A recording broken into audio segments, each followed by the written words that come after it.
Golden Age Radio is starting now. Subscribe to get future updates. Buckle in and prepare for a great lineup tonight, starting with The Twilight Zone, ZeroHour, Suspense, Mystery Theater, The Inner Sanctum, Theater 5, Escape, X-1, Dimension X, and Space Patrol.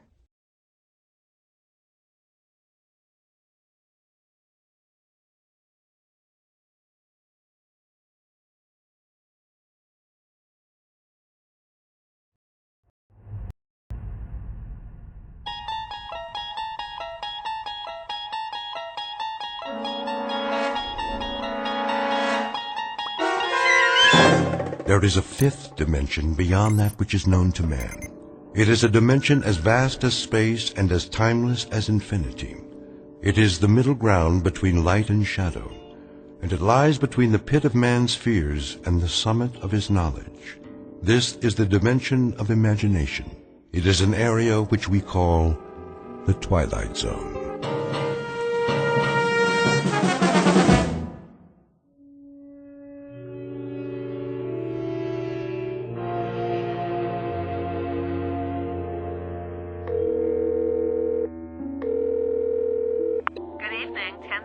Hi, this is Joey Crown. Who? Joey Crown. I called before. Can you speak up, sir? I called a couple of times and I left a message. Do you have a reservation? Me?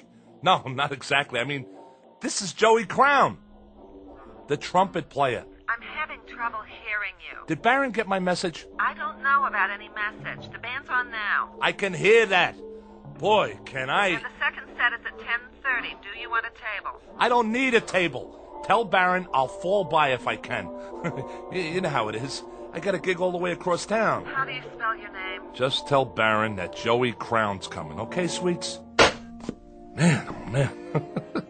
Just wait till he sees me.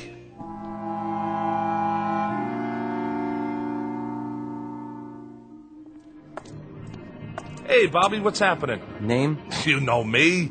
It's... Wait a minute. Who are you? You have a reservation. Hey, pal. We've been waiting for a half hour. We got in line. How you doing?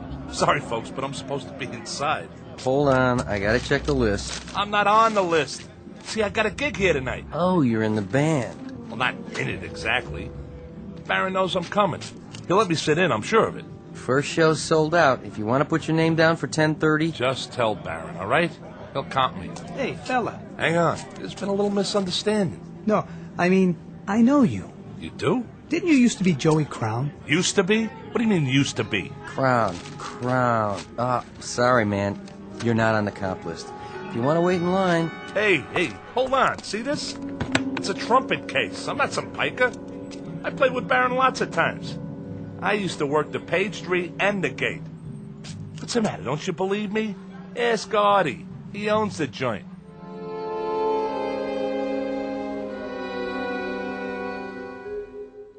Meet Joey Crown, a man who made music, or used to. A little man with a funny rubber face whose life is a quest for decent billing and other impossible things, like flowers in concrete or trying to pluck a note of music out of the air and put it under glass to treasure. Because it is a treasure to him, and if the truth be told, to a lot of people who heard him play when he was hot, when he could take a tune and turn it inside out with a dented, beat-up golden horn. His solos were the stuff legends are made of, until he took a turn for the worse. For a while now, the only notes to come out of his trumpet have been, well, slightly sour and off-key. Joey Crown, who in just a moment will decide to leave the earth for a steady gig in another kind of club, one located in an out-of-the-way place we call the Twilight Zone.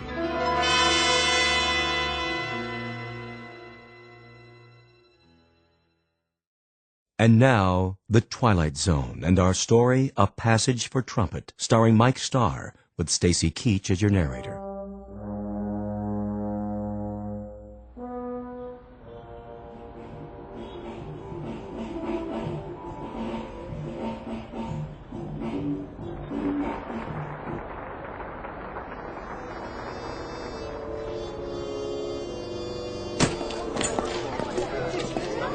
could take 5 out here if you want, Mr. Barron. Ah, sure thing, Artie. You guys just played a smoking set.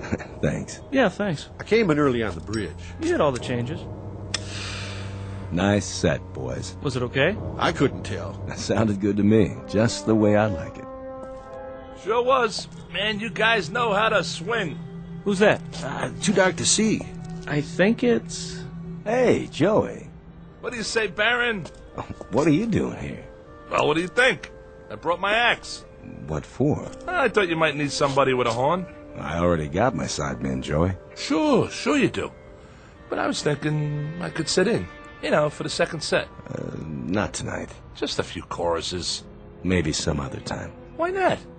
You know how good I can play. Easy, Joey. But why? The last time you played trumpet for me, you loused it up. I did? I had to share you with a bottle. Bottle? Me? Oh, you got the wrong guy. You and that horn don't belong together on the same stage anymore. You mean 6, 7 months ago? That was just a bad night. I forgot what it tastes like. I'm on the wagon now.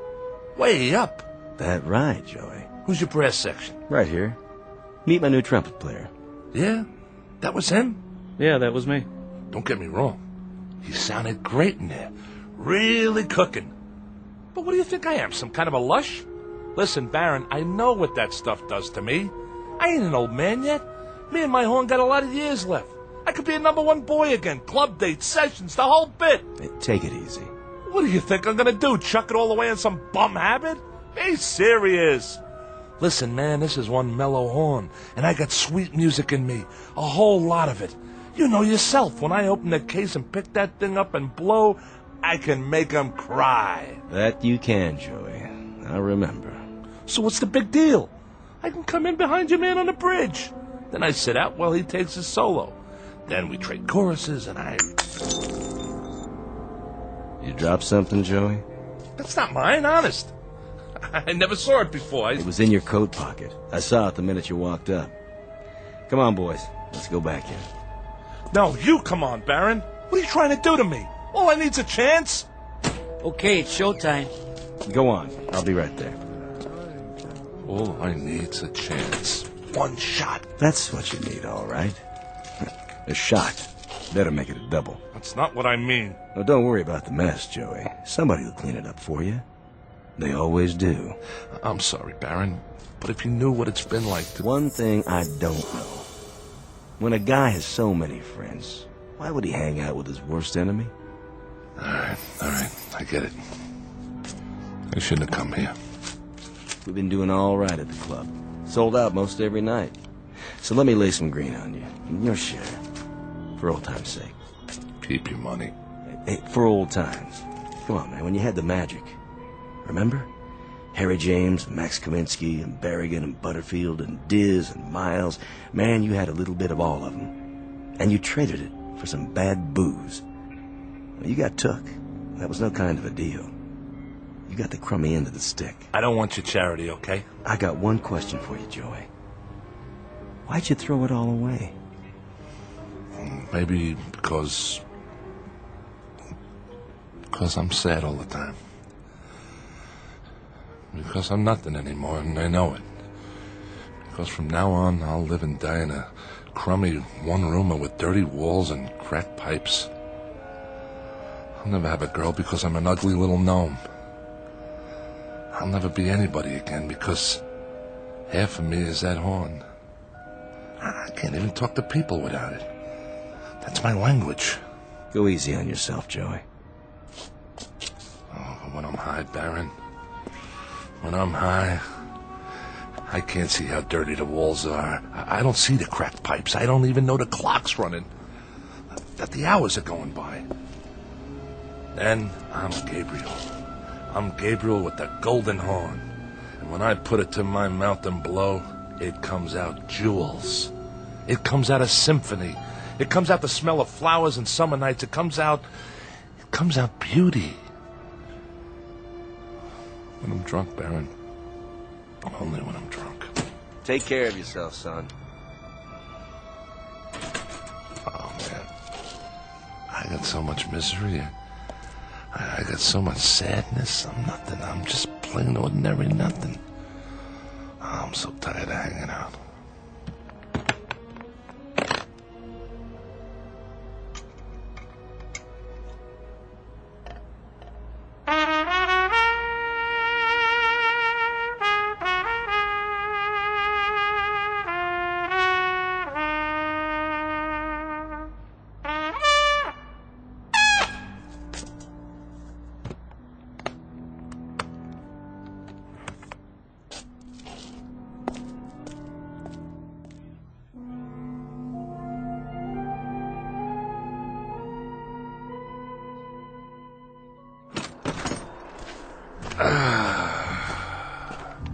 Smell that good old polluted city air.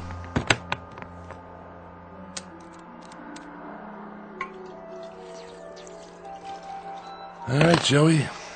It's showtime.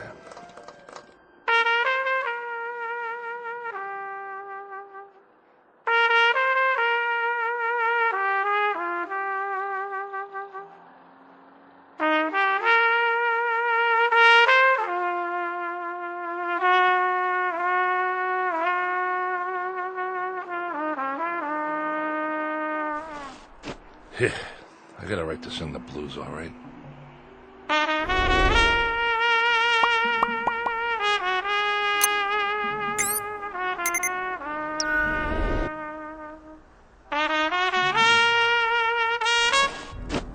Don't stop. Who are you? Please, play some more. What are you doing up here on the roof? Well, I suppose I could ask the same of you. I wanted to be by myself. Don't you know it's the middle of the night? Yes. Couldn't sleep either, huh? Would you please play a bit more? I can't play. Why do you say that? I thought it sounded beautiful. What do you know? Well, I don't know much about music, I admit. But it had so much feeling. You have a gift. Once upon a time, maybe, but that was a long time ago. Use it or lose it, right? What? You wanna... Of course you don't. You look like a nice girl. A real nice girl. You haven't answered my question. What is this, a quiz show? Why can't you play? I just can't. Got it? Is it because that bottle's empty? Not yet, it's not. You want to know why? Okay. The reason I can't blow that horn anymore is that too much of me is in there. Too much of Joey Crown. Is that your name? It was. It's a nice name. I like the sound of it. You don't know who I am either, do you? You don't know anything. I'm sorry, I just like the way you play. Well, I have played my last note. Yes, ma'am. My very last note. No more. Well, I think that's what's sad. Then I'm sorry. I'll just have to disappoint you. It's been very nice making your acquaintance. You look like a nice person. A very sweet person. Thank you. You're new here.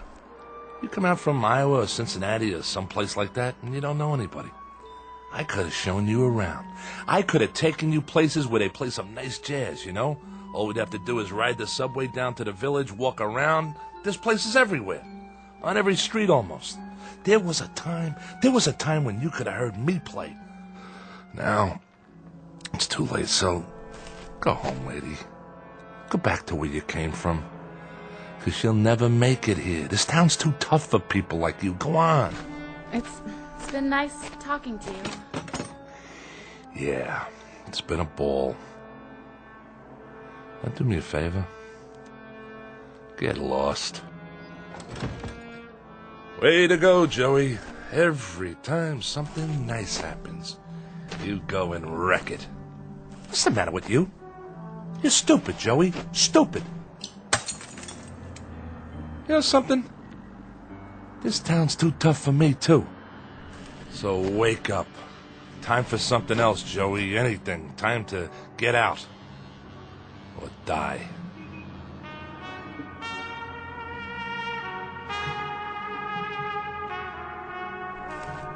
Oh. Wait a minute. The heck is that? Nobody ever played that good, not even Joey Crown. Nobody on this earth.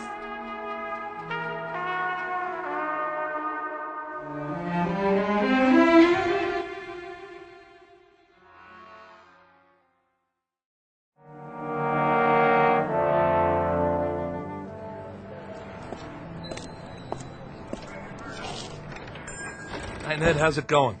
Back again. I need some cash. You and me both.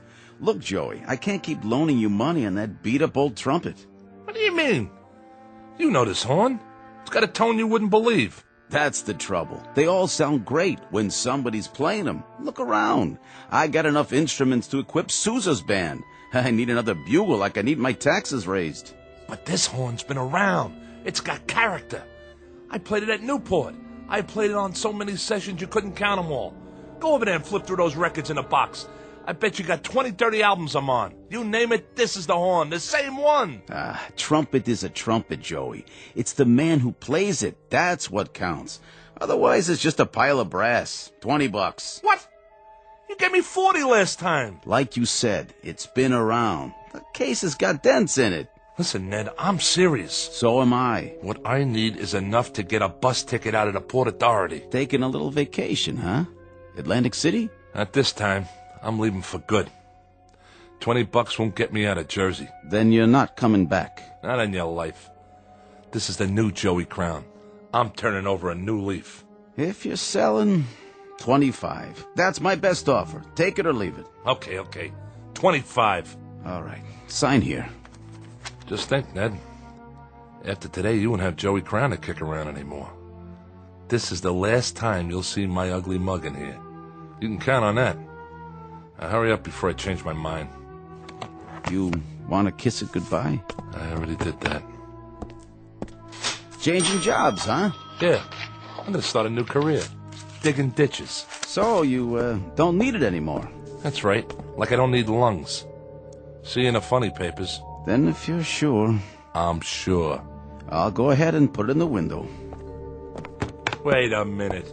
You put a sign on it. $75. Nothing personal, Joey. Business is business. A man's got to make a profit these days. Sure, but you only gave me a third of that. Guys like you just don't get it. I mean, what's money to somebody who plays jazz all night? Sleep until noon. What kind of responsibilities you got? Nothing, right? Not a thing. Yeah, nothing. A big fat zero.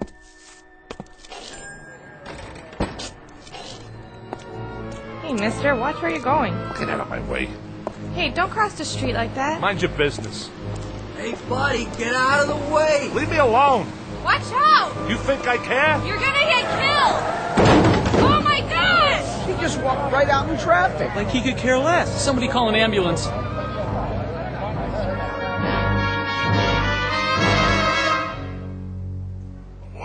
What? Stand back, folks. The paramedics are on their way. I'm sorry about that, officer. I don't know what happened, but I can assure you I'm not what you'd call drunk. He's not breathing. Give the policeman room. No rush on that ambulance.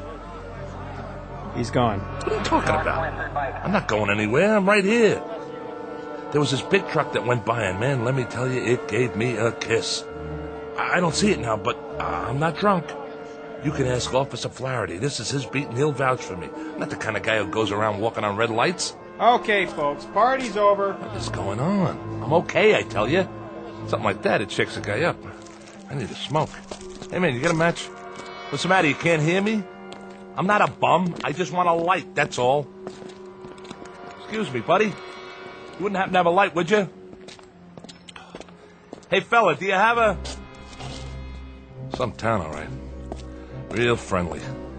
I gotta sit down someplace. Step right in, folks. First show starts in 10 minutes. Hey, Mac. What's playing at the Bijou today? Anything good? Tickets, please. I asked you a question. What's the movie? Everybody inside. Snack bar straight ahead. Seating to the left and right. Okay. I'm buying a ticket, see? I'm no freeloader. You want to sell me a ticket, miss? I got money. Hey, where's the girl that always works here? I gotta tell Gracie what happened to me. I just tangled with a Mack truck, and the next thing I knew... Yeah, 2 tickets, please. Yes, sir. Here you are. What, am I invisible? You don't want to sell me a ticket? Why not? My money's as good as the next guy's. If you don't want to sell me one, then I'll just go see the manager. What do you think of that? Where's Vincent? He's an old friend of mine. Vince? Where are you? Anybody? That's what's wrong with this town. Nobody's got manners anymore. You'd think I was someplace that nobody ever heard of, like I'm some kind of untouchable. I mean, at least when you talk to people, they could say a couple of words when you ask them for a match or a ticket or something.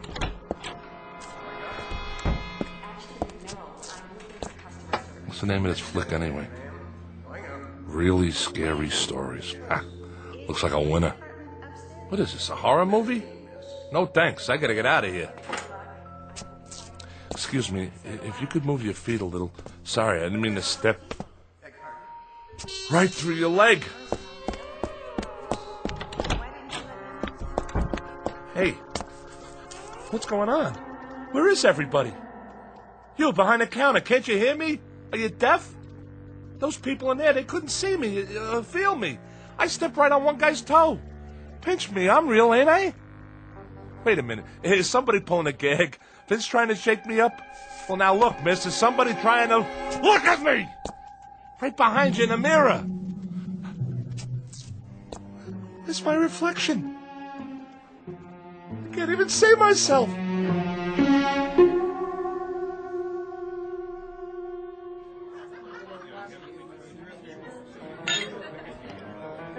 So, I'm dead. Can you beat that? I'm DOA. Just plain old deceased. 2 margaritas, Nick. Coming right up. And another round for table number 2. You got it. Could you pour one for me while you're at it? Guess not.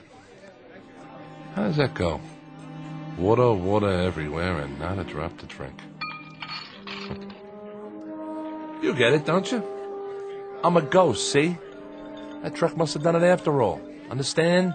I'm haunting you. Ain't that something? At last, for the first time in his short, miserable life of Joey Crown, he was finally successful at something. Hey, Nick. Hey, how you doing, Mr. D? Yeah, how about a Manhattan transfer? No ice. You got it. Nick, huh? Charlie must be off. Of course, if he was here, he couldn't hear me either. None of you can hear me. And nobody can see me. I used to come in here a lot. I don't recognize any of you people. And you wouldn't have noticed me. I mean, I'm not the kind of guy anybody'd notice. Guess I'm kind of like a little blob or something. But Charlie used to give me a little drink now and then on the house. He was a real nice guy. You know what he did one time? You know what he did? He went out and got an old Buddy Rich record from way back when I was playing with him. And on the record, there's this long solo with me on the horn. And Charlie goes and orders it like a big surprise for me and puts it on the jukebox. Oh, would you believe it? Nice thing for old Charlie to do. When I was still alive. Thanks, Nick. My pleasure, Dollface. Funny thing, though. I mean, if this is it, what happens next? I just go walking from place to place till it gets dark? This could wear a guy down. I mean, nobody to talk to, nobody to listen to. Not even a horn to play. Not anymore. Oh, excuse me. Am I in your way? Not that you care, huh? You can walk right through me, because I'm just a ghost.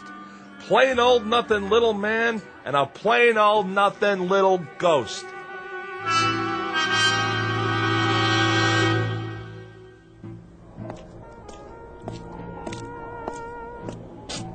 Hey, it's that trumpet player I heard. The same one.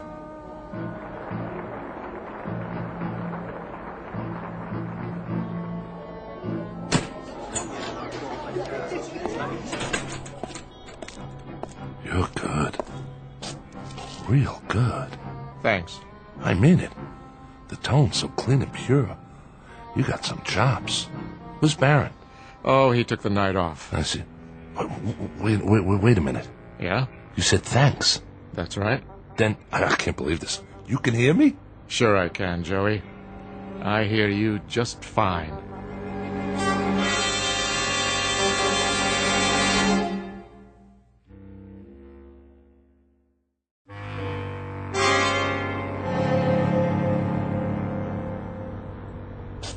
You really hear me? I hear you. You see me? Very clearly. I get it. Are you a ghost too? Not really. I am.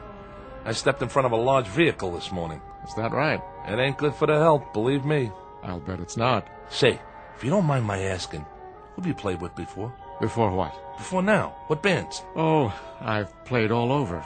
Yeah, but with who? Dizzy? Miles? Those were great hornmen. They sure were. Did you study at Juilliard, Berkeley? I guess you might say I picked it up on the fly. Here and there. You sure got a great trumpet. The way it shines. Custom made, huh? You want to try it out, Joey? Yeah, I'd like to. You mind? Whatever you like. Joey. You call me Joey. Joey Crown. That's the name, isn't it? Yeah, but we ain't never been introduced. Not formally. But I know who you are. You play a nice trumpet. I know. I'm an expert on trumpets. You ain't no slouch on it, that's for sure. Go ahead.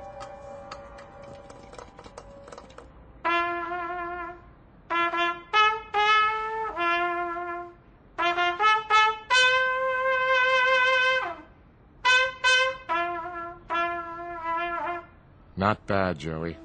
Not bad at all. Yeah, ain't that something? I can play again. Now that it doesn't matter anymore. What do you mean by that? Now that I'm dead. How come you know who I am? You say you're not a ghost, you're not dead? Nope. And neither are you, Joey. I'm not? By no means. But what about that truck? What about it? And what about the people in the bar, in the movie theater, the girl in the ticket booth, the people in the street? Oh, them.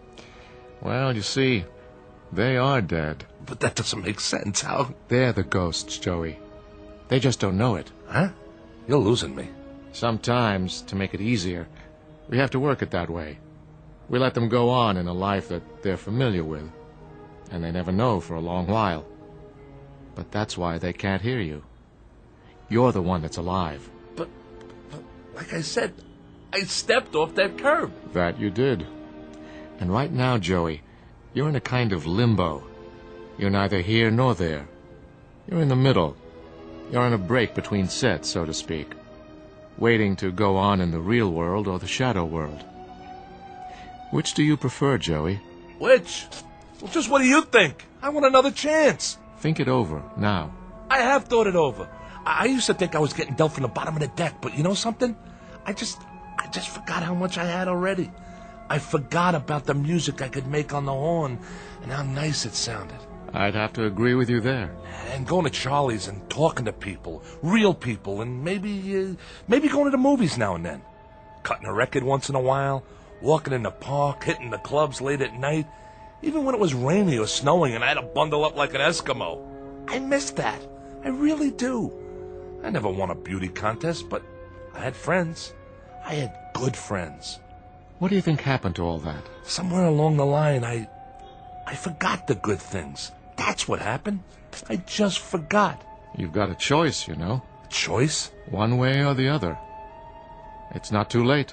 Well, in that case, if I've got a choice, then I want to go back, understand? I want to go back. All right. You go back. Just like that? But, Joey, no more stepping off curbs. That was some stunt back there. From now on, you take what you get and you live with it. Sometimes it'll be sweet frosting and nice gravy, and sometimes it'll be sour and go down hard. But you live with it, Joey. I think I got it. Guess I better take my trumpet back. Oh, yeah, sure, yeah. That's a nice talent you've got. You really think so? To make music, to move people, to make them laugh and make them cry, to make them tap their feet and want to dance. That's an exceptional talent, Joey. Don't waste it. See you around. Hey, mister. What is it, Joey? I didn't get your name. How's that? I didn't get your name. My name? Call me Gabe. Gabe? Gabe. Short for Gabriel.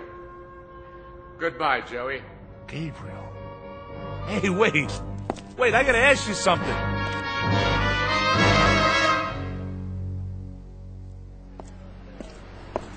Hey, mister, watch where you're going. Get out of my way. Hey, don't cross the street like that. Hey, buddy, get out of the way! Watch out! You're gonna get killed! Oh my god! He just walked right out in traffic. Like he could care less. Somebody call an ambulance. Wait, he's breathing. I'm all right. Just let me get up. You okay, pal? I think so. Let me help you up there. Oh, you know you shouldn't ought to do that. Stepping off the curb like that. It's lucky I just grazed you. Don't worry about it. No harm done. He's all right. Oh, thank God. He could have been killed. Well, look. I am 14 years without an accident. That right? I'd be obliged if, well, you know, no insurance companies, no doctors, nothing like that. So, how much do you want? For what? To keep this just between us, name your price. My price? Oh, let's see now. You got, let me see, $75? That all? Sure, I got that much. I got more if you want. 75 will do. Okay, 50, 60, 75. Here you go, pal. Good luck to you. I gotta go now. Well, what do you know about that?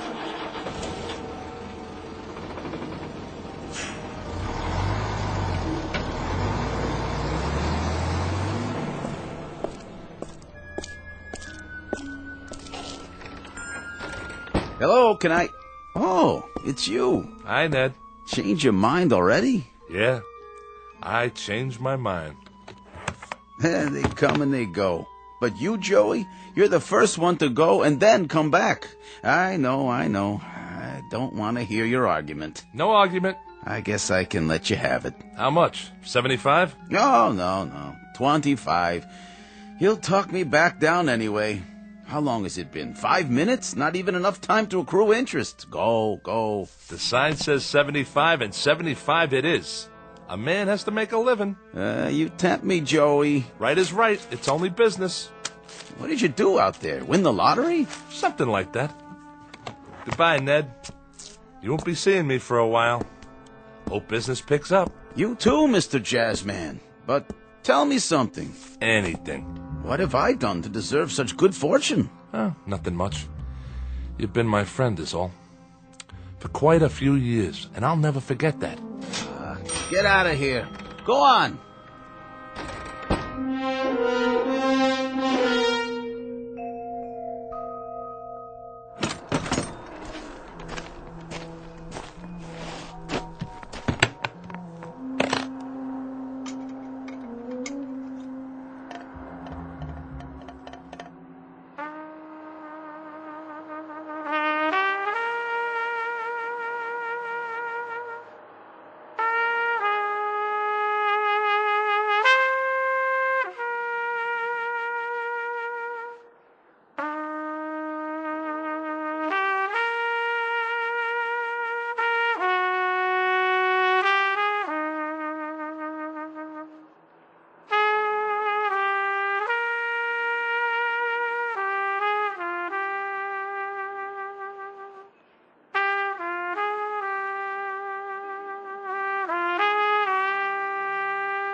You play beautifully. What? Oh, hi. Hi there. I mean it, you know. Thank you. I gave it up this morning. And I'm taking it back. Me and the bugle, till death do us part. I'm glad you changed your mind. So am I, you don't know. Still can't sleep, huh? I'm not used to the city. All the noise. I know. Like a regular symphony, isn't it? I guess so. I've never been to New York before. I just moved in. Yeah? You'll get used to it. It's an okay building. Better than the other ones I've lived in. Sometimes you have to bang on the radiator to get the heat going. Why do you do that? Why? Because the super hears you and then he fixes it. If he doesn't, just let me know. I'll talk to him for you. Name's Joey, by the way. Joey Crown. I know. How? You told me before. Oh, yeah.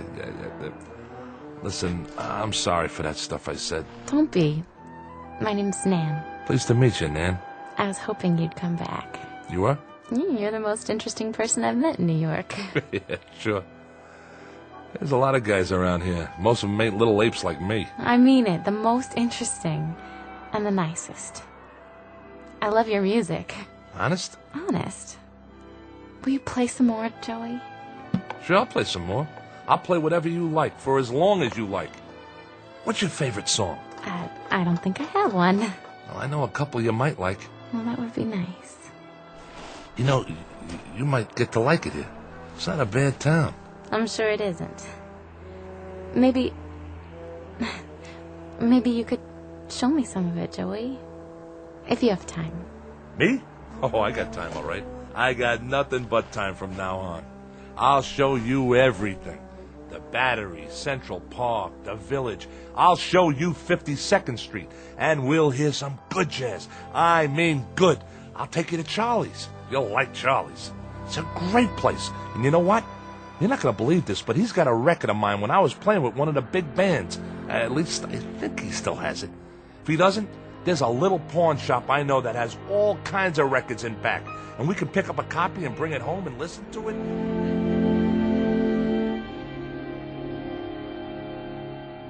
Joey Crown, who makes music in the present tense, who knows a thing or two about tunes and chord changes and how to play his axe, and who just discovered something about life, that it can be rich and rewarding and full of beauty, like the music he plays, if he only takes the time to look and listen.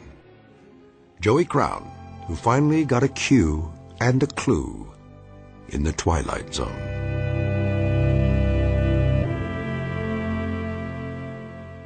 More from the Twilight Zone after this. You are about to enter another dimension, a dimension not only of sight and sound, but of mind, a journey into a wondrous land of imagination. Next stop, the Twilight Zone. Hi, this is Tracy Keach. I'd like to take a moment to tell you about our Twilight Zone website at twilightzoneradio.com. At twilightzoneradio.com, you'll find the latest information on these Twilight Zone radio dramas, including behind-the-scenes photographs, plus the newest product releases, trivia contests, ways to contact us, other Twilight Zone-related info and merchandise, plus links to other fascinating websites. So make your next stop twilightzoneradio.com. Visit TwilightZoneRadio.com to purchase these Twilight Zone radio dramas on cassette and CD, or call toll-free 1-866-989-ZONE. That's 1-866-989-9663.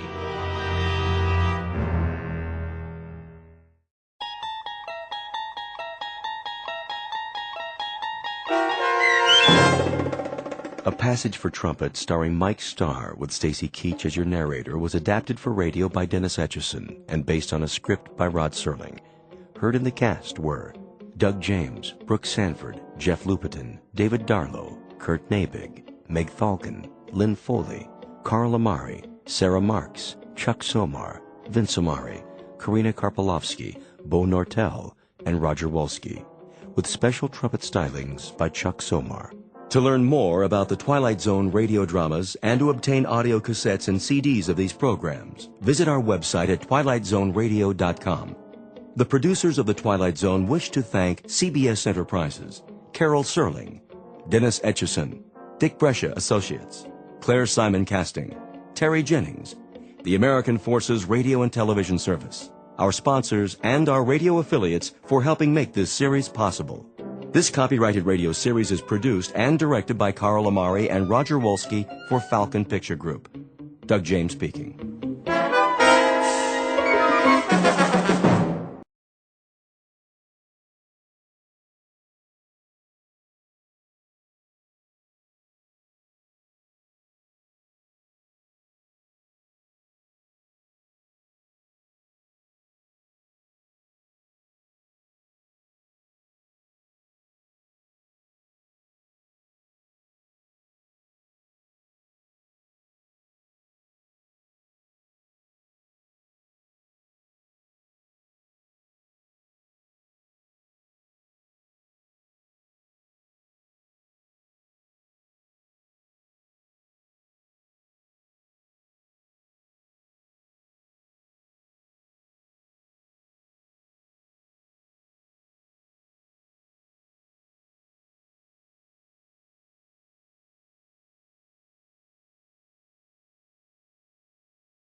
You are listening to Golden Age Radio, rumble.com/C/GAR. Brought to you by G3PL.com.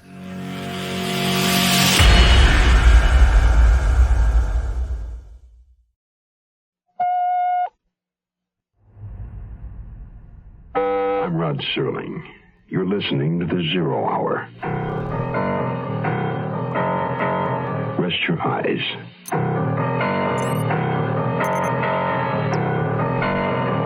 Exercise your imagination. This week, Adam Hall's chess match of continental intrigue. Queen in Danger. Starring Juliette Mills. Robert Brown.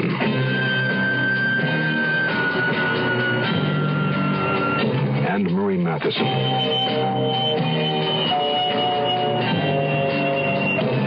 In Elliot Lewis's production of The Zero Hour.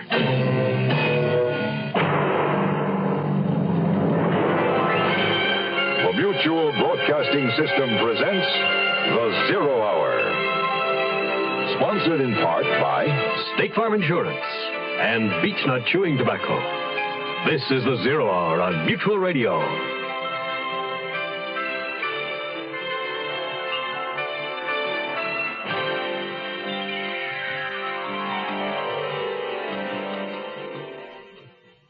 There are detectives and there are detectives. And then there's Hugo Bishop, connoisseur of crime. Item: maniac murderer at large. Mervyn Spate, convicted killer, has escaped from Broadmoor Asylum for the criminally insane. The preceding news brief was brought to Hugo Bishop's attention by his bird-like secretary and confidant, Vera Gorringe. That and the plight of Gloria Del Rey, renowned beauty editor of Venus magazine. In private life, she is Thelma Tasman, common-law wife of industrial engineer Victor Tasman, who is currently away on business. Her employer, publishing mogul Maurice Gerald, too, is out of town, leaving this woman of many names alone in London and terrified by her own identity. The fact is, she has still another name, Spate, Mrs. Mervyn Spate. Queen in Danger will continue in a moment. Did you say God? Well, I know him by everything you say and do. Did you say God? Well, I've seen him every time I look at you. He's touched you with his love and with his truth. Don't look any further. You are his Truth states itself simply, joyfully. Sunrise, cello sounds, face of a child. Our song is saying, God touches you with his love. Pass it on. This message is brought to you by Religion and American Life in cooperation with this station. hand in your hand in my hand. Can you hear the music sing? Sisters and brothers loving each other. Gonna make a better day.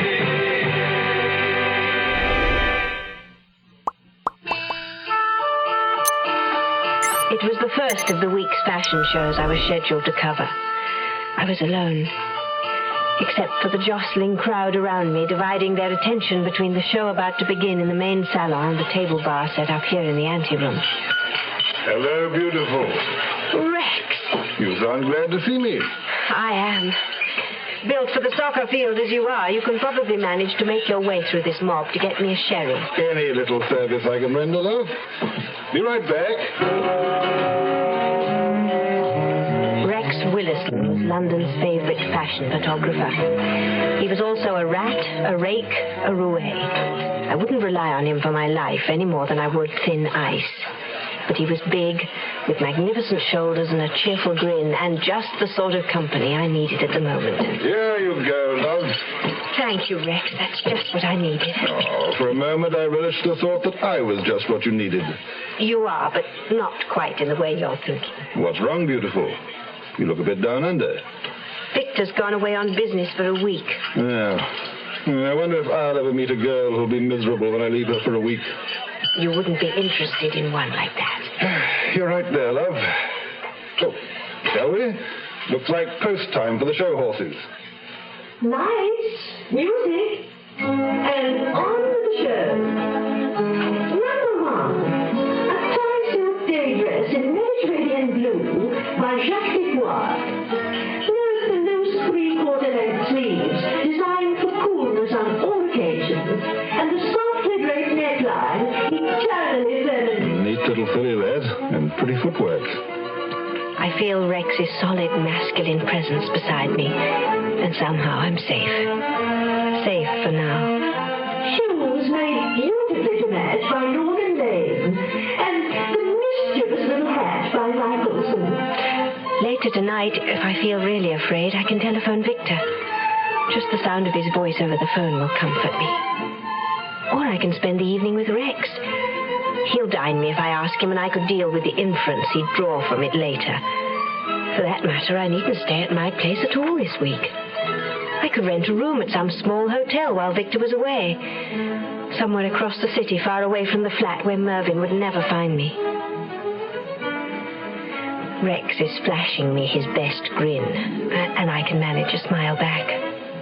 I needn't really be afraid. Of that I'm convinced. But still, I am afraid. I am.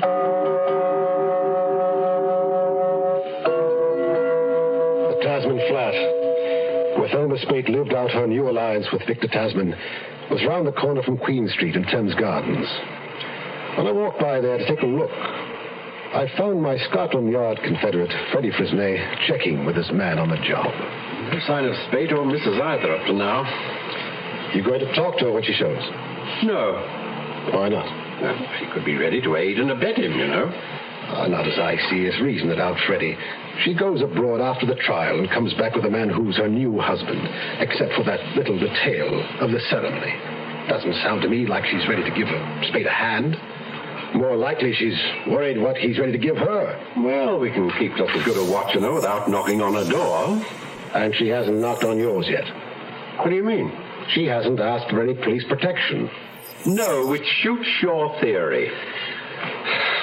Spate got himself out of Broadmoor for some reason. He found out his wife was living with another man. Seems a good one to me, and I'm sane. You wouldn't care to submit to a test of that fact, would you? Freddie, my boy. As a matter of fact, I've just gotten a sudden crazy idea. Do you want to share it? Not till I see if it works. Just have to make a quick call to be sure my little sparrow is home on the nest.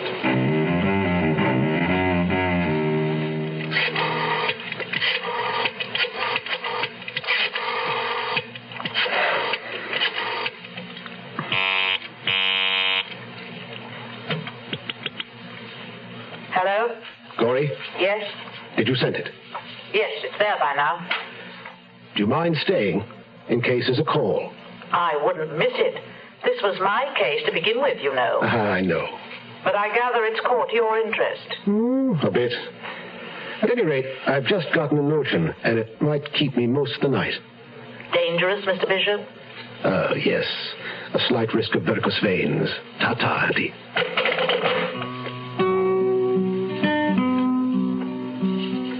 As it turned out, I had to go back to my own flat. Rex, it seemed, engaged a sylph-like model for the evening's recreation. So I took a taxi home to face my fear alone. What was my fear exactly? It seemed I also had to name it. Mervyn had learned about Victor and me. He had managed to escape from Broadmoor for one reason, to kill me. Strangle me with that same hideous strength that had snuffed out the life of the woman on the bombed site in Ludgate Hill. But it wasn't the man I feared, or even death. It was the madness, the fear of encountering a deranged mind. And if that wasn't enough, I got into it with the cabbie, and he absolutely refused to take me to my door. He left me at the corner.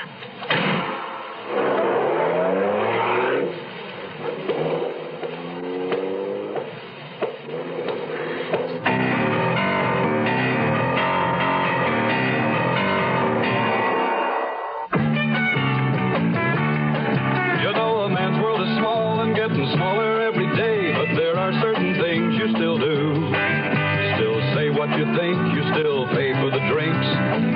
Nuts, the tobacco you chew. Weird ideas taking hold, kids won't do what they're told. Who knows what this whole world's coming to? But you keep your face to the wind, you don't quit on a friend, and beech nuts, the tobacco you chew. Seems like a man's world just isn't the same anymore, but some things you can still trust, like beech nut chewing tobacco. Beech nut just keeps on getting better. Beech nut's a lot moister these days, with more taste, less stems. Today's beech nut, fresher, longer-lasting flavor. You ought to try it. Girls in bars, girls in pants, a man just don't stand a chance, but there's still ways to show 'em who's who. Treat your dogs with respect, you keep your traps oiled and checked, and beech nuts, the tobacco you chew. We'll return to our story in a moment. Here's a tip from your Better Business Bureau. A household move is always a difficult undertaking, but it can be particularly unpleasant during the summer.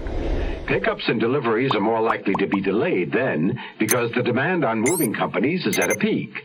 One way to minimize such problems and save a substantial amount of money, too, is to move yourself. However, there are a few things to think about before you go out and rent a truck or trailer. Are you and your helpers physically up to carrying your heaviest furniture in and out of houses? If you need a large trailer, is your car up to towing it? Rental trailers are cheaper than trucks, but less advisable for long hauls with heavy loads. You should also take into consideration the additional wear and tear on your car and allow for greatly reduced gas mileage. Unless a driver is accustomed to pulling a camp trailer, hauling a load of furniture may present problems, especially in parking. Sure, you want to save money, but be sure you know what it means to do it yourself. A consumer tip from your Better Business Bureau.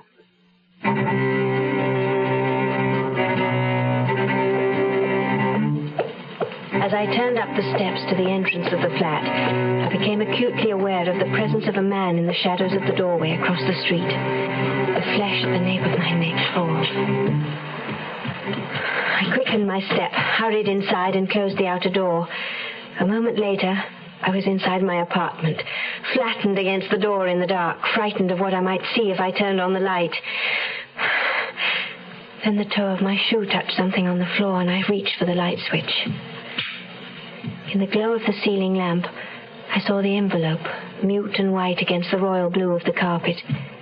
3 words were written boldly across the front of it. Mrs. Victor Tasman. A threatening note. From Mervyn. That was all I could think of, although the handwriting on the envelope was unfamiliar. I slit the envelope open with my finger and took out the note. It was brief. All it said was, "If you need help, telephone CAR 2330. Ask for Bishop."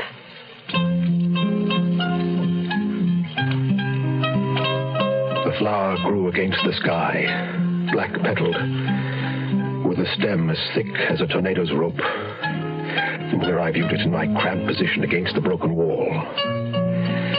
Somewhere here, among the rubble and the creeping tapestry of weeds, Joanna Martin had been found with the life throttled from her body, and her blood congealed on the slab of stone that her skull had split against. And they had found Spade, too, lying in the half-choked cellar below the woman's body, still unconscious from his crashing fall. Twice since I'd come, the monotony of waiting and the strain of cramped leg muscles had nearly caused me to give up. I knew that my chances of success were worse than poor. But then, the thought would repeat itself in my mind. The thought that had brought me here to this infamous bomb site, Luckett Hill. It was a tired old saw, but nonetheless true. Often, a murderer did return to the scene of his crime.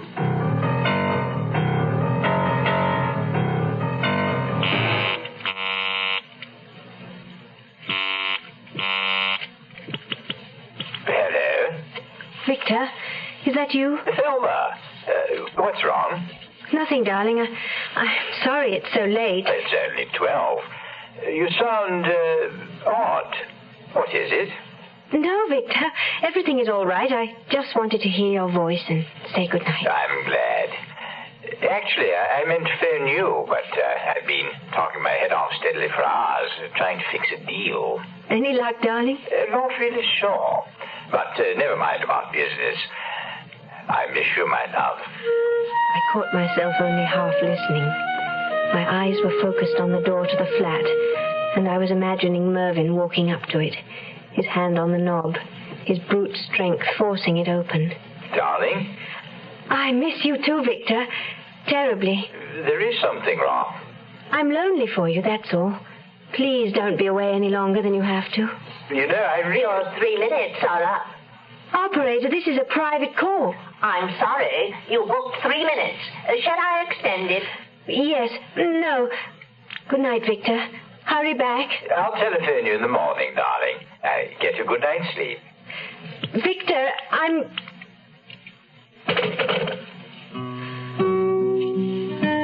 found myself staring at the door. I don't know how long I sat there.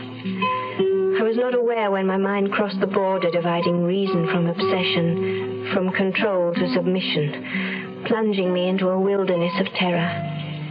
It was no longer possible for me to believe that Mervyn would not come, or when he came, that he could not get in. I stared at the door and saw the knob turn, the door open, and Mervyn standing there, his eyes bright with unreason, his shabby figure slack, his hands hanging loose until he lifted them and came toward me.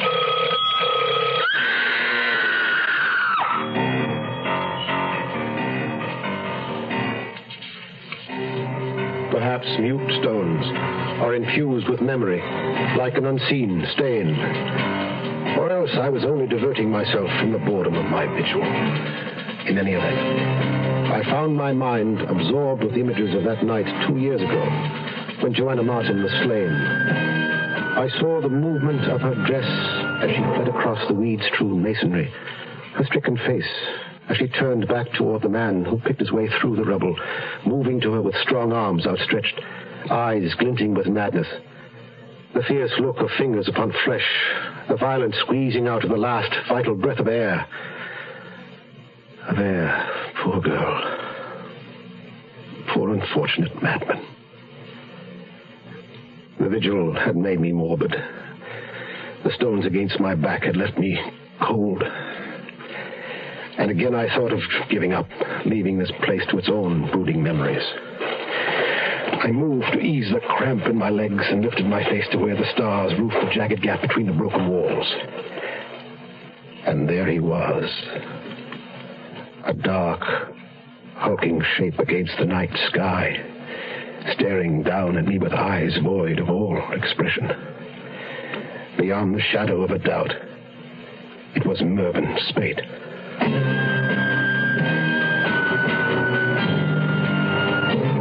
We're number one. We're the largest company, and you don't get to be the largest company unless you're doing a little extra for people. Agent Bill Rich of Logan, Utah explains why State Farm Mutual is the world's largest car insurer.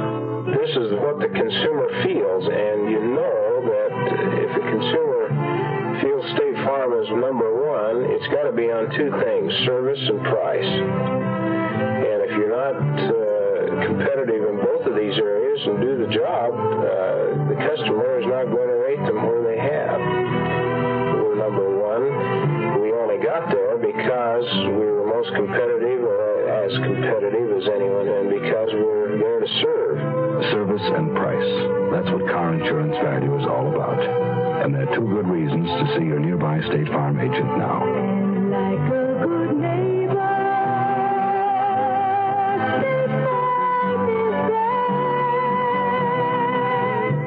The Zero Hour continues after this. Ladies and gentlemen, Barbara Streisand. Children. Mentally retarded children. There are so many causes of mental retardation. Some we know, some we don't. I can't say to you if you do this or if you do that, you won't have a retarded child. But through research, we hope one day to be able to say that.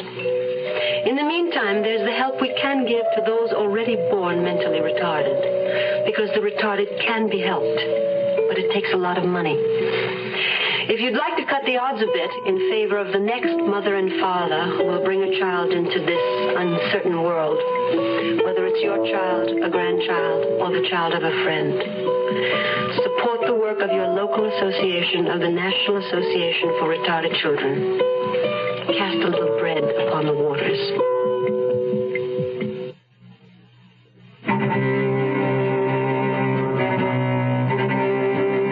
I remembered Gorey's question on the telephone. Dangerous, Mr. Bishop.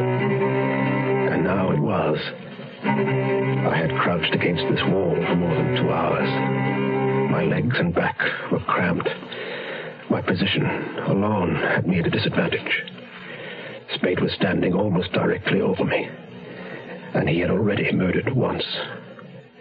He had little to lose by killing again. Who are you? The name is Bishop. Police detective? No. What are you doing here? I was waiting for you. You knew I would come here. No, but I thought it was possible. This waste of bricks has been the most important place in your whole life. If you're not a policeman, what is your interest in me? Humanity interests me. You want to observe the lunatic mind at work. You think I'm mad. But I'm not. What's it like for you inside Broadmoor? I have smokes, if that's what you're wondering. I'm on the block for privileged patients now. I can even shave with a razor. But you're still locked up. You can never see farther than the trees. Even when you know and remember and think about everything that's outside, all the people and things you used to know and love. How do you spend your time in there? They let me have paper and pencil. I make sketches. Sketches like these. Spade abruptly tossed a small pad of paper down to me. I leafed through it. They were all sketches of a man's face. A face expressing violent hate and fear.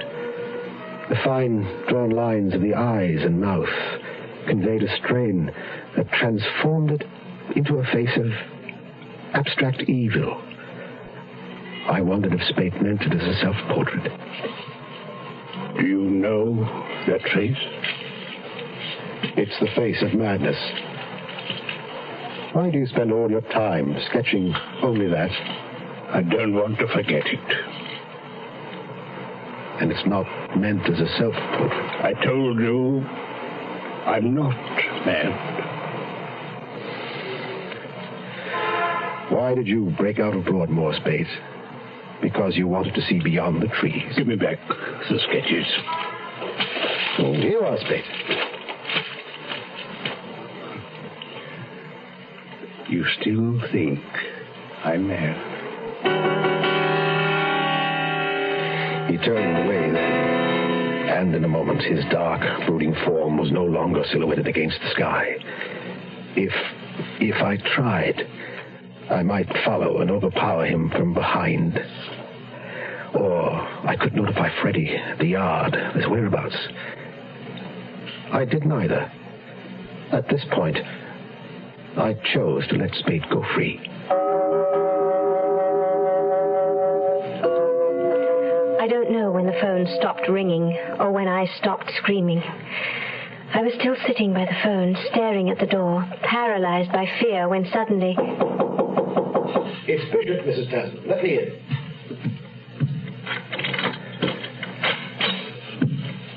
It's all right, Mrs. Tasman. I'm here to help you.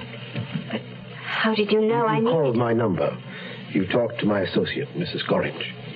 I don't remember. She told me you were very upset, very frightened. I thought perhaps Spade had come here. I thought he had. I must have only imagined it. Yes. Fear can play strange tricks. I must have remembered your note. Yes. That was why I sent it. But I don't understand. Who are you? Why would you want to help me?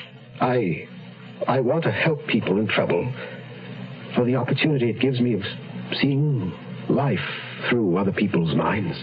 you take a morbid interest in personal tragedy. Yes, interest. Morbid, no. Academic and constructive, I suppose. But two things, you throw me out, now that I've told you how I tick.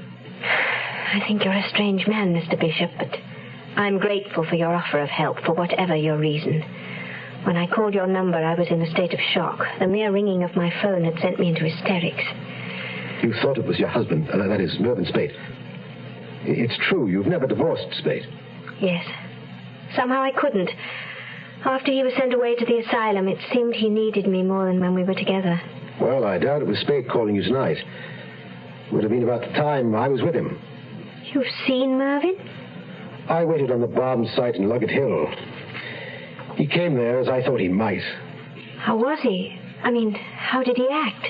As you would expect a hunted man to act. Did he say anything? He insisted he wasn't insane. He kept insisting that all through the trial.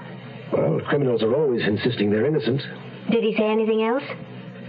Well, I asked him why he had broken out of Broadmoor. But he didn't answer. I can tell you why, Mr. Bishop. There can be only one reason to kill me. You are listening to Mutual's presentation of The Zero Hour. What is a Harrier? It isn't a helicopter, but it could land in your backyard. Harrier. It isn't a conventional jet, but it can match the speed of sound. Harrier. It's a revolution in aviation, and the Marines are looking for good men to fly it. Harrier. Phantom. Skyhawk. Cobra. Marine Corps. If you're a college man thinking of aviation, think Marine Corps and talk to the Marine officer who visits your school. The program is PLC Air, and there's no campus training. A few good men can even get free civilian flying lessons while they're still in college. The Marines are looking for a few good men who want to fly the Harrier, Huey, Intruder, Bronco, in the Marine Corps. Josephine, open up! It's me, Napoleon Bonaparte, Emperor of all France, much of the civilized world, and Louisiana if the deal falls through. Quick, Pierre, hide in the closet. Napoleon must not find you here. Come in now, Pete. Ah, Josephine, I had to see you. Napoleon, my dearest heart, what are you doing here? I thought you were at Waterloo. I was, but it ended early. What is that? I smell cigarette smoke. You know I hate you to smoke. I didn't. I don't. I started again. Aha! The smoke coming from that closet. Come out of there, you scoundrel, and on guard. It was only in there to pick up the dry cleaning. Take that, you filthy escargot. This World History lesson was brought to you by your American Cancer Society, which says smoking can be injurious to your health. Touché! In more ways than one. Tomorrow at this time, rest your eyes and listen here to this week's continuing study in suspense, Queen in Danger. I'm Rod Serling, and this is the Zero Hour. This is the Zero Hour on Mutual Radio.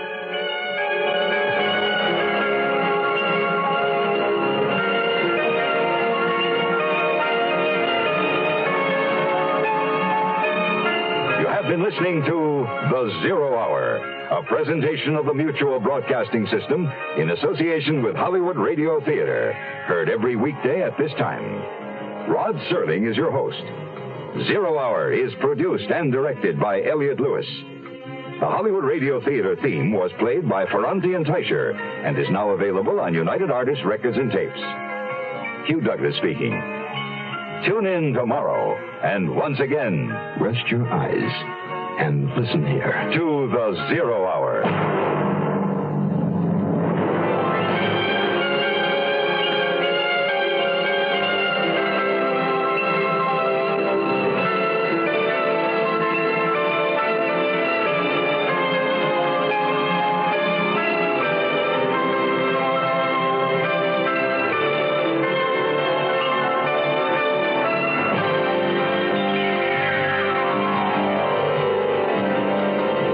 This is Mutual, your news and sports radio network.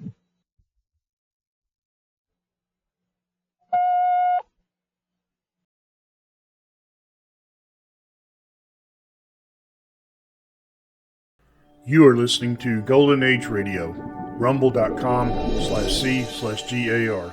Brought to you by G3PL.com.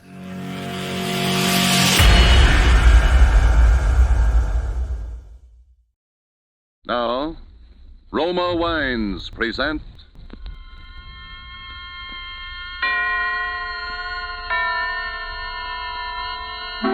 Suspense. This evening, The Dead of the Night, starring Robert Cummings. Suspense is presented for your enjoyment by Roma Wines. That's R-O-M-A, Roma Wines. Those excellent California wines that can add so much pleasantness to the way you live, to your happiness in entertaining guests, to your enjoyment of everyday meals. Yes, right now a glassful would be very pleasant as Roma Wines bring you Suspense.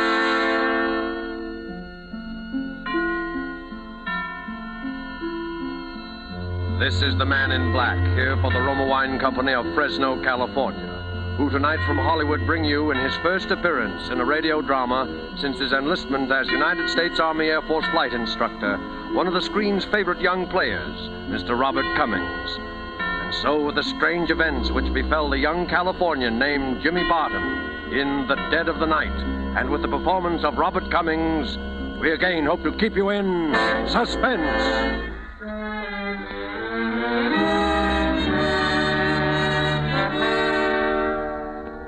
Helen and I had never been apart since our folks died. Never before that summer when I got a job up at Lake Arrowhead. She was supposed to go with me, wait on tables or something. It was to be our vacation. But at the last minute, she decided to stay in L.A. She figured her boyfriend, Steve, might be coming home on a furlough. I should have known better. My sister was such a kid, but I let her talk me into it. And I left her there alone. That was the beginning of the whole thing. That's when she met him. Phil Armstrong. If I hadn't gone away that summer, I guess Phil would be alive today. All during the time that I was gone, Helen didn't write much, and what letters I did get didn't seem natural. So I was anxious to finish my job and get home. I expected her to be at the bus station, but she wasn't. And when I got to the apartment, I could hear someone moving inside. The door was locked, so I knocked. Helen? Who is it? It's me. Jimmy? Yeah, open the door. Oh, Jimmy. Just a minute. Hi, honey. Since when have you taken to locking the door in the daytime? Helen, what did you do to yourself? Your face. Were you in an accident? I fell, Jimmy. I fell and I hurt myself. Well, your eyes swollen shut. Let me look at it. Jimmy, I have something to tell you. What are these suitcases doing here? You and I are going away, Jimmy. We've got to get out of here. I packed everything. We're going no place till you tell me what this is all about. Well, Jimmy, while you were gone, I got married. Married? You mean Steve was here on his furlough? No, Jimmy. Not to Steve. But you were engaged to him. Yes, I know. I got a letter from him right after you left. He married someone he met where he was stationed. Oh, Helen. Gee, I was pretty upset, Jimmy, and that's when I met Phil Armstrong. Oh, but gee, I think you might have... I don't even know the guy. No, neither did I. I was unhappy. Well, you just don't go off and marry someone you don't know. Well, that's what I did, Jimmy. Now we've got to get out of here. Huh? Well, but why? Because there's been trouble. What kind of trouble? I'm afraid, Jimmy. It's terrible. He takes something. I don't know what. But sometimes he's crazy. Helen. Yes? Your face. You didn't fall. No. He did that. I'll kill him. He'll kill you. That's what I mean. That's why we've got to get away. Well, you can get a divorce, can't you? He threatened me if I even tried to get one. We'll put him under a peace bond. Well, what good would a peace bond be, Jimmy, if he killed one of us? So I let her talk me into running away. I guess I shouldn't have, but I knew that if I saw him after what he'd done to her, well, anyhow, I'd saved my salary and I had some gas coupons. We didn't know where we were going, but we started out.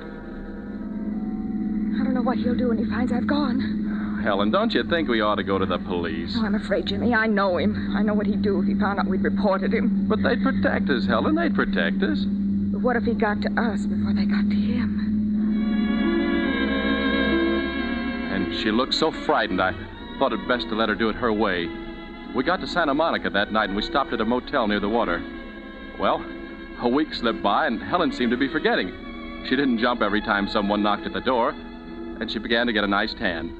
I managed to get a job. It was at McGuffey's Potluck Gallery at one of the shooting concessions on the pier. Then one night late, as I came home from work, I heard voices coming from our apartment. I knew who it was, and I knew that from what Helen had told me, it would be foolish for me to go in unarmed. So I ran back to the shooting concession. It didn't take long, but when I got back, the lights were out, and the sound of voices was gone. I tried the door. It was very dark. And then my foot struck something soft and heavy on the floor. I snapped on the switch, and the room was flooded with light, and I looked down into a dead man's face.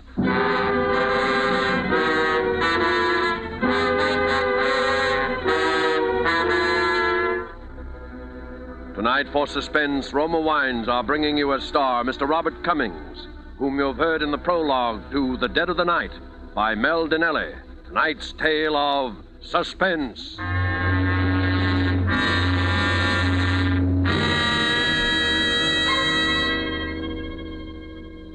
Yes, it is true that our own wonderful vineyard country in California produces in Roma wines that discriminating people in many foreign lands esteem as an imported delicacy. Yet you here at home can enjoy these distinguished Roma wines for mere pennies a glassful. Daily with your meals or when entertaining or any time, you can delight yourself and your guests with the wonderful taste that comes from age-old winemaking traditions perfected by modern knowledge. For a treat you are certain to enjoy, place on the table with dinner tomorrow night a cool bottle of hearty, rich red Roma California Burgundy. It doesn't matter what the meal is or what kind of glasses you use to serve Roma. It's good in any glass with any meal. Your family, your guests, will find new pleasure in even the simplest foods. For Roma wine makes any meal a feast at only pennies a glass. Try it yourself tomorrow. Ask your dealer for R-O-M-A, Roma wine. Remember, more Americans enjoy Roma than any other wine. And now it is with pleasure that we bring back to our soundstage Robert Cummings, who, as young Jimmy Barton, resumes his narrative concerning the death of a brother-in-law in The Dead of the Night, a tale well calculated to keep you in suspense.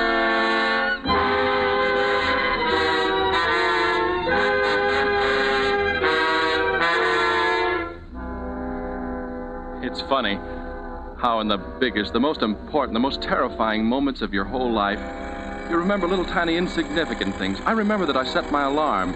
It was to go off at 5 o'clock. I'd set it to wake me up that afternoon. And a bird started to chatter outside as I stood there shivering with cold and terror, looking down at that dead man's face. Although I'd never seen him alive, I knew this was Phil, her husband. There was a deep gash over his eye, and the blood still flowed from it onto the floor. I stepped over him, and I ran into the bedroom. Helen! Helen! But there was no one in the bedroom, nor in the kitchen. And then I heard the front door open. Jimmy! Close that door, Helen. Oh, Jimmy! Close it, do you hear me? Be quiet. Turn the lights out. Be quiet, I tell you. Oh, Jimmy, what have I let you in for? Stay where you are. Don't move, Helen. Who is it? I don't know. Keep quiet. Jimmy! Oh, Jimmy, it's Mrs. Gordon. She's going to unlock the door. Oh, just a minute, Mrs. Gordon. I'll get something on. Jimmy, what's going on in there? All the transcripts are cleaning. Just some friends of mine, Mrs. Gordon. They were having a party. They're gone now. Jimmy Barton, you should be ashamed of yourself. Now open this door. I want to talk to you. Well, I'm not dressed. I was taking a shower. Well, slip something on. Well, I'm tired. I just was going to bed. Jimmy, I told you I wanted to talk to you. Now, will you open this door? She has a pass key, Jimmy. All right, Mrs. Gordon. Just let me get some clothes on. I'll give you 2 minutes. I didn't know what to do. I knew she was determined to come in. Mrs. Gordon was a nosy old woman. She meant well. She'd taken it upon herself to mother Helen and me. She was always coming into the apartment with her pots of jam and her bowls of soup. I knew no matter what I said, nothing would stop her. What'll we do, Jimmy? You got about a minute left. Helen, take him by the feet. Oh, no. Helen, take him by the feet. It's no use. It's no use. We started half dragging, half carrying him towards the bedroom. The rugs slipping along the floor as we moved. We'd just gotten into the bedroom, and then... Time's up, Jimmy. And as long as your good mother isn't here to look after you, I'm going to myself. We can't leave him here. She might come into the bedroom. Quick, the bathroom. Jimmy, where are you? What if she comes in here? Pull back those shower curtains. Jimmy, we can't. Don't argue. Pull them back. Jimmy, I can't get his legs in. Shh. Here, I'll double them up. There. Pull the curtains together, quick. Jimmy, what's been going on in here? Why, look at my rugs. Has there been a fire? Just a minute, Mrs. Gordon. Jimmy, what's on this floor? And on this desk? Is this blood? Jimmy. Get me a razor out of the medicine chest. Here. What are you going to do? Never mind. You stay here. I'm coming, Mrs. Gordon. Well, just as I suspected. You've been fighting. And you've hurt yourself. Now let me see your hand. Oh, it isn't bad, Mrs. Gordon. Oh, no wonder you didn't want me to come in. Where's Helen? She's out. She hasn't been here all evening. Well, let's look at that hand. Oh, it isn't bad, Mrs. Gordon, really. You let me see that hand. Oh, there. Why, Jimmy, this is a bad gash. Have you disinfected it? Yes, I have. Well, let me bandage it for you. But this towel's all right. It's not all right. Where are your bandages and things? In the bathroom? No.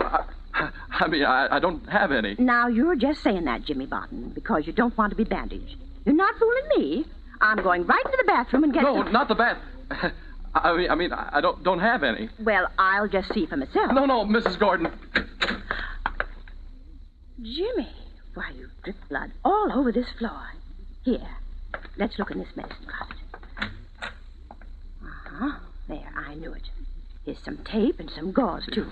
Mrs. Gordon, can't we just do this in the living room? No, we'll do it right here.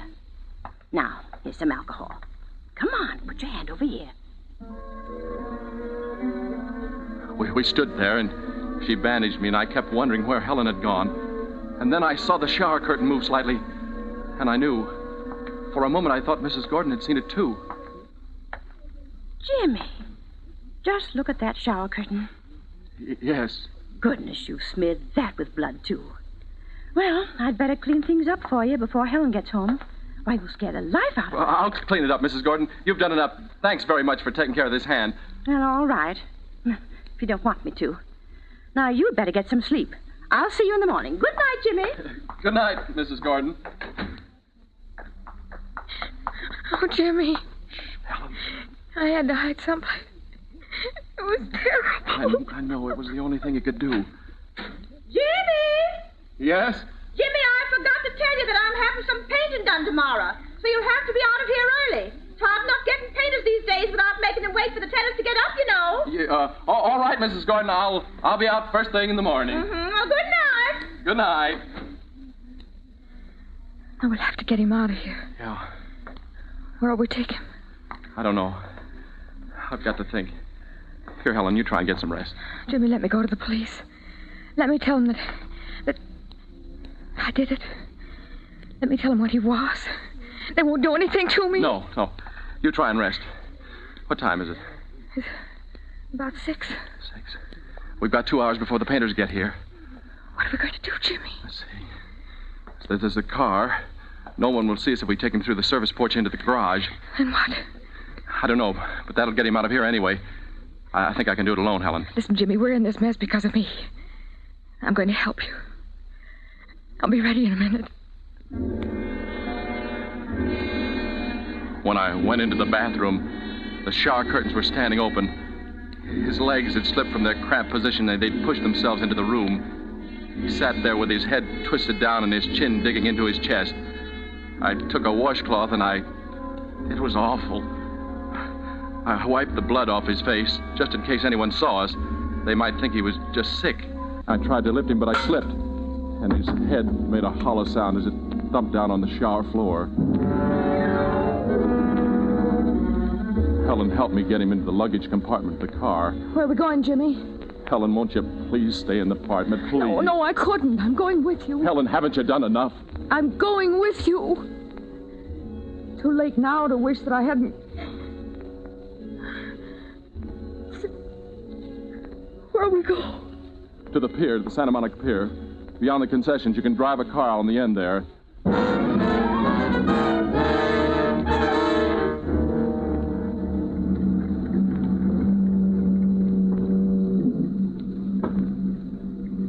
Lucky it's so foggy.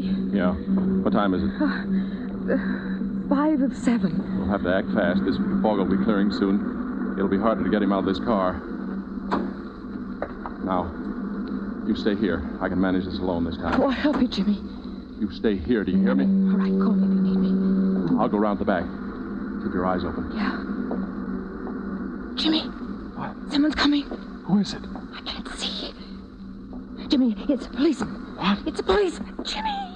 Oh, it's all right. I know him. It's Red Davis. He's the beach patrolman. Hello, Red. Huh? Well, hello, Jimmy. Say, when do you get your sleep? Didn't you close up after that swing ship dance last night?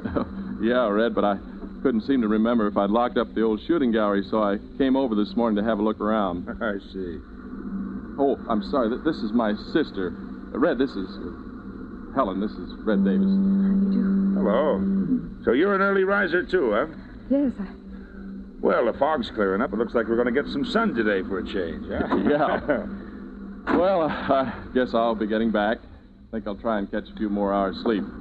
Well, so long. Yeah, so long. Oh, say, Jimmy. Yeah?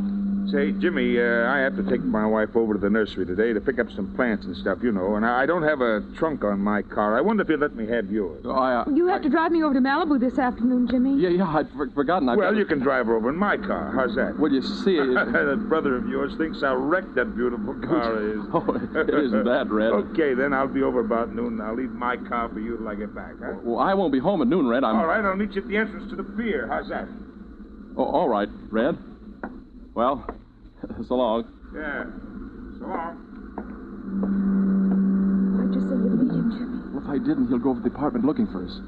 And you don't want any policemen over there, do you? Oh, no, of course not. We've got to get out of here fast. As we drove along the ocean, the fog cleared up rapidly. It was almost 8 o'clock, and some kids were already out on the beach playing around. Then I saw a group of early picnickers. They were unloading their blankets, umbrellas, and things. I guess it was from them I got the idea, from seeing them. Jimmy, your gas is pretty near on empty. Yeah. You got any more coupons? No, they're all used up. We're going to have to do something soon. I know, Jimmy. We can't go back to the motel with the painters there, and we can't leave him in the car. Red's liable to see us and pin us down to using it. There's only one place left. Where, Jimmy? Helen, listen. I'm going to let you out of this car. Oh. You can't help me with what I've got to do now. No, Jimmy, I'm staying. Don't argue, Helen. I'm not leaving you, Jimmy. Get out of this car, do you hear me? No. I haven't time to argue with you. Please. Now get out. I won't do it, Jimmy. Yes, you will if I have to push you out. Jimmy, you're hurting me. There. Now go back to the motel. Get off that running board, Helen. I can't leave you alone, Jimmy. I want to help. I'm not blaming you for killing him, Helen, but now you've got to help me do as I say. What, Jimmy, what? I don't blame you for what you did. He deserved it. But now you've got to help me handle things. Jimmy, you've got to let me... Goodbye, Helen. Jimmy! Oh, Jimmy, don't leave me, Jimmy! I watched her out of the mirror. She kept calling me. I drove on as fast as I could. I knew what I had to do now was one chance in a million. But I had to take it. And I didn't want her to be part of it. I could keep him on the beach that whole day. Then maybe I'd be able to get rid of him when night fell. I wanted to drive further along, but I was afraid I'd run out of gas. So I settled for a deserted strip of beach not far from the motel. I had my swimming shorts and a blanket and a towel in the car. And I got out. I looked around carefully. And And then I opened the luggage compartment. It was the hardest thing I've ever done in my life. But I started taking his clothes off. I managed to get my shorts onto him. Lucky we were pretty near the same size. And then I closed the door. And I went out onto the beach and I spread my blanket out on the sand. And then I went back for him. When there were no cars in sight, I carried him over to where I'd spread my blanket. And I placed him onto it face down, with his hands folded over his head, as though he were just sunbathing. Then I spread my towel out a short distance from him, and I laid down on it. And I tried to look relaxed. People didn't start to arrive until about an hour later. And gradually, little groups of sunbathers started to form. He and I, we looked no different from the others. No one paid any attention to us. I was beginning to feel that everything was going to be easy once it was dark again. But... Jimmy! I've been looking all over for you. What? Oh, hello, Mrs. Gordon. Where's Helen? Isn't she in the apartment? No. What time did you go out this morning? I couldn't sleep. Well, didn't Helen come in at all last night? Oh, yes, she did, but she left early, too. Said she was going into Los Angeles. Oh, my. I was so worried about her. Well, the painters came, Jimmy, and everything's a mess. I think I'll sit down here with you a while. You're not with anyone, are you? No, I'm not. Goodness, I wish I'd brought along some oil. Looks like it's going to be a hot day. You know, these days that start off foggy are very deceiving. Yeah, they are. This is a real treat for me, Jimmy. I never get out on the beach. Think I'll have a nice day of rest for a change. Later we can get some sandwiches. The treat's on me. Well, Mrs. Gordon, no, I hadn't planned on spending the day at the beach. Oh, it'll be good for you, Jimmy. Not healthy for a boy your age to be working all night and sleeping all day. But, Mrs. Gordon, you see, Jimmy, do you know that man over there? Which one? Why, that one right there. Well, no, I don't know him. Well, he's lying so still. His back's going to get an awful burn. Yeah. Well, do you suppose he's asleep? It isn't good to sleep in the sun, you know. Mrs. Gordon, do you think that the painters will be finished by this afternoon? Huh? Oh, well, I hope so. My, a person can get an awful burn on a day like this. You know, someone ought to speak to him. Mrs. Gordon, wouldn't you like to go for a walk? Oh, I'm not one for walking. You go ahead if you like. Well, Come on, Dick, pitch it over here. Oh, those kids.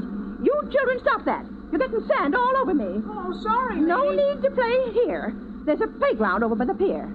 Now you just get away from here. Don't pay no attention to her. She don't own the beach. Pitch it over here. Oh, coming at you. Uh-oh. You hit that guy on the visa. There. Now see what they've done. They've hit that poor man. Now they'll get what's coming to them. Mrs. Gordon, sure you don't want to go get some sandwiches or something? I'll just stay Not here and... until I see those two hoodlums get what they deserve. Shh. Gee, I'm sorry, mister. Could we have her ball? Now, look at that. Ball's right in the crook of his arm. He's pretending he's asleep. He's not going to hand it to them, but just wait till they reach for it. He'll give them something besides their ball, all right. Oh, what are you waiting for, Dickie? It's our ball. Just take it. Oh, hey, mister, could we have... Go on, take it. Here, I'll get it. Thanks, mister. I got... What's the matter? Gee, he's cold. What'd you say? He's cold, lady. His arm's like ice.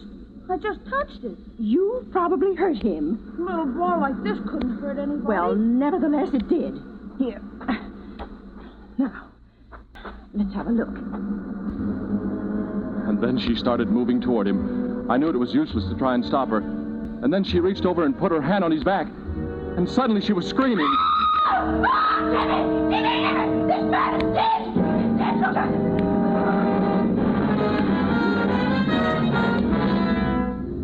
Before long, there was a crowd of people around us, and someone called the police. I wanted to run, but I knew that would be the wrong thing to do, so I just stayed there, numb-like, watching things. When the police came, they started questioning everybody. Mrs. Gordon was first. Why, he'd been there all morning. I came early, and he was here already. Just like that. You know, with his face down. Just like he was there anyone else around when you arrived? Around? Yes, Jimmy was here. He was here all alone with him. Weren't you, Jimmy? Yes, I was. Yes, you see, he was. Doesn't anyone know this man? Do you know him, I told you kids to keep away from here now. Did you hear me? We discovered him, didn't we? If it hadn't been for us. Yeah, and you don't even know a clue when you see one. Look at his fingernails. What's that? Oh, the child's right, officer. What's that? Now, just look for yourself. Let me see that. Yes. It looks like powder. Something flaky. Are you sure none of you people around here recognize him? Recognize him? Well, I've never seen him. Officer. Huh?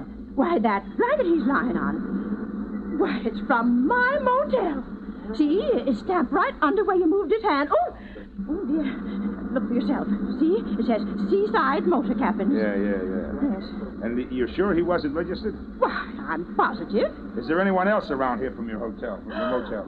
Jimmy, look. Jimmy! Here comes Helen. Look, she's crying. Mrs. Gordon, I asked if there was anybody around here from your motel. Huh? What's that? Oh, yes, Jimmy Barton here. And that girl. You see, she's his sister. They've been with us for several weeks. Jimmy, huh? Yes. What have you got to say, Jimmy? And suddenly everyone was looking at me and at Helen as she ran towards us. And like a fool, I started to run too, in Helen's direction to ward her off. I didn't get far, however. Someone caught me by the arm. Jimmy, I've been looking all over for you. Don't say anything, Helen. Let me do the talking. Don't say anything. Jimmy, when you forced me out of the car this morning, you said you didn't blame me for having killed him. Helen, be still. Don't. Jimmy, I didn't kill him. I thought you had. I was helping you get rid of him because I thought you'd done it. I'm sorry, kid. Helen, are you telling the truth? I swear it, Jimmy. Phil and I were quarreling. He'd been taking something again. He was like crazy. And... This guy, Phil? And I knew there'd be trouble when you came home from work. So I got out the back way and I went looking for you on the pier. When I couldn't find you, I went back to the motel and I found him on the floor. I thought you... But Helen, why didn't you say so? You didn't give me a chance, Jimmy. You just took it for granted that I did it. But who did kill him, Helen? That's what I'm trying to tell you. Nobody killed him. What are you talking about? I went to the motel a while ago to wait for you. While I was there, I remembered about Phil last night. How strangely he'd acted, and how he hadn't been able to walk straight, and how he'd almost fallen several times while we were quarreling. And then I saw the gas heater, Jimmy. There was a sharp edge on the top of it with blood on it. He must have fallen. He must have. Oh, but Helen, we've no way of proving that. There was something else, Jimmy. Yeah, what? The wall above the heater was scratched, as though someone had clutched at it to save himself from falling. There might be fingerprints. There might be. Oh, no, that's no... Wait a minute. Plaster! Hey, Red! That flaky stuff you found under his fingernails, that might have been plaster!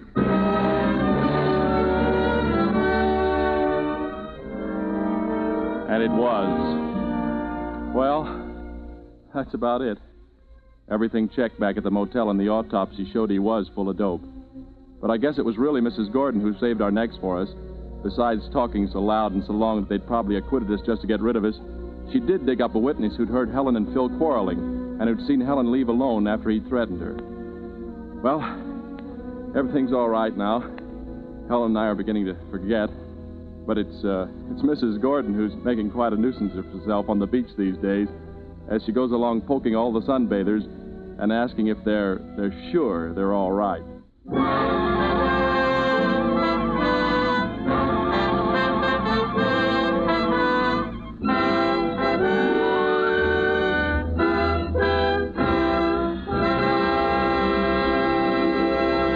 And so closes The Dead of the Night, starring Robert Cummings. Tonight's study in Suspense. Suspense is produced and directed by William Spear. If you are one who does not yet know how much and how delightfully Roma wines can add to your meals, well, let me urge you not to miss out any longer on such a treat as this. There's nothing complicated about it. Just get and serve Roma wine with meals or any time in any kind of glass you wish. Try the many different kinds of Roma wine until you find those you like best of all. Try Roma California Sherry with its wonderful nut-like flavor as an appetizer. Then hearty Roma Burgundy or the deliciously delicate Roma Sauterne with the meal. These superb wines make even the simplest meal a feast. Yet they cost you only pennies a glassful. Get some tomorrow. And if your dealer is temporarily out of Roma, please try again soon. Ask for ROMA, Roma wines. Remember, more Americans enjoy Roma than any other wine. Next Thursday, same time, you will hear Mr. You are listening to Golden Age Radio, rumble.com/C/GAR. Brought to you by G3PL.com.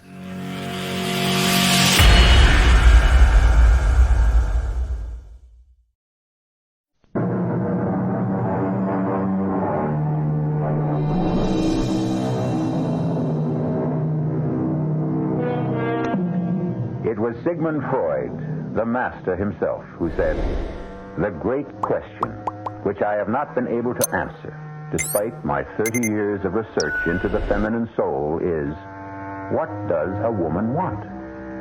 Well, such a question may have disturbed the immortal doctor, but not the man you are about to meet. His name is Silas Cunningham. And if you were to ask him, what does a woman want? Silas Cunningham would look at you in all sincerity and say, "Well, every woman I've ever met has always wanted me." And it's evidently true, because there is one woman who wants Silas forever, even after she's dead. Go in with her now, Silas. Is she better, Doctor? No. But Dr. Pearson... Go see her now, while you can. Silas? Is that you? Yes, darling. Oh, I want to tell you. Please, Julia, please, save your strength. I have nothing to save my strength for. Listen to me. I'll be here. Of course you'll be here. You'll get better. I'll be here after I'm dead. Darling, I I'll be in this room. In this room. Our room. I love it so much. Yes, darling. Oh, no one will see me, but you'll see me. Yes, dear. No one will hear me, but you'll hear me. You believe that, don't you? Don't you? Yes, I believe it. Oh, darling, we love each other so much. We refuse to be parted, even by death. Hold my hand. Oh, my darling Julia. I'll come back to you, Silas. I'll never leave you. I'll never leave you. Julia. Doctor Pearson.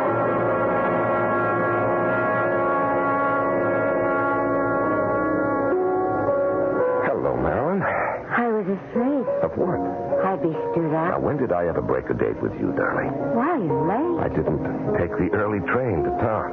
Why not? Well, I begin each day with a visit to Julia's grave. Really, Silas? Yes, I arrive each morning at 9 and sit an hour. And do what? Meditate.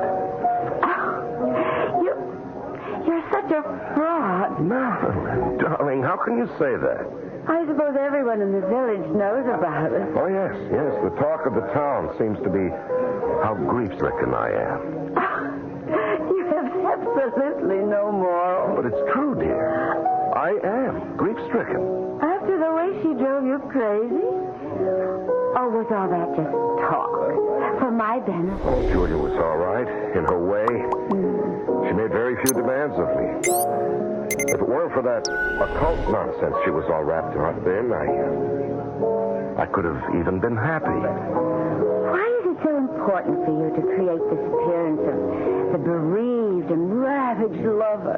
Well, when very rich wives die young, certain nasty-minded, suspicious persons may begin to formulate all sorts of evil thoughts. I understand. And so for a year or so, there should be a show of decorum. I still have the apartment. But there's no reason why we shouldn't enjoy the estate. Boating, tennis, so much to do. Darling, I want you out there. But doesn't that go again? No, because you see, I decided to write a book. Book? Yes, and I'll need an editorial assistant. You're going to write a book? About what? About the occult, the supernatural, The very strong possibilities of communication with the dead. Oh, but you know as well as I do that that's all nonsense. Oh, please, dear. This book is to be dedicated to the memory of my beloved wife. Silas. Now, you have had considerable experience in the publishing field. You were Julia's very best friend. And besides, as far as outward appearances go, we shall be impeccably chaperoned. By whom? By the redoubtable Mrs. Watson herself. I shall ask her to stay on as housekeeper. Mrs. Watson. Mm-hmm. Madam Hatchet-Face. But, darling, she radiates respectability from every pore. When do I report for duty? Saturday. Call when you're ready. I'll have Hastings drive into town, pick you up. Well, here's to the book. And, to other things.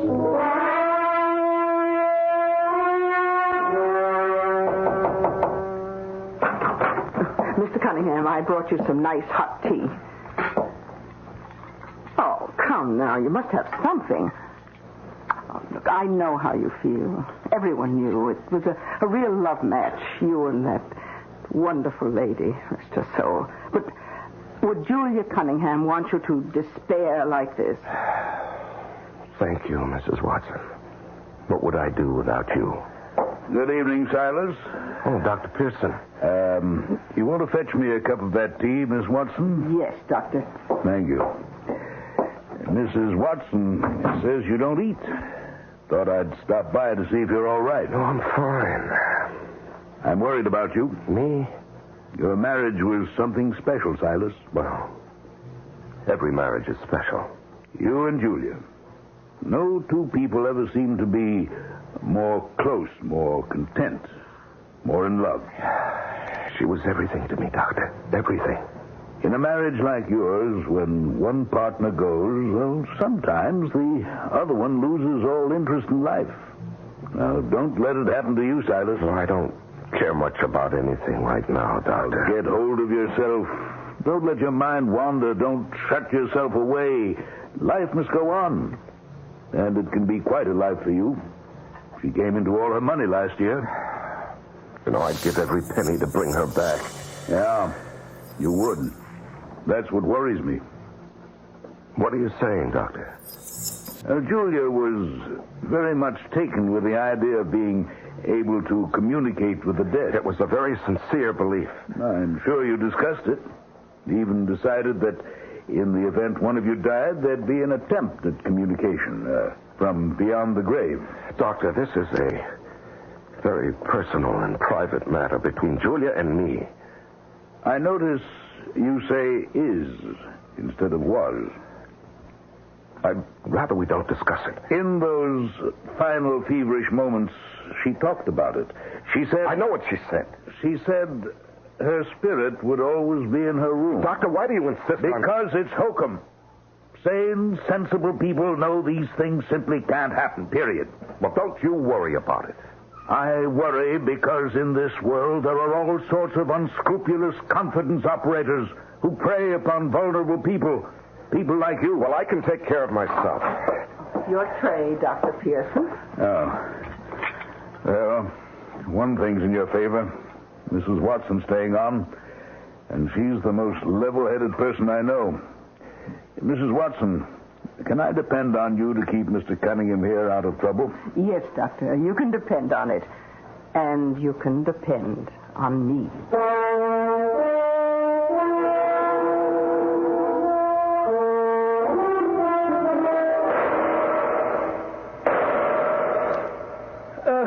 Mr. Cunningham, I've got a beat on them now. Oh, darn, I missed him again. Oh, well. It's too nice a day to hit anything anyhow. I just feel like making some noise in the woods. Mr. Cunningham. What is it, Hastings? Well, I don't know. I got to talk to you. I mean, I don't know what... Why don't you start at the beginning, Hastings? Yes, sir. Look, you know what's just happened to me, Mr. Cunningham? No. What happened? Well, I've been fired. Fired? Now, how could you be fired? Well, that's what I can't figure. Well, who in the world could have fired you, Hastings? Old Lady Iron Pants. I mean, Mrs. Watson. Well, why? Well, I don't know. She comes up to me and she says, Hastings, you're finished. Here's your money. Get out of here. Just like that. Well, I don't understand why. Well, she figures if Mrs. Cunningham passed away, she can rule the roost, you know what I mean? She's always had it in for me anyhow. Why, Hastings? Well, I guess I'd pop off about her. Pop off? How? Well, I was only kidding, but it was about sex. Sex? Oh, come on now, Hastings. Why would anyone talk that way with Mrs. Watson? Why, she must be at least, Yeah? How old do you think she is? Well, late 50s, even 60, maybe over. Next time, take a good look. She ain't even 40 yet. And she's been a widow 18 years. Oh, well, I'm sure we can adjust the matter. Well, I told her to go soak her head. I told her, Mr. Cunningham hired me. Therefore, only Mr. Cunningham can fire me. Is that right? Yes, Hastings. That's right. Now, you go back to the garage. You'll have to go to the city this afternoon.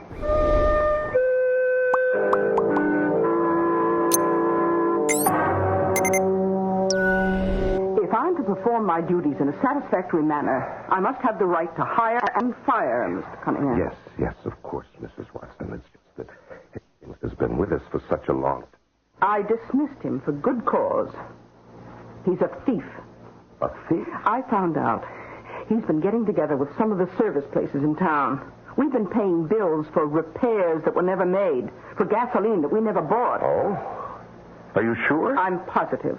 The sooner he's off the premises, the better for all concerned. Well, it's just that I would want him to drive into the city this afternoon. Oh, yes. Yes, I'm expecting a call from Mrs. Ralston. Marilyn Ralston, of course.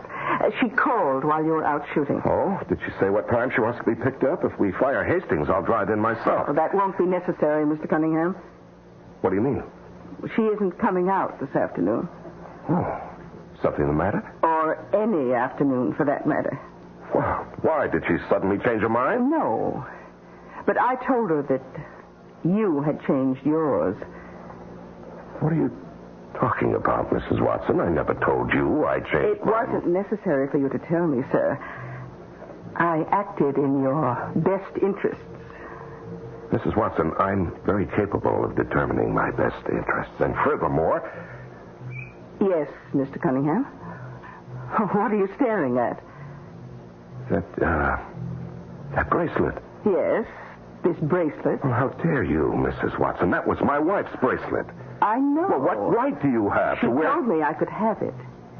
She whispered it to me. Well, that's a lie. The day she died. It isn't true. The day she died of, what did the good Dr. Pearson say? An infection? Nobody questioned dear Dr. Pearson's diagnosis. How fortunate he signed the death certificate without questioning it himself. Now, you couldn't prove anything. Of course not. I couldn't prove anything, but... Now, if they were to exhume the body and perform certain tests... but they'd never do it. Unless someone suggested it strongly. And as of right now... I don't plan to suggest it.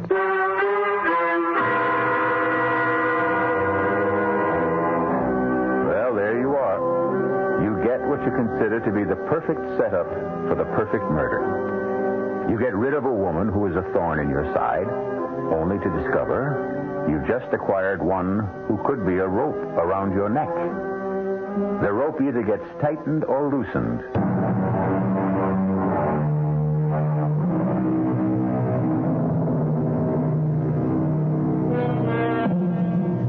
On her deathbed, Julia Cunningham promised her husband Silas she would communicate with him from the other world. However, it now develops that Silas may have more trouble than he can handle in this world. It seems that Mrs. Watson, the faithful housekeeper, has discovered that Silas had actually hastened Julia's exit from what is sometimes described as this veil of tears. Mrs. Watson, what makes you think I would have something to fear from an autopsy? Isn't it obvious? Isn't what obvious? The situation we find ourselves in. Now, if you didn't fear an autopsy, this bracelet would be off my arm, you'd fire me on the spot, and I would be out on my ear. Now, I know. Just what do you know? I know I was right about the bottle of poison. What bottle of poison? Oh, come, sir. It was in your room. I made a few discreet inquiries. I learned from a doctor that small, steady doses could produce symptoms which might appear to indicate an intestinal infection, and it would be treated as such until suddenly the patient would die. Incidentally, that doctor was not Dr. Pearson. And, just how would I be implicated? Well, if I were to voice my suspicions strenuously enough, and if the coroner should find poison... Oh, I see. Isn't it your duty as a reputable citizen to, report this? Yes, it is. Why haven't you done so? Well, I could set in motion a chain of events that could place you on a scaffold or in a prison for life. And I asked myself, now, what would be in all this for me? Well, the satisfaction that you had performed your duty as the responsible citizen of a democracy. Oh, I've been doing that all my life, and I have very little to show for it. And so I said to myself, Vera? I'll wager you didn't know my first name was Vera. Well, to be honest, I didn't even know you had a first name. That's true. To you, I've always been the invisible Mrs. Watson.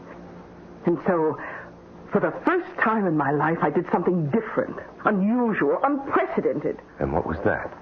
For once, I thought about me, my own welfare. You see, Mr. Cunningham, you had committed the perfect crime. Well, how? You seem to have detected it. Oh, the key element. Dr. Pearson. Old, fumbling, superannuated Dr. Pearson. Well, he's not all that incompetent. Oh, no. He's merely obsolete. And you counted on that. You counted on him accepting your wife's death as a purely natural event and getting a death certificate without an autopsy. Well, Mrs. Watson, now what? I assume you intend to blackmail me. Well, that's a harsh word. How much money do you want? Oh, I don't want any money. You don't want any money? No. Well, then what do you want? I want you. You want me? Yes. What does that mean? What do you think it means? I want to be Mrs. Silas Cunningham. Would you mind saying that again? I think you heard it. Yes, I heard it. I can't believe it. You know, people like you are completely unaware of people like me. As human beings, our mission in life is to serve, to be useful, to cater to all your creature concerns. But I have feelings. I have desires, emotions, yearnings. Well, I'm only 3 years older than you are. That's young enough. There's still time enough for me to enjoy a rich, exciting life. I've heard of shotgun weddings. Why turn you over to the police? I have a once-in-a-lifetime opportunity. Finally, Vera Watson, you too can become somebody. Nobody's maid, nobody's servant. Cross the line. You know, I wish I could say I admire you. Oh, well, we'll let a year go by, a decent interval, and then we'll announce our engagement. I can assure you, Mrs. Watson, you're hardly my type. Perhaps. But you're mine, and after a while, I'll become yours. You think so? Oh, you'll come to value me when you know me better. Oh, by the way... Yes? Unlike so many women in love, Mr. Cunningham, I'm not blind. For example, I see how you've been glancing at your shotgun. Oh, have I been doing that? Well, I wouldn't recommend anything hasty, sir. You see, I've written a letter to my sister. It's to be opened in the event of my death. Need I say more?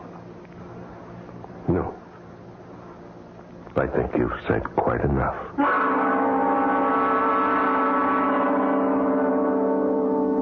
Darling.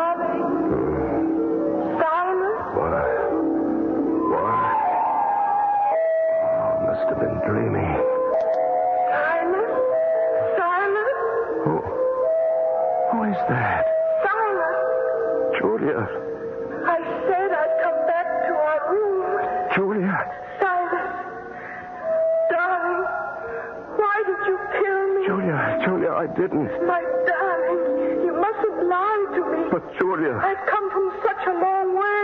Don't lie to me. Julia, please. Why did you kill me? Julia, I didn't.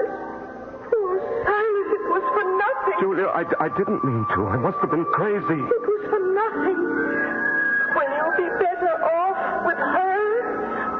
Will you kill her, too? Julia, please, will you listen to me? Will you kill her? Julia, I didn't know what I was doing. Silas, you'll have no rest, no peace until you kill her, too. Julia, please. Julia, I didn't mean to kill you, Julia. I didn't mean it, Julia. Shut up, sir. What are you doing in here? What did you slap me for? It's a good thing none of the servants sleep on this side of the house. You were having a nightmare. No, she was here. Julia was here. I saw her. I heard her. Snap out of it. You don't understand. Can't you understand? You were screaming that you murdered her.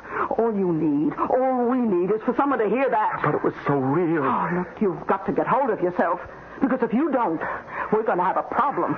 Yes, you're right. Well, at least you're beginning to see how much you need a woman like me. You must keep your sanity. And I can help you do it. Now, listen. No, please. not now. Now, you take this sleeping pill and get yourself some rest.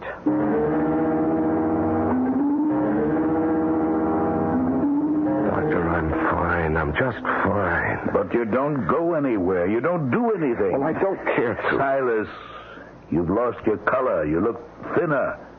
You've got to develop an interest in life once again. I'll be all right.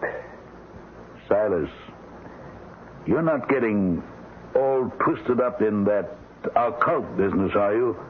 You're not getting visits, I hope. Doctor, I loved my wife very much. And I still haven't recovered from the shock of having lost her. And I wish that everyone would let me alone.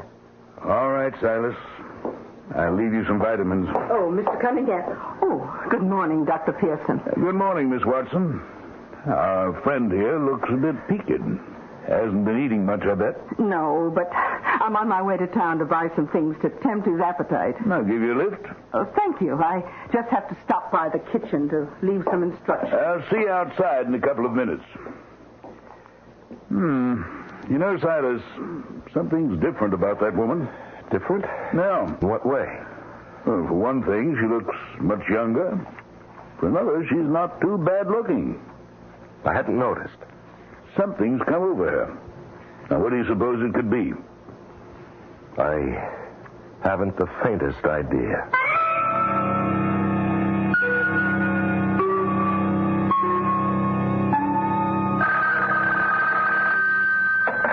Hello? Hello? Is Mrs. Watson there, please? No, I'm sorry. She's out. Oh. Well, will she be back soon? Well, it's hard to say. She's downtown shopping. Could you take a message for her? Yes? I'm her sister Emma. It's about the letter. The letter? A couple of weeks ago, she gave me a letter, and she said I was to open it only in case she'll know which letter I mean. Yes. Well, tell her the letter's gone. Oh? I put it in a wooden box with some of my things, and we had a fire in the house, and everything's been destroyed. Oh, I see.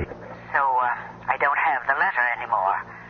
And if it was very important, she'd better send me another one.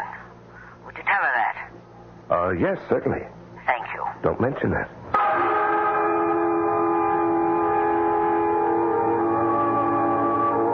Good evening, Mrs. Watson. Oh, good evening, Mr. Cunningham. Is this how you spend your evenings, Mrs. Watson? Knitting? Knitting, reading, listening to music. Well, I've often wondered what you did with your time. Oh, that's not true. I don't imagine you ever gave me a second thought. Well, for better or worse. Do you know what I like to do on a lovely night like this? No. Go out in a boat. Well, why don't you? Well, I never cared to go out alone. Are you asking me to go with you? Mm-hmm. Why? Well, it's part of my courtship, Mrs. Watson. You are a remarkable man, Mr. Cunningham. And you are a remarkable woman. You know, actually, you were right the other night. You're the woman I need. The woman who can hold me in balance. Vera.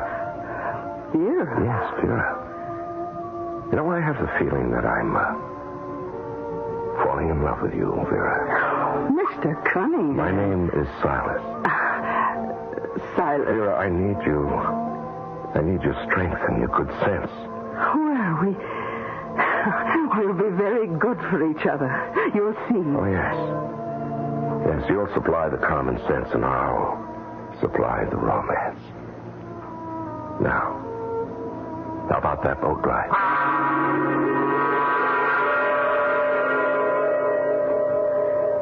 Oh, I'm very happy.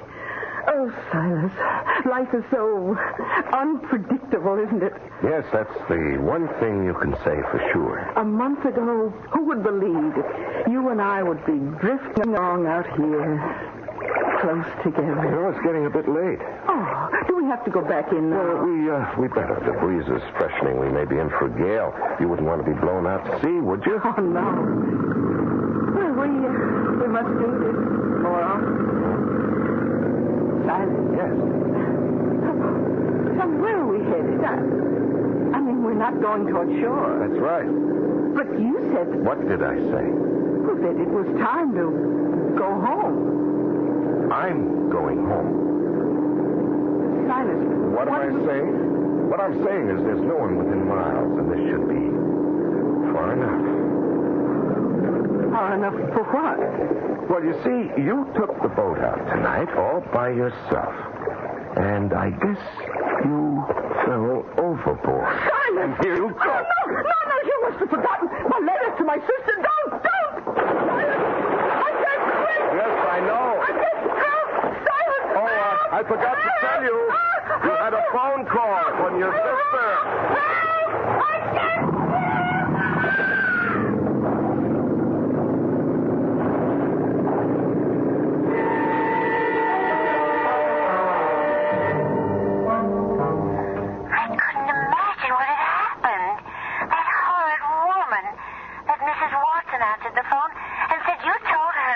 Please, speak gently of her. She's gone.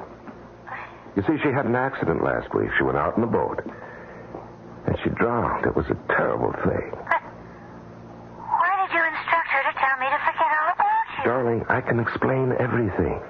Well, it had better be a fantastic explanation. Still want to see me? Well, I shouldn't. But? How long will it take you to get here? Give me an hour. Hurry, darling. Sure thing. Well. What? Looks as if that poor girl's going to get stood up again. Well, who are you? It's a good idea for the two of you to be seen together.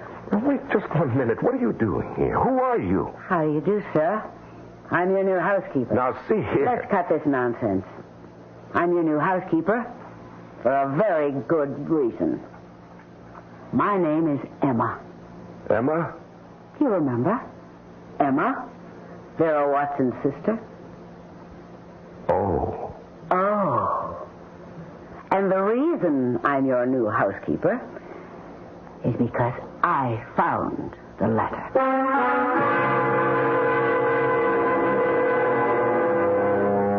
First, Julia cramped his style. Goodbye, Julia. Then, Vera Watson had him cornered. Goodbye, Vera. Now, here comes Emma. It never rains, it pours. What are we going to do about Emma?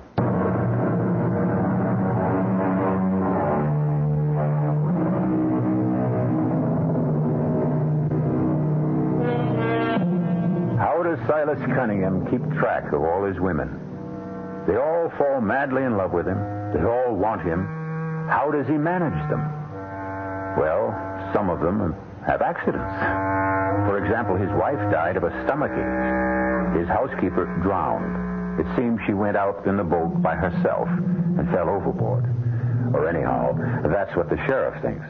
Now, the latest woman who has entered his life is Emma. That's right. Emma. Yes, I spoke to you on the telephone. That's right. And I told you about the letter. Uh-huh. What are you doing here? I didn't think there was anything to that letter. Well, there isn't. Oh, Silas. Silas. When I read that my poor sister, well, actually, she's my stepsister, had drowned. Well, you know, she shouldn't have gone out in that boat alone. Oh, she didn't go out in the boat alone, Silas. You went out in the boat with her. What did you do? Throw her overboard? Now, you can't prove that. I don't have to prove that. I still know about the other thing. All right, let's get this over with, huh? How much do you want? Ooh. You don't catch on at all, Silas. What do you mean? I think you're kind of cute. Oh. Good. You know, you're obviously an intelligent woman. Why don't we make a settlement? What did you have in mind? Well, Before you tell me, let me tell you what I had in mind. I can marry you, then sue you for divorce and strip you clean. You know, you drive a hard bargain. You'd have been better off with Vera. I'd have been better off with Julia.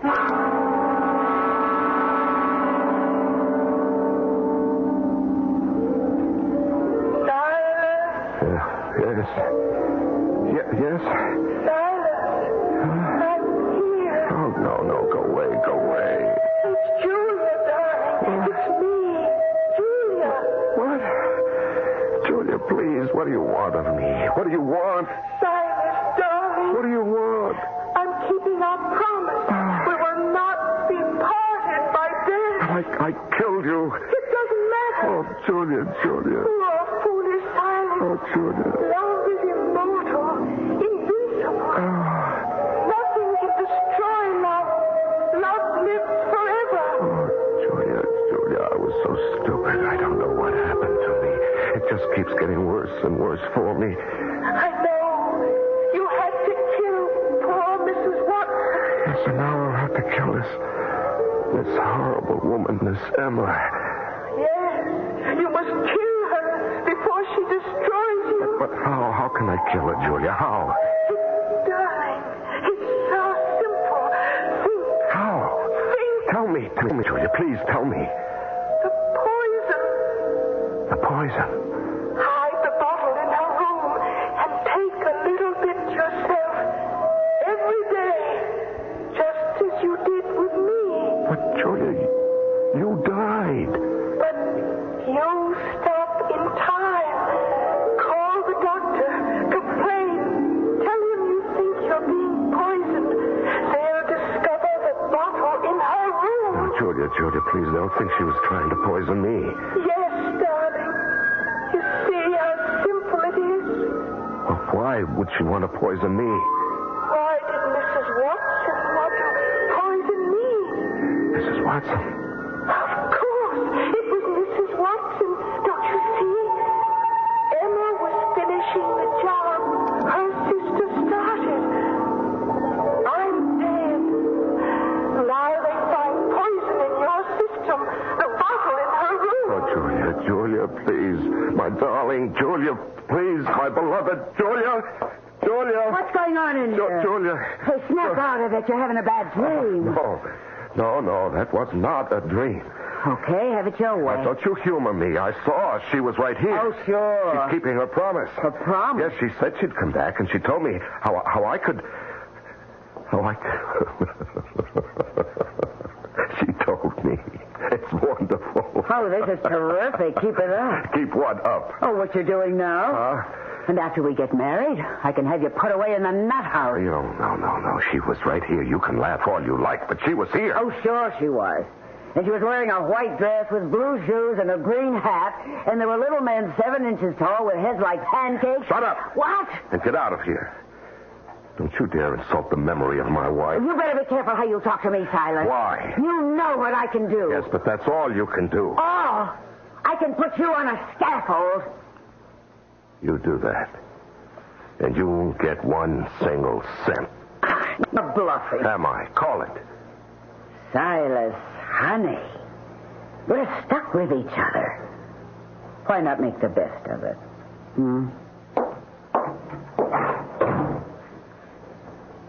We may be stuck, my dear. But not for long.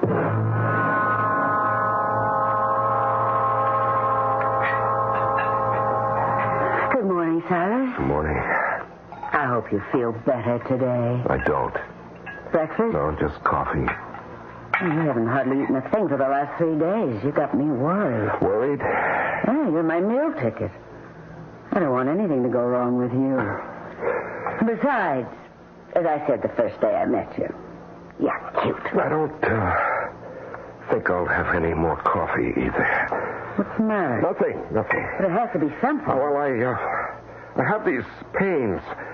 What kind of pain? I don't know. Just pains. Where? Everywhere. Would you want me to call a doctor? No, not yet. Not yet? What are you waiting for? I'm waiting for just exactly the right time. What do you mean by just exactly the right time? There's an exactly right time for everything. Now, I better go upstairs and lie down. Can you manage? No, I can manage. I can manage everything. Doctor, this is Emma. Mr. Cunningham's housekeeper. What is it, Emma? Dr. Pearson, Mr. Cunningham's been sick the past 4 or 5 days. Sick? What do you mean? Well, he can't eat. He has pains. Looks kind of feverish to me. Why didn't he call me? I said to him, call the doctor. But he said he wanted to wait. Wait for what? Well, he said he wanted to wait for just exactly the right time. I'll be right there.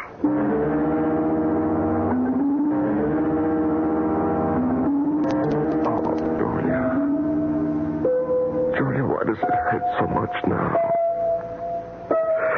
This is only the 4th day after taking the poison. You needed 10. Oh, is it supposed to be this bad? Julia, please come here and talk to me. I'm going to call Dr. Pearson now. I better not wait any longer. Oh, I better call. Maybe my system is different. I only took a little bit. Julia, please. Where are you? I'm here, Silas. Here. Is this how it was with you? Yes, darling. I can't stand it. Neither could I. That's why I let go. Let go? Yes, darling. Let go. I can't take it anymore. I know. Oh, don't keep fighting it. But I have to hold out until Pearson gets here. He can't save you, darling. No one, nothing can save you now. Julia. Oh, come with me, darling. Where? It won't hurt you anymore. Oh. Here. Hold my hand. Now, come. Sit up. I don't have the strength. You do. No. See? And now, walk. Walk with me. Oh, Julia, I can't stand the pain. Oh, just a few more steps, darling. A few more steps. That's it. Silas, get out from that window, you fool! Now, let go, darling. You can let go. Oh, Julia!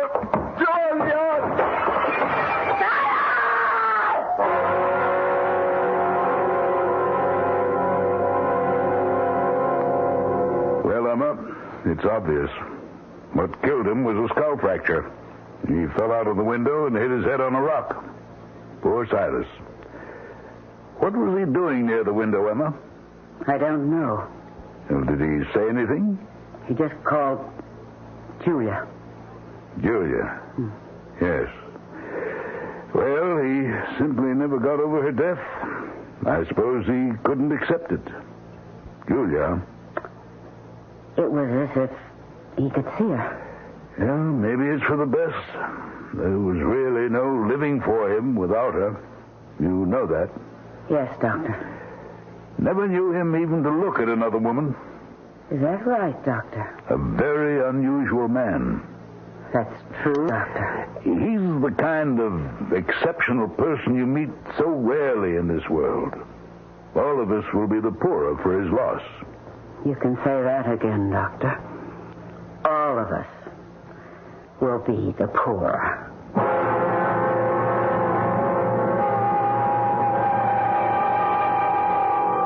Well, you know what they say.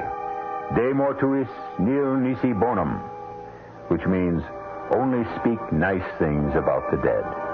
And after all, Silas Cunningham paid the price. Ironic, isn't it? So many men envied him his fantastic good looks and his successful way with women. It shows you can have too much of a good thing, but you cannot have too much of Mystery Theater.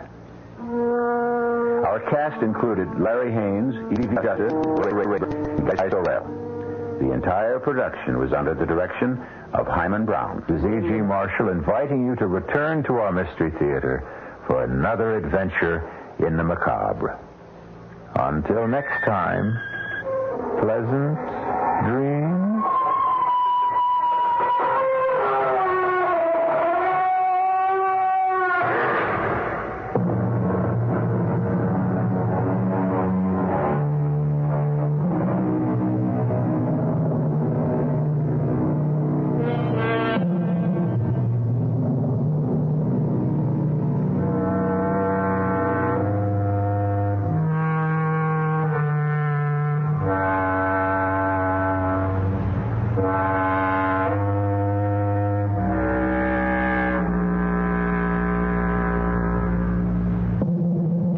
The preceding Mystery Theater program is furnished by the CBS Radio Network. This is WOR New York, an RKO General Station. At the WOR time signal, exactly 8 o'clock, here's John Scott with the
You are listening to Golden Age Radio, rumble.com/C/GAR.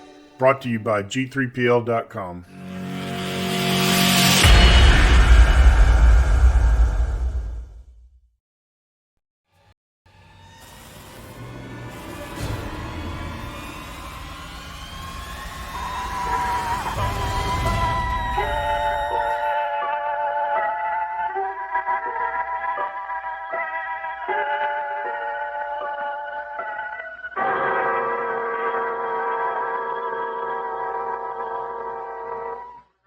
Good evening, Creed. This is Hunter Galloway opening the doors at the Mystery Playhouse. Tonight our stage will be taken over by Inner Sanctum, and as usual, you'll get a chuckle or two and an excellent mystery story from Inner Sanctum's host, Raymond. We're at your door, Mr. Host, so open it, won't you?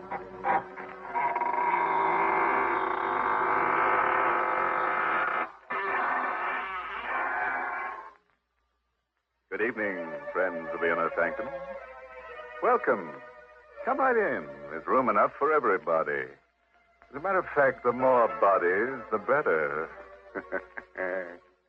Don't be surprised by the gloom. It's our new paint job. In black, so the bloodstains won't show. And now, friends, draw up your chairs. Dim the lights and listen to a story designed to freeze the spine and set the teeth on edge. It was written by Michael Sklar and Richard Manos, and it's called The Confession. Our star is Santos Ortega, who plays the role of Alex. The last thing I remembered was the gunshot, the thud of the bullet, and the burning pain in my stomach. And everything got black. When I regained consciousness, my impression was of blinding whiteness. There, don't try to move, Mr. Sturgis. Where am I? This is the emergency ward of the General Hospital. I felt no pain. Just an overall numbness and a desire to sleep. Am I going to die? Yes. How much time have I got? A couple of hours. Doctor, I want to make a confession. I want to confess to murder. I told the doctor about the money and Lenore. She was much younger than I. And she thought because I owned a little drugstore, I must be prosperous. And I suppose that's why she married me in spite of the difference in our ages. But there wasn't any money for fun or nice clothes. So she became restless. But I loved her. And I did my best. Until the other night. In the drugstore. 12 o'clock. Time to close up, Alex. 5 more minutes. Another customer might come along. Just like an old man, chasing pennies, never getting anything out of life. Be reasonable, dear. I'm trying to make a living for it. Is this your idea of a living? Is this what you promised me before we were married? I know it's not what you deserve, Lenore, but someday... Oh, you make me sick. I must have been crazy when I married you. Lenore. I'm going to say something I've had on my mind for a long time, Alex. Rather than go on this way, I prefer to be dead. Look at you. I don't have to put up with you. I'm still young, Alex. So there it was. Out in the open. An old man with money would have been acceptable. But because I had no money, she was going to leave me. I wanted to plead with her. I would have gotten down on my knees. But before I could say anything, the street door opened. And a man stumbled into the store. Oh, Alex, look! Help me. Quick. I'm wounded. I helped the man to a chair. He'd been shot in the chest, and the front of his coat was covered with blood. His breathing came hard. Bullet, my chest. Patch me up. I'm only a pharmacist. You need a doctor. I'll call Dr. Johnson. No, I don't want any doctor. I want you to help me. Is it because doctors must report bullet wounds? Is that why you want a doctor? Never mind my reason. I got plenty of dough. I'll give you $500 to take care of me. Well, I'd better call the police. No, lady, no. Look, mister, take care of me. Keep it quiet. I'll give you $1,000. $1,000? Let me see the money. Here. Here's a $1,000 bill, but I got plenty more. No. Help me take him into the back room. Oh, but Alex. No, I'll take him myself. You get busy and wipe the blood off the floor. Oh, no, you can't. Wipe up the blood. Do as I say, Lenore.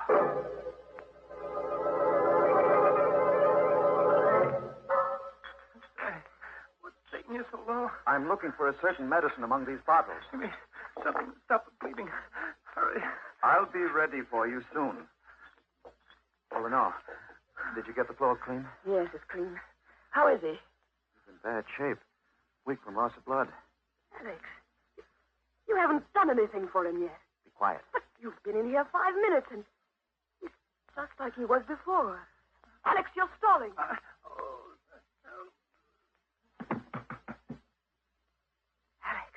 Let him lay there. But he's dying. I know. Alex, call the police. No. Are you going to let him die? Yes. That's as bad as murder. I didn't shoot him. It's not my fault if he dies. No. He's got money.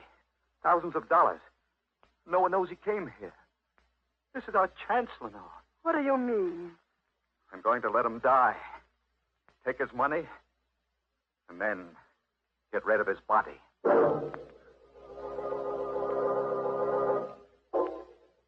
Stay still.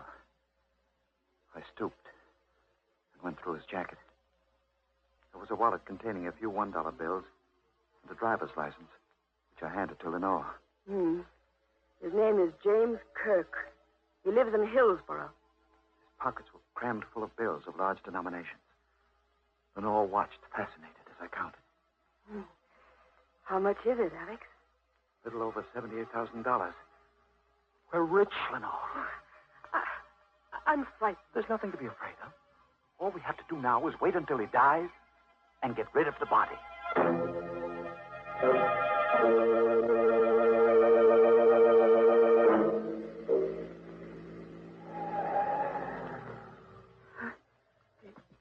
Do you need me to help you? No. I can manage alone. This body's heavy. Yeah. Through the door. Oh, Alex, he's still alive. Yes. What are you going to do now? It's dangerous to wait here until he dies. Anyway, what difference does it make? He'll be dead when he goes into the water. No, that's murder. Call it what you like. We've gone too far now to stop. You wait in the car. I'm going to carry him to the edge of the pier and drop him over the side.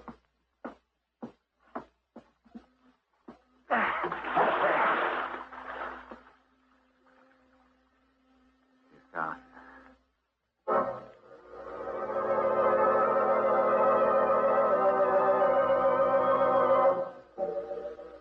I watched Kirk's body sink into the water. I knew the current in the bay would carry it out to sea.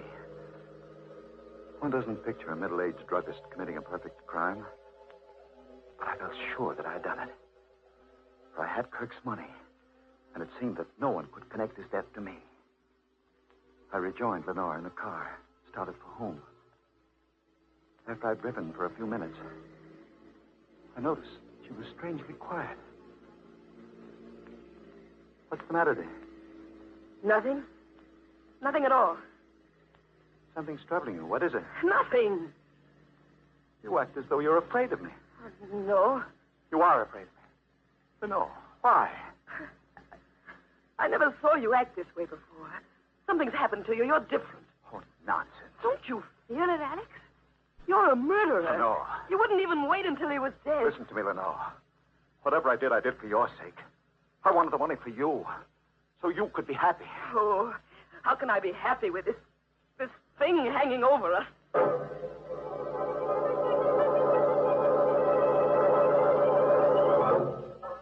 We had breakfast the next morning in absolute silence.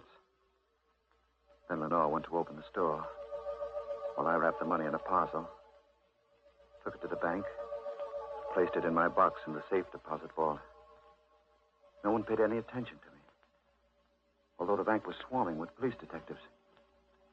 From the bank, I went directly to the drugstore and found a man there waiting. Sturgis? Yes? Biggert is my name. Mark Biggert. What can I do for you? I'm an insurance company detective, Mr. Sturgis. I'm investigating the First National Bank robbery for my company. I want you to tell me everything you know about that robbery.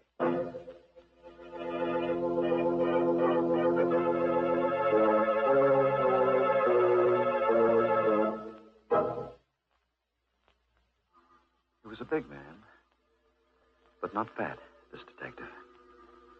And although he didn't appear to be very intelligent, he had a look of cunning.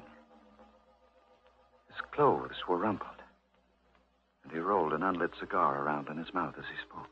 Suppose you start from the beginning, Sturgis. There's nothing to talk about, Biggert. I don't know anything about the robbery. You don't, eh? No, I don't. Why should you come here annoying me with silly questions? I'll tell you why I'm here, Sturgis. And then maybe you'll see your way clear to talk. You know the bank was robbed last night, and the crook got away with better than $78,000. Yes? The night watchman was shot.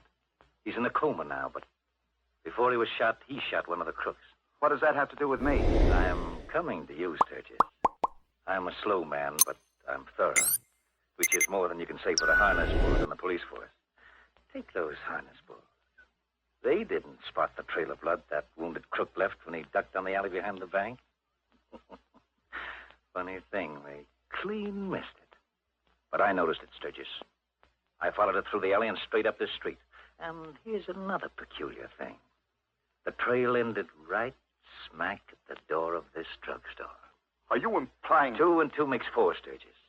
As I said, I'm not a fancy-pants detective, but here's how I figure it. This yegg was wounded. So he came in here and asked you to fix him up, which you did. In exchange, he gave you a nice big piece of the tape to keep your mouth shut. Am I right, Sturgis? You're 100% wrong. If you were smart, you'd talk now and save yourself a lot of grief. I've got nothing to tell you. Suit yourself, Sturgis. But here's my business card. In case you change your mind, you can reach me, the Hotel Empire. Oh, by the way, the company is offering a $5,000 reward for the return of that money. I'm not interested. Good day. Okay. It's your next, Sturgis. I'll be seeing. Alex, I heard what he said. He knows. I should have thought of the blood outside. How can you stand there and act so calm about it? He knows, I tell you. Take hold of yourself and know. He only suspects. And his suspicions aren't worth 2 cents unless he can produce evidence. Believe me, we've got nothing to worry about. I was cocky then. Too cocky. Renault was right. I was a changed man. That money had put iron into my spine. And then, that afternoon, I got the first of the phone calls. Hello? Sturgis Drugstore. This is Western Union calling. I have a telegram from Mr. Alex Sturgis. This is he speaking.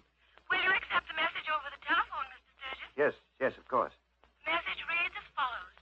Place the money in an envelope and mail it to box number 11, General Post Office.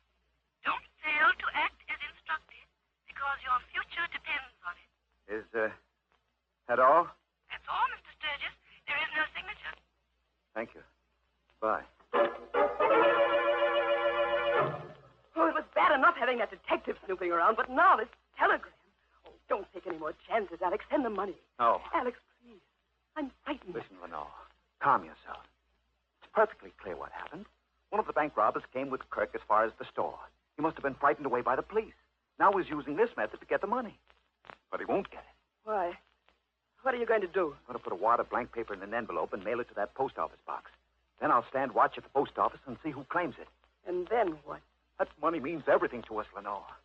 I've already killed one man for it. If necessary, I'll commit another murder.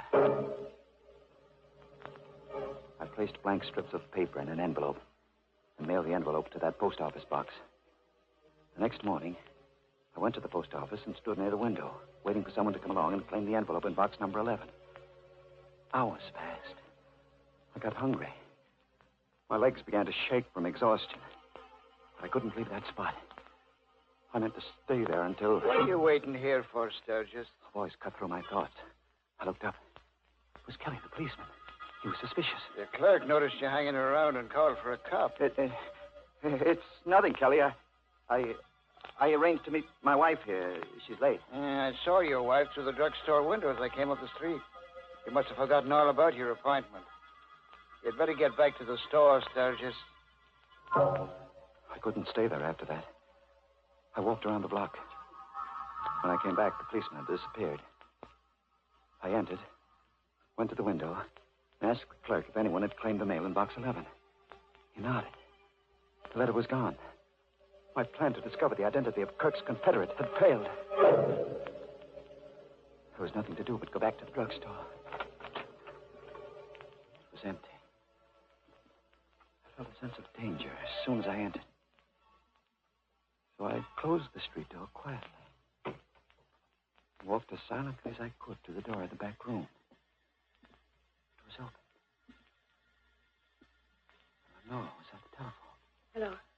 Hello, Empire? Hotel? Hello. Connect me with Mr. Biggert, please. Yes.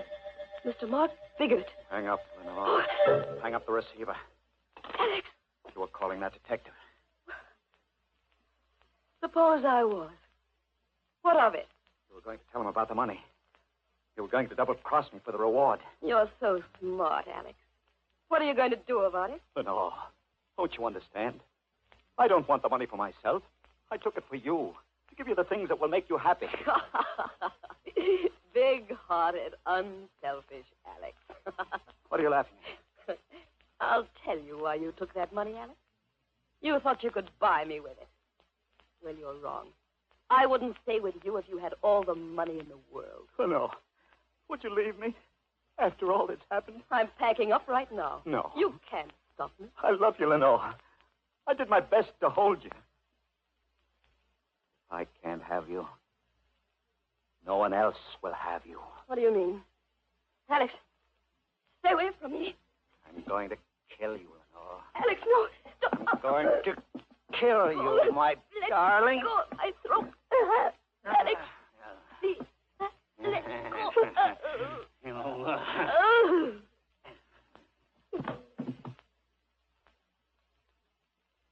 She's dead.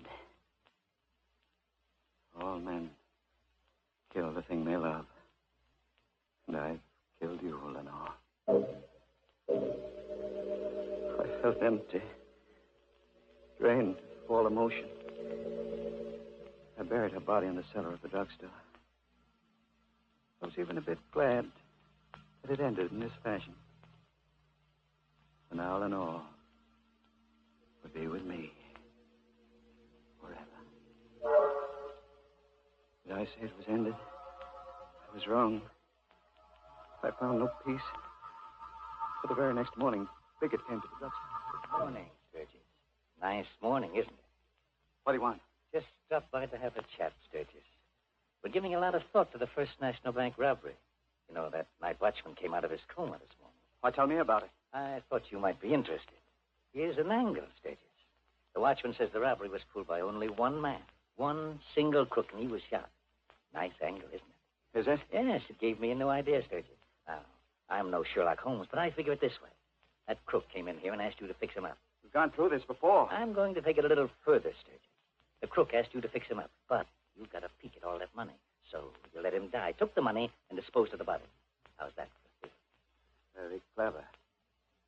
Can you produce the body? No, the police haven't been able to locate it, but I'm not discouraged, Sturgis. Those harness bulls aren't very smart. I'll find that body. And when you do? I'm an insurance company, Dick Sturgis. I want that $78,000. When I find that body, I'll come around here and you'll cough it up. I've told you before, I know nothing about that robbery or the money. Now I've got work to do. Suppose you run along. Okay, Sturgis. So long.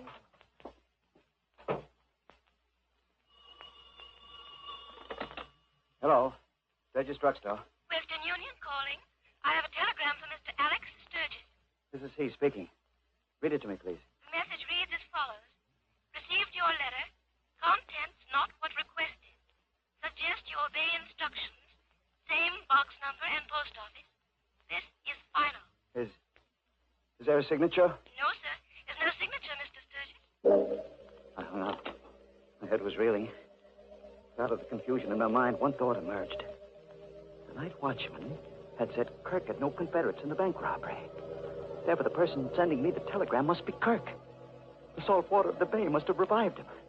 Kirk was still alive. I found Kirk's wallet on a shelf where Lenore had placed it the night all this began. From the driver's license, I copied his home address.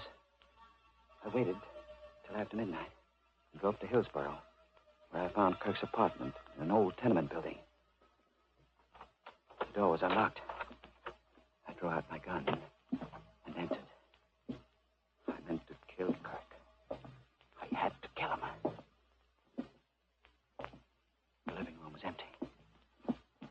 No one was in the bedroom. I turned. Walked back to the living room. Drop that gun, Sturgis. Quick, drop the gun, quick. I'm not taking any chances with you. How did you know? How did I know you were going to come here, Sturgis? Sit down in that chair by the table and I'll tell you. You sent the telephone? Yes, I sent them. You got me to think that Kirk was still alive. That's right. And you followed me here. You trailed me. It's all clear now, isn't it, Sturgis? You take 2 and 2 and add it up, and it comes out 4. Now, where's the money? Money? We're going to cut out the cute stuff, Sturgis. I want that money. Now, where is it? It's in a medicine jar. On a shelf. In the back room of the drugstore. All right, let's go, Sturgis. First, you'll give me the money. Then I'll take you down to police headquarters. We drove to the drugstore. I led him into the back room. I knew exactly what I was going to do. On one of the shelves was a bottle of hydrochloric acid. Biggett thought it was the bottle containing the money. I reached up, uncorked the bottle, and flung the burning liquid into his... Oh, I'm blind. I'll kill you for this, Sturgis. If I could only see you. Where are you, Sturgis? Sturgis! Sturgis, where are you? I was huddled against the wall. He stood between me and the door, screaming in pain, firing his gun blindly. The first 3 shots missed, but the 4th bullet struck me in the stomach. Oh, oh.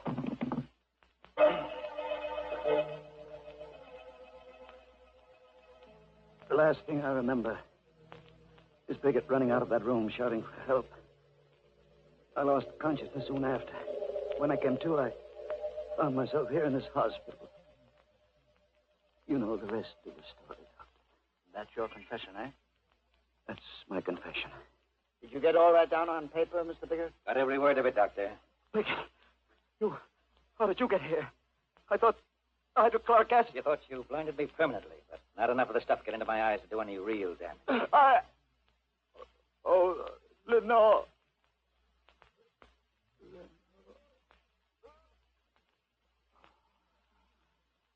He's dead, Biggert.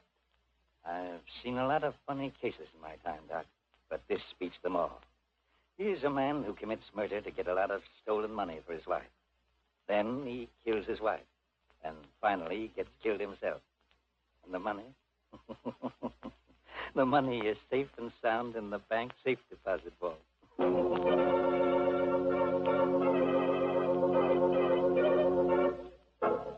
Oh, what a pity. Exit Sturgis. Yes, Biggett smoked him out just like a poor fish. Smoked Sturgis.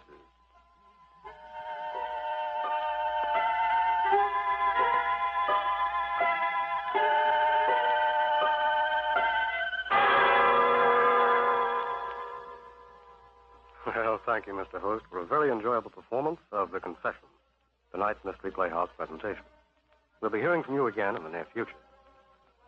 Creep, until next time, this is Hunter Galloway closing the doors of the Mystery Playhouse and reminding you to sleep tight. Good night.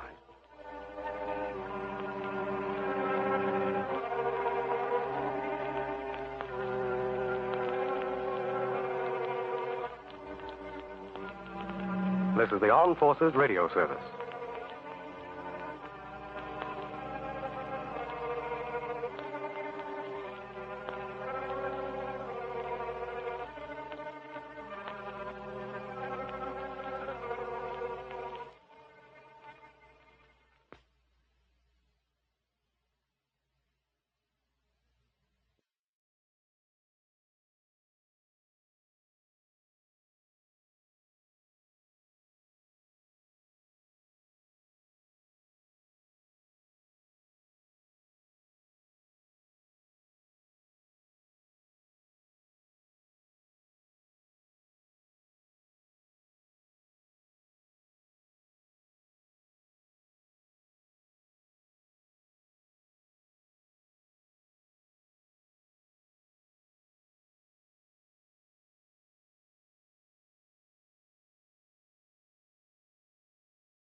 You are listening to Golden Age Radio, rumble.com/C/GAR.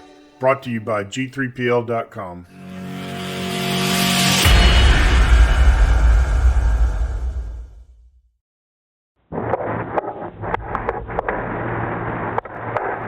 Here's the painting, Grandfather. I'll put your hand on it. Oh, yes, it's beautiful, my boy. There's the blue sky and those lovely clouds. And here are the rolling hills, right? Yes, Grandfather. And here are the peasants having a picnic under the trees. Beautiful. Yeah, beautiful.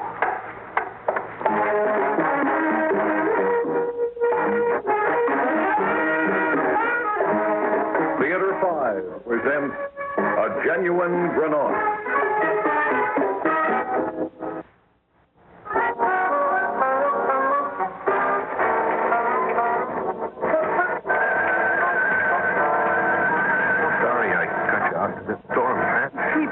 On the road, Miles? I told you, a nice ride into the country in the sunshine. And look what we've run into. Miles, I think we ought to stop at the next house and take shelter. What next house, honey? I haven't seen a house for 20 minutes. I know. It's just the sun that scares me. Yeah, I know. But I can't very well put my arm around you, so take it easy, huh? If we do come to a house, let's stop. Now, look, I want to get to that Arnold Blair's house. That's what I came for. If we take shelter, we can go on after the storm lets up. Oh, sure. And find that some other art dealer has beat me to this Blair guy. Oh, Miles, what of it? Pat, darling, a chance to buy a work of art and make a quick killing on it like this comes very seldom, believe me. Well, I know the ad said a genuine granate, but what if it's not genuine? Well, if it's not genuine, I'll know it and I won't buy it. And we'll have had a ride in the country, in the sunshine. What I don't understand is why this Mr. Arnold Blair wouldn't know himself that a granate is worth as much as you tell me it is. Honey, Granat was a painter, a master of watercolor. But after the first enthusiasm over the Impressionists, he sort of got pushed into the background. His paintings haven't sold for much for, 35 years. But now there's a Granat revival. Keep your hand on the wheel. Oh, I'm sorry, honey. I got carried away. Anyhow, a Granat can be worth quite a lot right now. I can make a quick turnover for upwards of, 900% profit. If this Blair guy means what he says. Yeah. Oh, Miles, did we come to a house? Let's stop. Yes, all right, darling. I don't want the storm to frighten you out of your wits. I don't see how you can drive in this. Well, it isn't easy. You know, Miles, I don't quite like what you're doing about this Granat. I mean, Arnold Blair, whoever he is obviously unsuspecting and... Solomon, Tom. I tell you, I wouldn't drive through this rain if I didn't think it was going to be a mighty profitable excursion in the end. Well, that's what I mean, Miles. If this Arnold Blair doesn't know the value of a Granat... Miles. What? Isn't that a house ahead? Where? Your side of the road. Oh, yes, you're right. That is a house. Okay, I'll pull over. Uh-oh, there's no driveway. We'll have to run through the rain from here. Ready? Ready, I guess. Okay, here goes. Okay, come on, hold my hand.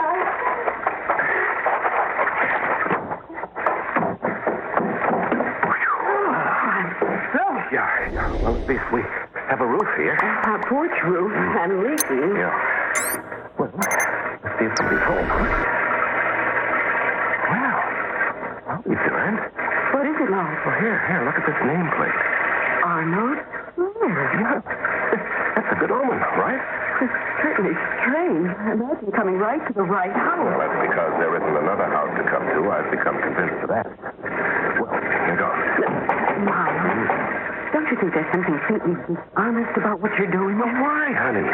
You buy for as good a price as you can, and you sell for a profit. But a 900% profit or whatever it is. Honey, any art dealer would do the same. All I hope is that I'm first. Well... Hello? Hello. Is, Mr. Arnold Blair here?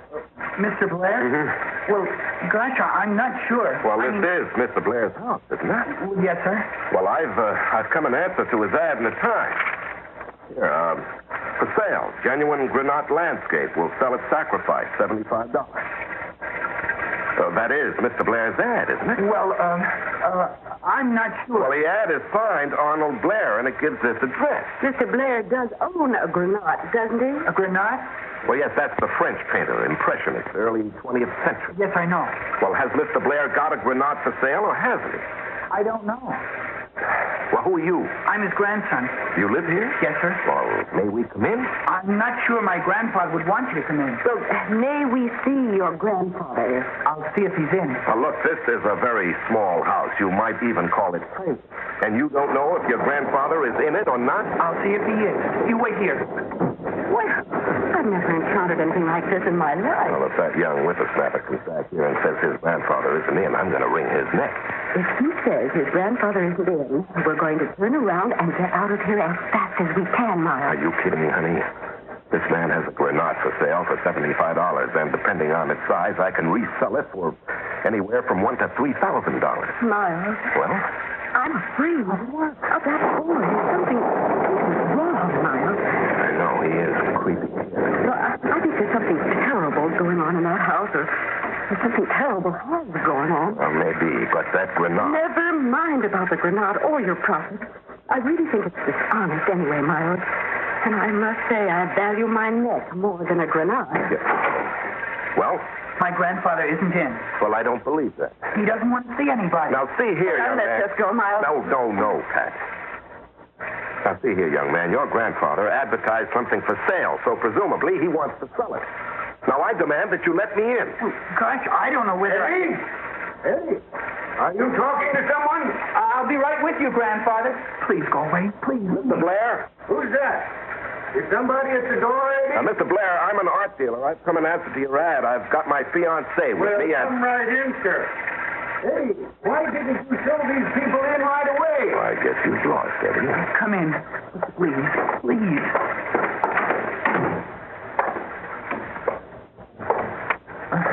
This is my grandfather. Grandfather, these people How do you do, Mr. Blair? I'm Miles Wakefield, and this is my fiancée, Pat Tuttle. Oh, this is a lovely room, Mr. Blair. Forgive me for not getting up. I could find you all right, but it would be easier for you to come to me so I could shake you by the hand. You see, I'm blind. Oh, I'm sorry. We should have noticed. How do you do? How do you do? You have a nice, strong hand. It's very nice to meet you, Mr. Blair. And you have a very lovely hand. Now then, sit down. I assume you have come to see the Granat. Well, to buy it, if it's genuine. Grandfather, I've got to go to the kitchen. But we have guests, Eddie. But I'm cooking lunch. It can't wait. No, Grandfather. It's cooking and it might burn. Well, why don't you go and turn the gas off? I'm going to want you to come back and show the Granat to Mr. Wakefield and Miss Tuttle. Well, gosh, Grandfather, I don't know. Eddie, I'm surprised at you. You go into the kitchen and do whatever it is you have to do, and then you come back here. Well, you could show Eddie? Oh, all right, Grandfather. I must apologize for my grandson's rudeness. It was particularly discourteous to you, Miss Tuttle. Oh, not at all, Mr. Blair. A young boy. I understand. No, I'm afraid you don't understand. If you met my grandson in any situation that did not involve me, you'd find him to be a rather charming boy. It's just that he feels that I must be protected, and perhaps the word is babied. Oh, I see. Well, sir, we were wondering... No, if you'll let me finish. What happened just now, Eddie's insistence on going to the kitchen to finish cooking my lunch, was simply a reflection of his great concern for me. It causes him to forget his manners. I could put it that Eddie feels he owes me something. I'm sure he owes you a great deal, Mr. Blair. Not so very much, really. When his mother, my daughter, died, he went on living with his father, but his father was an evil man, a brutal man. And Eddie was a child on whom he could visit his brutality. And you saved him from that? It was a difficult legal battle, and I won it, yes. And you know, while I was bringing Eddie up, I loved him beyond my power to describe. And he loved you, of course. I didn't know. The, shall we say, difficulties that Eddie had to put up with while he was still with his father made him quite uncommunicative. I never knew whether he loved me as much as I loved him until I lost my eyesight. Well, as you just pointed out to us, he obviously does love you very much. Shall I tell you how much? Do you know what that boy did for me? I'd like to hear. Well, you have to understand that I've fallen on bad days. Oh, I was never wealthy, but I was comfortable. I had beautiful things. I liked beautiful things. The Granat that you're going to see is the last of these, and I suppose, in a way, when I've sold it, it won't matter. After all, I can no longer see it. Yes, well, I'm very sorry, sir. Well, several months ago, I reached the end of my financial resources, all but the Granat. For a long time, I've been able to earn nothing for myself, and Eddie, well, he brought in a few dollars with odd jobs that he does in town, but, oh, suffice it to say that my need was desperate. And it was at that point that Eddie left me alone for 3 whole days. I don't know where he went, I suppose to New York. But when he came back, that boy put into my hands $1,000. My goodness.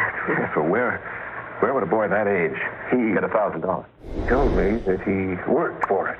But I know better than that. For all I know, he may have stolen it. It raises a nice problem for me. After all, I am Eddie's moral preceptor, and perhaps I should have questioned him more closely. Well, no, I don't think so. Whatever he did from love of you. And that's all you should think about, Mr. Blair. That is the conclusion I arrived at myself. I have taken that money, however it was acquired, as an evidence of the boy's love for me. I only pray he's not in any trouble. Well, if it's been several months. Exactly. Time is on our side, isn't it? But where's Eddie? He should have come back before now. Eddie! Eddie! If he had come back to this room as promptly as he should have, you would not have had to hear a garrulous old man telling you an embarrassing story. I think the story you told us is a beautiful one, Mr. Blair. Yes, Grandfather? Eddie, I think that these good people would like to see the Granat now. Yes, Grandfather. It's raining out. It must be a dark day. Yes, it is, sir. Snap on all the lights in the room, Eddie. Make sure that they can really see. Yes, Grandfather. You know, Mr. Wakefield and Miss Tuttle, each day I go into the room to which you will presently go, and I run my hands over the Granat to assure myself that this last lovely treasure of mine is still there. Eddie, take them to the Granat now. All right, Grandfather. This way. I suppose I'd better snap on the light. Well, I don't understand. Where's the picture? Where's the Granat? That black frame on that wall with the glass over it. There's nothing but the glass. There's no picture in the frame. I know. I tried to keep you away. That's where the Granat is supposed to be.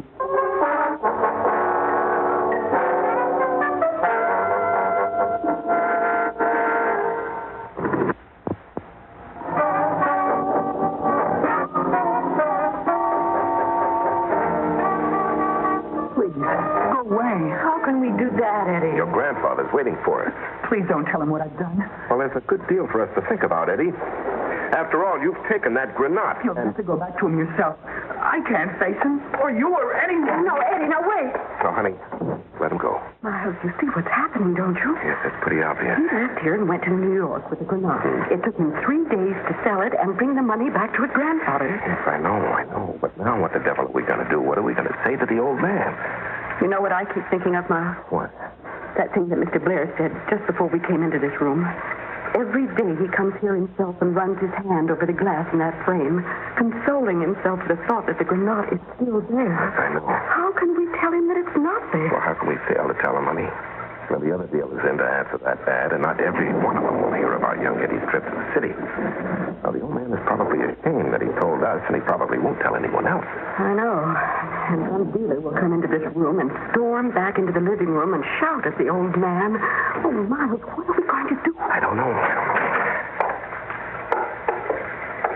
Well, Mr. Wakefield, what do you think of it? What? Oh, the Granat. Well, all the lights on, Eddie? Eddie isn't here, Mr. Blair. What? Why not?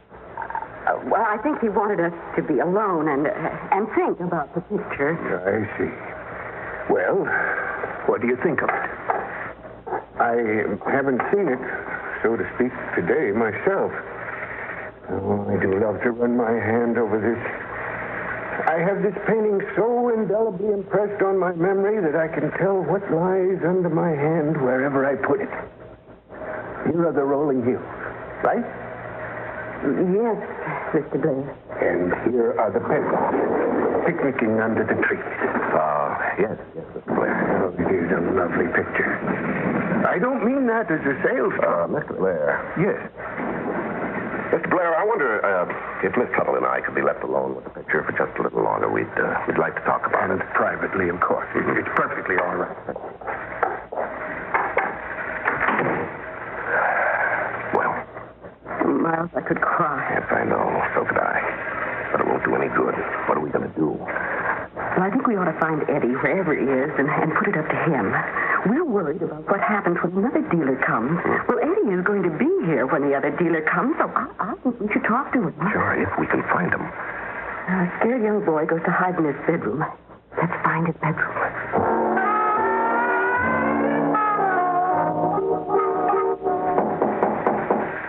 Grandfather? No, Eddie, it's Miss Tuttle and I. May we come in? I suppose you might as well.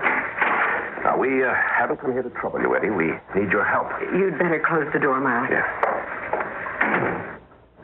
We don't know whether to tell your grandfather. How can I help you? Listen to us, at least. We know what you did, and we know why you did it, and believe me, we sympathize. We can either tell your grandfather or not tell him. And believe me, we don't want to tell him. Then don't. I asked you not to. Please don't. I think it would kill him. Well, I don't think it would kill him, Eddie, but it sure would shock him. And what we're concerned with is that someone else is going to come and answer to that same advertisement that brought us here. And whoever it is, he might tell your grandfather, might tell him in anger, and then what good would it have done for us to have kept quiet? Now, what we want to know is what you're going to do when somebody else does come. How do I know what I'm going to do? When you came here in answer to the ad, I wanted to kill you or kill myself or something. I haven't slept ever since Grandfather put that ad in the paper. I don't know how I can face what's going to happen. I think I'm going to run away. No, don't do that. Now, wait a second, Pat. Eddie, what you did was a kind of manly thing to do, but now you're behaving like a baby. Now, you get up on your feet, you hear me? Get up on your feet and come with us. We're going to your grandfather. Miss Blair, I'd say we've done all the thinking about this we have to do. Do you know, I'm not sure whether I want you to say you'll take the picture or not. It's the last of my treasures, but I do need the money. Well, if you'll let me have it, Mr. Blair, I'd like very much to buy it. I'm glad, Miles. I suppose I'm glad, too, Mr. Wakefield. It's a very lovely picture, but I can't see it any longer. Thank you very much. Yes, thank you. Thank you.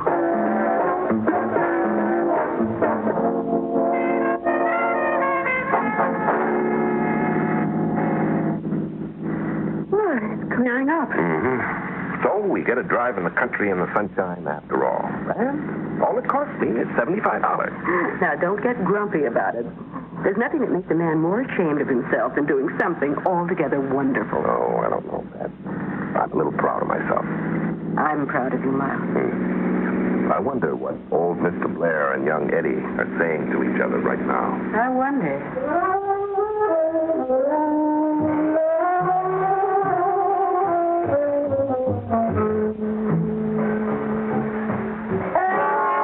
I suppose they're wondering what we're saying to each other right now. I suppose so. You handled it pretty well that time, Eddie. Thank you, Grandfather. Of course, we're lucky there was a girl he wanted to impress. I know. It's always easier when they bring a girl. Well, hang up another frame. I hope we can eat lunch before the next dealer arrives.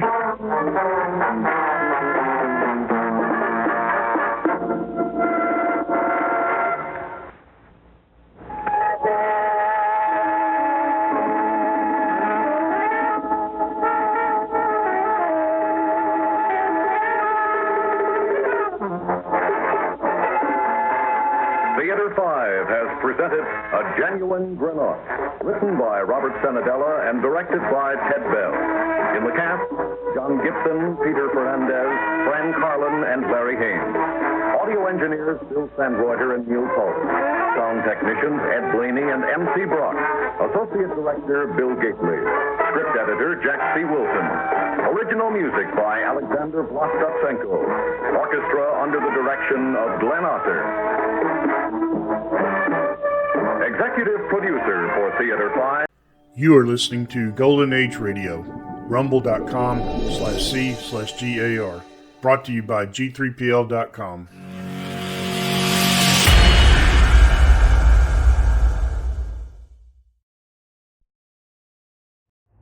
Tired of the everyday routine? Ever dream of a life of romantic adventure? Want to get away from it all? We offer you Escape. Escape, designed to free you from the four walls of today for a half hour of high adventure. Escape, brought to you by your Richfield gasoline dealer and the Richfield Oil Corporation of New York. Marketers of Richfield gasolines with xylene, Rich Lube, all-weather motor oil, and other famous petroleum products. Look for the Richfield Eagle on the cream and blue pumps.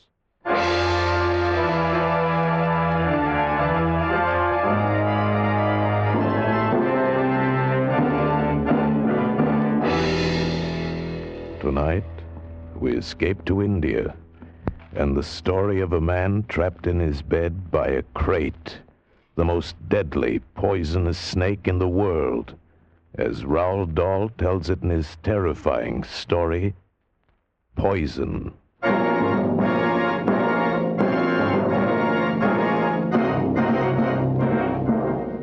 Listen, it's an awful good story, but to get the point, you got to understand about two things. What kind of a guy Harry Pope was and what kind of a snake a crate is. First, the crate. You spell it K-R-A-I-T. They're in India, the crates are. Little snakes, sometimes not more than 3 or 4 inches long. You have to look real careful if you're going to see one at all. Really almost like a worm. Except that it's the most poisonous snake in the world. It can bite faster than a bumblebee, and when it does, you go off like a firecracker, swell up like a hot water bottle, and in fly the angels. Crate. Tiny little snake. Now about Harry Pope. Funny guy. He had it in for anybody who wasn't American, who didn't speak his language. He called them foreigners, and he called them that army word, gook. Didn't matter if they were French, Italian, or Japanese. Gook. Foreigner, he'd say. It's kind of buggy on the subject. Funny guy. Well, Harry and me, we got sent out to Bombay on this construction job, and that's where the trouble started. You see, except for the two of us, the crew was made up of local boys, Hindus and Muslims, 40 of them. Harry was like a cat in a room full of dogs, had his back up every minute. After a month or so, it began to wear him out. Got so his appetite wasn't right. He was smoking 3 and 4 packs a day, and he wasn't getting his sleep. I used to try to straighten him out. Used to tell him he was wrong. No, Woody, there's no use talking to you. Listen, Harry, they're all good boys. Why don't you take it easy? Woody, you and I are good friends, but there are a lot of things you just don't understand. You ought to take it easy, Harry. They're all human beings, just like you and me. They're gooks, Woody. Foreigners. Look it. Think about it this way.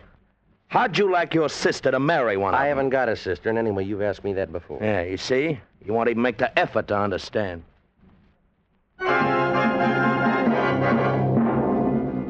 Well, that's how it was with Harry, and you know about the crate. Now about what happened. It was June of last year. It was hot and sticky, even though the sun was down. I was putting on a clean shirt to go out. Oh, man, I'm really beat tonight.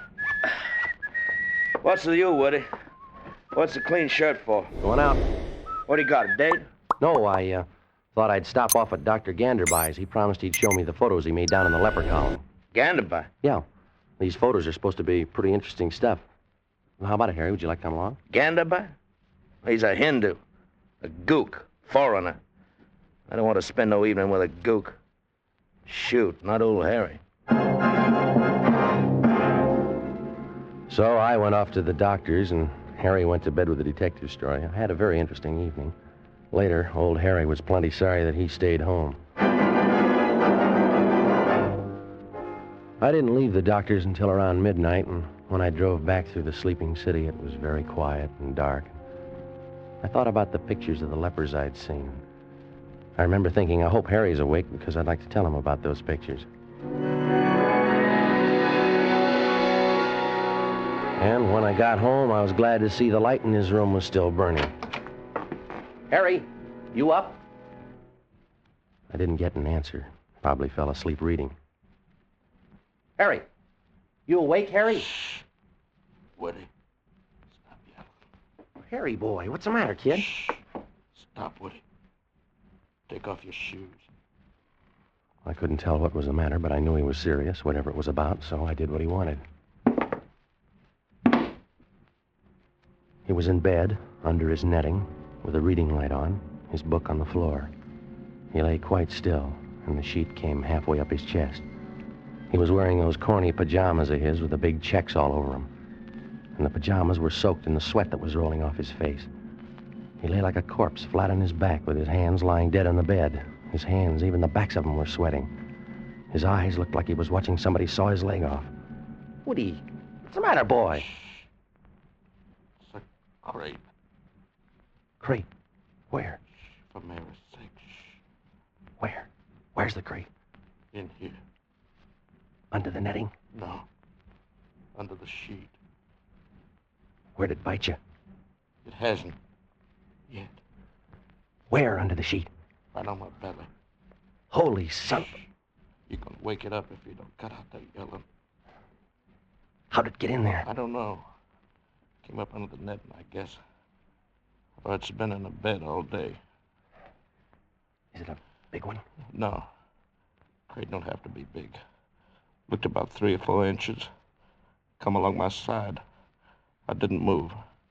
It went under the sheet. One of them folds. One of them wrinkles there over my belly. How long ago did it come? Hours. Hours and hours and days and weeks. Woody, I've been waiting a year for you to get home. It must be sleeping in there, huh? Yeah, I think it is. All right, now listen, Harry. Maybe it'll wake up and go away. Go home or something, huh? I can't wait, Woody. I've been lying here scared I'd move sudden and wake it up. Yeah, you're scared and it'll bite. I've been lying here scared to death I'd cough. All right, don't you worry about a thing, Harry. I know just what to do. Where you going, Woody? Don't leave me. The thing was to be ready to cauterize the bite right away. I'd heard about one method. I went out to the kitchen, and I got a whole fistful of those big kitchen matches, and I took them back to the bedroom, arranged them all with the heads together, held them like you'd hold a torch. What are you going to do? What are the matches for? Now listen, Harry, here's how it goes. These'll cauterize, see? So we count 3, flip back the sheet, and you jump out of bed. Now you follow me? You're out of your No, listen, Harry. If the crate bites you, I strike the bundle and press it against the spot, and it burns out the poison, see? While the matches... Get away from me. You're a bubble-headed maniac. No, Harry, I'm only trying to... Shh. Listen, Woody, take your matches and your bright ideas and get the heck out of here. Call the doctor. The doctor? I never thought of that. Shh. Now get to it. Okay, Harry. Who do you want? Ganderby or Forsyth? Forsyth. Things are bad enough without you. Gotta bring that gook in here. I dug through the telephone book and I found Dr. Matson B. Forsyth's number and I dialed it.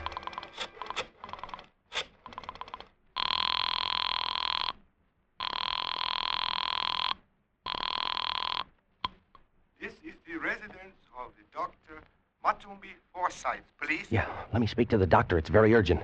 Who is calling, please? Arthur Woods. Who? Woods. Arthur Woods. Spell, please. Woods. W. W. O. O. O. You have already said O. I have already written O. Have the kindness to give me the next letter, please. O. It's O after O. Please? Look, my name is Woods. Spell, please. W. O. O. D. W-O-O. Aha! D-S. Woods. Woods. W-O-O-D-S. Mr. Woods. That's right. That's just right. Now, let me speak to the doctor, please. Sorry. Doctor not in. Call tomorrow. Across the room, Harry lay very still, sweating, trying to keep every muscle relaxed. His face was beginning to twitch a little. I was scared. If that twitch should spread... I called the doctor's house again. Please, I do not understand. Look, I said if you don't tell me where the doctor is, I'm going to come over there and pull your arms off, and then I'm going to take you by the neck and... The doctor is at the club, please. What club? The country club. Ring 673. Harry lay very still, fighting the twitches, trying to keep from jumping out of his skin. while I waited for the bartender at the club to locate Dr. Forsyth. After about 5 minutes and nothing, I got this. Are you there? Listen, Doctor, you got to get over here right away. This is Arthur Woods, and my partner. He's got a snake in the bed with him. Doctor? Would you mind repeating that, old boy? I said snake. He's got a snake in the bed with him. Snake? Oh, jolly, jolly. I say, who is this? Is this Captain Smythe speaking? Please, Doctor, you got to get over here right away. It's urgent. Smythe, you can't. You don't fool me. Not for an instant, you don't. Oh, please, Doctor. Snake in bed. Listen, is this Dr. Forsyth speaking? I say, of course not. It's Colonel Harcourt. Oh, well, let me speak to the doctor, please. Oh, but you can't, old fellow. Why not? Why, he's jolly well passed out, don't you know? Passed out. Like a mackerel. Snake in the... Listen, Harry, you gotta forget all this prejudice stuff. Ganderby's your only chance. No, he's a gook. He went to Oxford, Harry. He's a gook. It's him or the Undertaker. He's a gook. I'm gonna call him, Harry. All right. Go ahead, call him. But he's a gook. I called him. And when I mentioned crate, he was quiet for a good 10 seconds, and then he said he'd be right over. And he was within 5 minutes. He was wearing felt slippers, and he moved silently into the bedroom. He was carrying his black satchel, and when I saw the lamplight glinting softly in his steel-rimmed spectacles, saw his wise, gentle eyes, his bald brown head, I thought to myself, why, he looks just like Mahatma Gandhi. He looked silently at Harry and smiled encouragingly. Harry looked at him, looked at me, and looked away. Now, first we must very carefully remove the netting from about the bed. Mr. Pope, I want you to pay no attention to us. You are to concentrate on being very quiet, on letting the little snake sleep. It is a very little snake, and it is very tired. You must tell yourself this, and you must believe it is necessary for it to sleep. Yeah. Mr. Wood, help me lift the netting very slowly. Up, and up. Good. What are you gonna do for me? Think about the little snake. What do you think I'm thinking about? What are you gonna do for me? The snake. It is here? It's in one of those folds over his abdomen, Doctor. Now we all know where it is. Pretend you are the mother of the little snake. You are keeping it warm. It is sleeping. That is good. Just so as it don't wake up and want breakfast. You joke? That is good. I wish I was back home in the good old USA. Now then. What are you going to do, Doctor? I have a serum here. We will inject it into the blood of Mr. Pope. Then, as he puts it, the little snake may breakfast to his heart's content without harm to Mama. His hands were brown and slender and astonishingly deft. He poked the hypodermic into a capsule of thick yellowish stuff, the serum, and then with infinite care he drew the plunger slowly and steadily upward. The glistening chamber filled. He withdrew the needle, laid the hypodermic down, and then with all the gentleness in the world, he began to fold back Harry's sleeve. It was as though he were folding rare old lace. He inched the sleeve carefully, under and up Harry's arm until the vein came into view. I'm going to fasten a tourniquet on your arm now. It will be just above the elbow. Do not move your arm. Do not twitch your muscle. Gently he tightened the rubber tourniquet, and Harry's arm began to flush dark. The vein began to swell, blue and tight. Harry kept his eyes on the ceiling. Now I'm going to insert the needle in the vein. You must not react. By that I mean you must not tense your abdominal muscles. Believe me, Mr. Pope, this will not hurt. Very carefully, he placed the syringe almost flat against the arm, slid the needle in sideways through the skin and into the blue vein, slid it slowly but so firmly that it went in smooth as a knife going into a cheese. Doc. Shh. You're good, aren't you, Doc? You must believe that. You're gonna let me die, are you, Doc? I'm your friend. You must believe that. Are you, Doc? You won't let me die? No, I will not let you die. Now, be still and think about that. With all the care in the world as he had pushed the needle into the vein, now he pressed the plunger down, pressed the serum through the needle and into Harry Pope's body. I watched Harry. His eyes were on the wise, gentle face of Dr. Ganderby. His eyes wanted desperately to believe what Ganderby had told him. Now the hypodermic was empty, and slowly it was withdrawn. And then slowly the deft, graceful little hands loosened the rubber tourniquet. And then Ganderby looked up, met Harry's eyes, and smiled. Harry tried to smile back, but the smile jumped and twitched and died. You're taking care of me, huh, Doc? Yes, my son. Now you must be still while the serum is pumped through your body. Be very still and be very assured. I'm your friend. Oh. The serum will save you. You will escape harm. He beckoned to me, and I followed him out of the room and out onto the dark porch. The air was heavy and hot. Ganderby stared out at the blackness, drummed his fingers softly on the railing. Your friend is in grave danger. Yeah, but the serum. You gave him the serum. I gave him the serum. It isn't any good. It is the finest known to medical science, and it is worthless.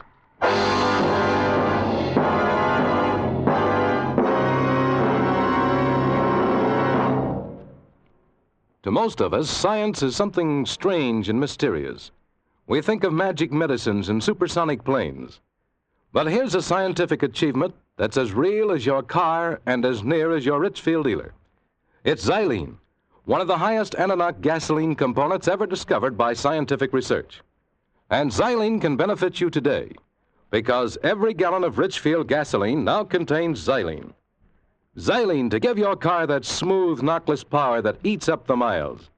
Xylene for that swift, eager response you need in traffic. Furthermore, there's a Richfield gasoline to fit your motor. Your Richfield dealer offers 2 great Richfield gasolines, both with xylene. Get Richfield High Octane at regular price for the average motor, or Richfield Ethyl. Ethyl at its best for top results in highest compression motors. Get Richfield gasoline tomorrow. Stop where you see the Richfield Eagle on the cream and blue pumps. And now we return you to Escape. So there it was.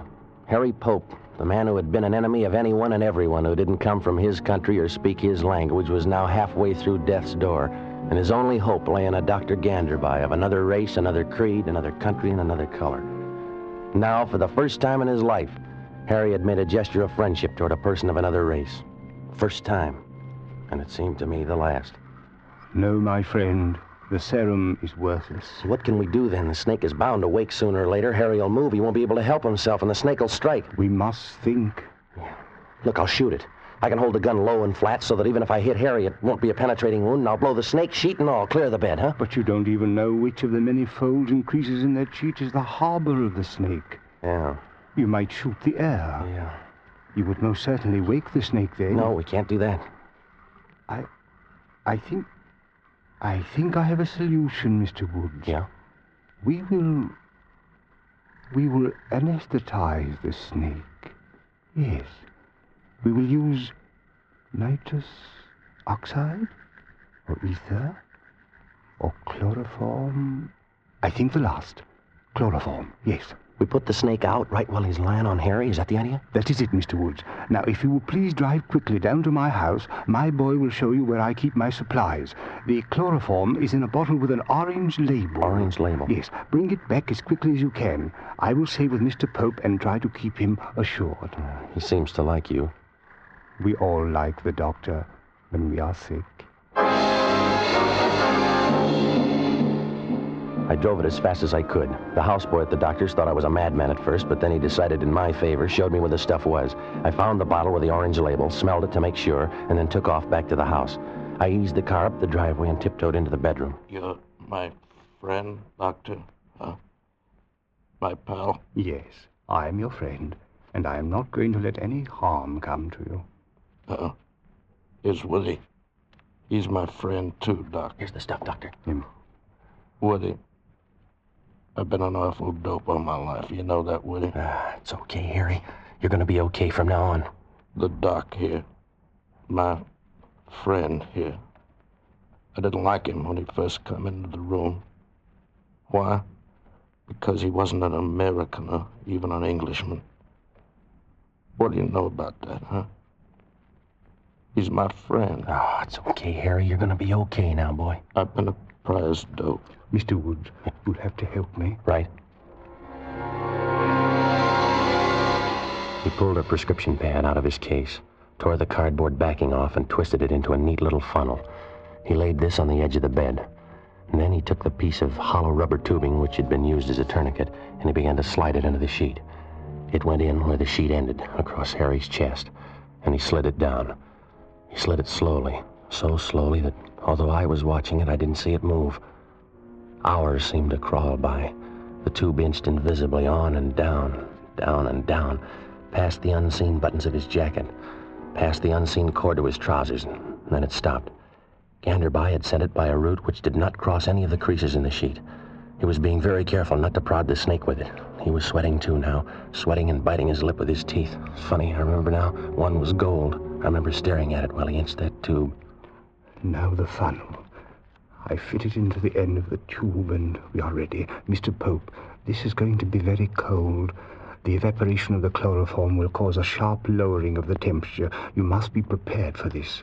It will take rather a long time, another factor for which you must prepare yourself. The snake is a reptile, and reptiles do not react quickly to the anesthetics which are intended for the use of warm-blooded animals. But bear these things in mind. Are you ready?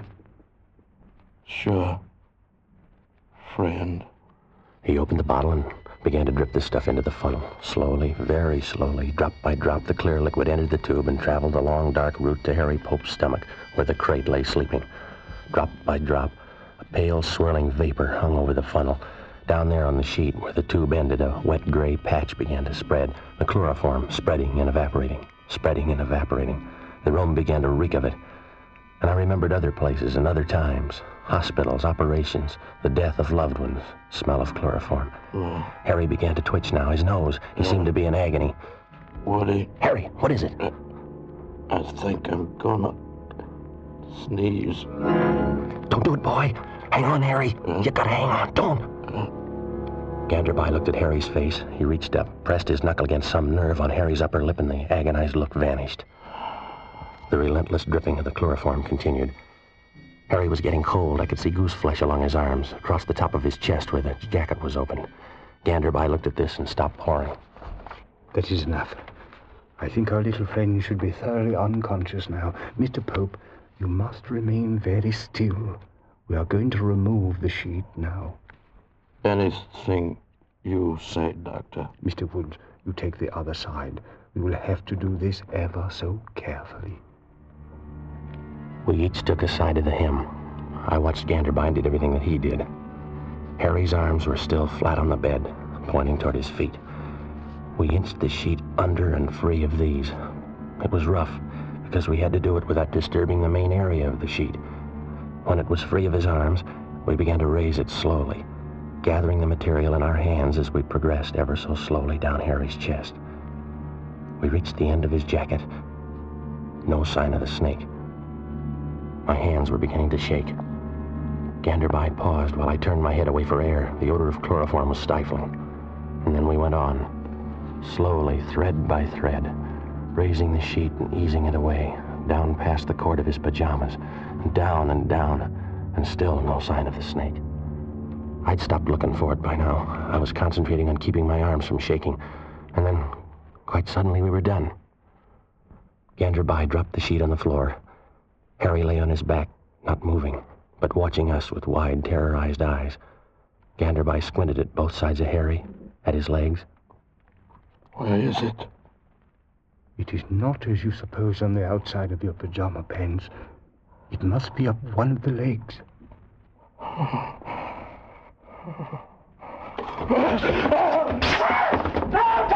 Harry, no!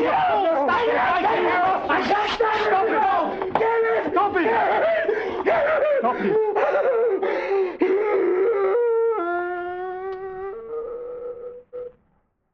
I don't see it. Kick those tatters of cloth, the remains of his pants. Yeah. No, nothing. The bed. Under the bed. Yeah. Move your feet, Harry. Harry, move your feet. No, there's nothing. Mr. Pope, are you quite certain you saw a snake? Sometimes when we are very tired, we find our autosuggestive faculties run a bit out of hand. Are you calling me a liar? Why, no. I merely say that the autosuggestive... Are you telling me I'm a liar? Harry. Why, you lousy little quack. Call me a liar. You stinking little Hindu witch doctor with your fancy pants talk. Harry! Come in here sticking me full of your cheap, no-good medicine. Harry, don't! Pour that freezing cold up all over Harry, me. take it easy. Harry's your friend. My friend? That little hunk of foreign trash, my friend. Why, where I come from, where you guys live, khaki, like him for busboys. You make a mistake. You are wrong. Yeah, for busboys, for waiters, for nothing. You're a foreigner. You're a gook. You're a nothing.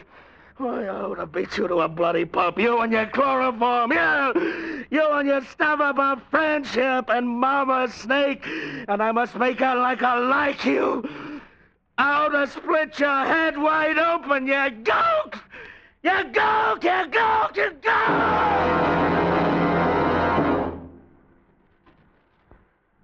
Please, Doctor, forgive him. He's been under a great strain. He doesn't mean it. A great strain, yes. He needs a good holiday. Good night, Mr. Woods.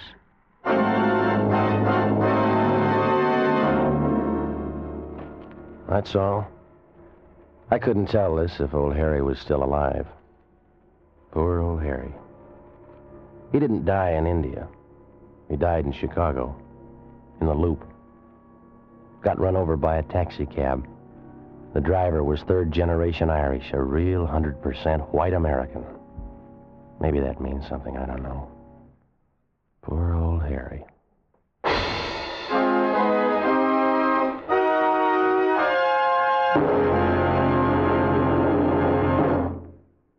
Believe it or not, but the very life of your car depends on oil.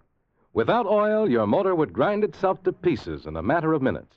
That's why you need an oil that stands up under every driving condition. That's why you need Rich Lube all-weather motor oil.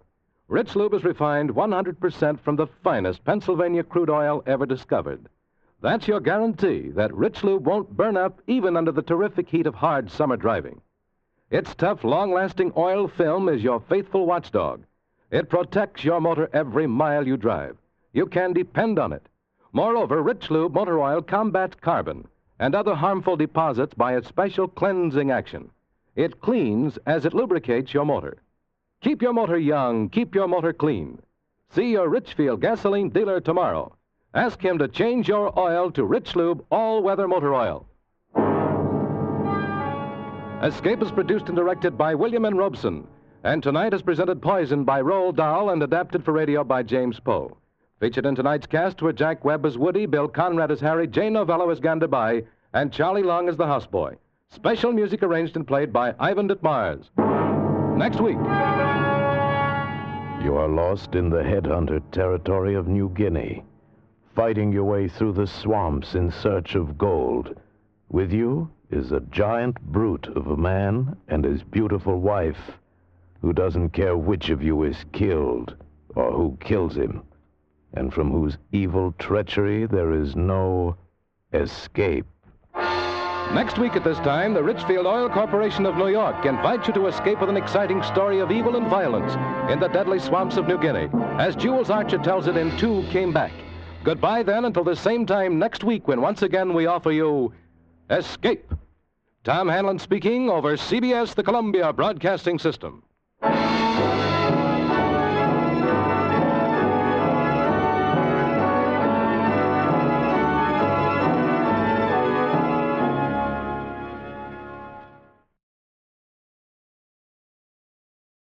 You are listening to Golden Age Radio, rumble.com/C/GAR. Brought to you by G3PL.com.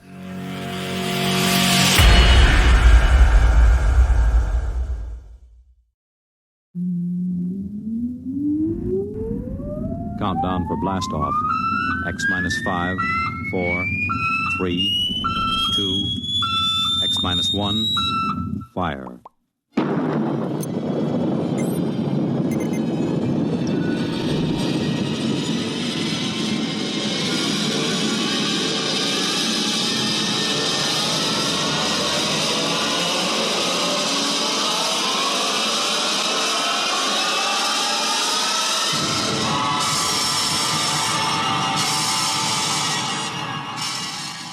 From the far horizons of the unknown come transcribed tales of new dimensions in time and space. These are stories of the future, adventures in which you'll live in 1,000,000 could-be years on 1,000 maybe worlds. The National Broadcasting Company, in cooperation with Street and Smith, publishers of astounding science fiction, presents X minus 1.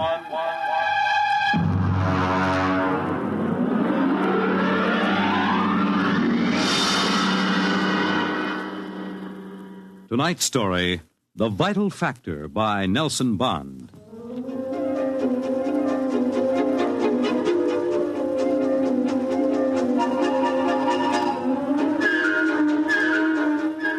I doubt that anywhere on Earth there's a man or woman or a child who doesn't know the name Wayne Crowder. I doubt whether there's a human being who hasn't at one time or another used one of the Crowder products. The can opener or the razor blade or the patented tooth powder dispenser or the Crowder improved slideless fastener. In the magazines which write about men of business, Crowder was described as a man of ice and stone and ink and steel. No warmth to his blood. And a heart to pump, not feel human emotion. And he built a battery of buttons into his desk so that when he wanted something, all he ever had to do was press a button. And like genies springing out of the bottle, the proper personnel would come running. Yes, Mr. Crowder. Get me my engineers. Yes, sir. Right away, Mr. Crowder.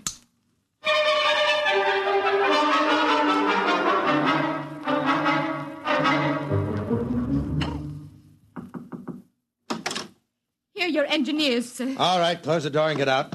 Now, gentlemen, sit down. Gentlemen, I want you to build me a spaceship. A spaceship, sir? That's right. I've decided that I am going to be the man who gives space flight to mankind. Any questions? Sir, we can design such a ship. That part isn't too hard. Yes? But we've no way of providing the motor to power such a ship. When the ship's ready to fly, there'll be a motor. Sir, I don't like to contradict you, but you can't go ahead of the total technology of a historical period. It's like asking somebody in 1600 to build the internal combustion engine. You see, scientists have been searching for a motive power for spaceships for decades now without success. You'll have a ship, but we can't lift that ship from the Earth's surface. That is, not to the point of free flight at any rate. Mr. Crowder, you see you'll be spending millions of dollars, hundreds of millions perhaps, for nothing. What's your name? Phillips, sir. You're fired. Go down to the cashier and draw your pay and get out. What, sir? Get out. Nobody who works for me thinks of how much something costs. We use money. We don't let expense provide a rationalization for not beginning a project. All right, Phillips. I give you permission to leave. Right now.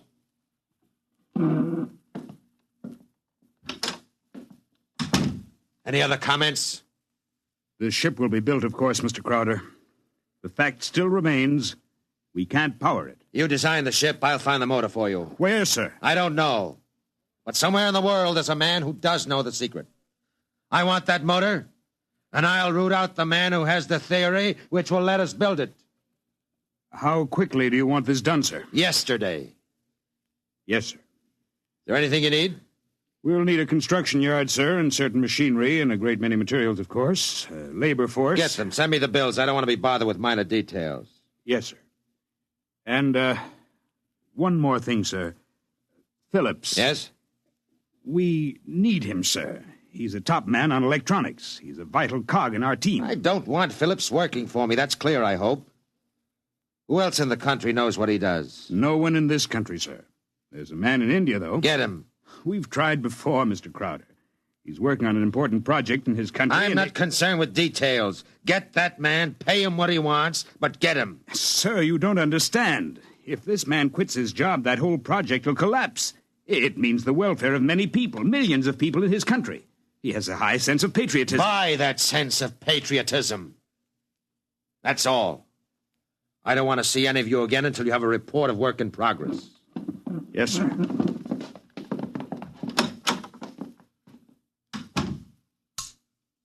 Miss Holmes, there's a man named Phillips going to draw his pay. I want 2 company policemen to meet him at the cashier's office and escort him from there directly off the premises, and I want them to be emphatic about it. Yes, Mr. Crowder. And notify the newspapers, the television, and the radio networks, the periodicals, and the scientific journals that I'll receive the press in my office this afternoon at 3:30. I have an important announcement to make. Anyone not here at 3:30 will be barred, and the publication or company he represents will not be given any further information.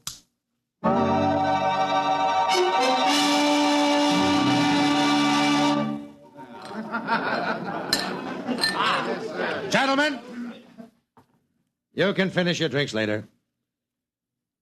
Gentlemen of the press, and ladies, it's my pleasure to be able to tell you that I'm in the process of constructing a spaceship. Any questions? Did you say spaceship? That's right. That's what I thought you said. I knew the drinks weren't that strong. Mr. Crowder, is this spaceship under construction now? It is. You solved the problem of motive force, then? No, sir. Well, what sort of... You mean you have no means of propulsion for this spaceship? That problem is not solved as yet.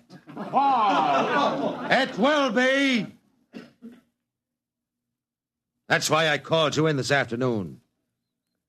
I want you to announce that I have $100,000 in cash, waiting for the man or woman who first brings me the basic idea for such a motor. I'll supply all equipment for research and construction, and I'll see that the rights of the inventor are protected and more than adequate royalties will be paid him or her. That's all I have to say now. Mr. Crowder, one more question, please. Yes? You have a name for this spaceship yet? No, not yet. Well, then let me suggest one. Yes? Crowder's Folly. Quiet! All of you, quiet! What is your paper? The Daily Times, sir. Miss Holmes, inform the company police that under no circumstances is any representative of the Daily Times ever to be allowed on company property again. Strike that paper from the list of those to be invited to future conferences.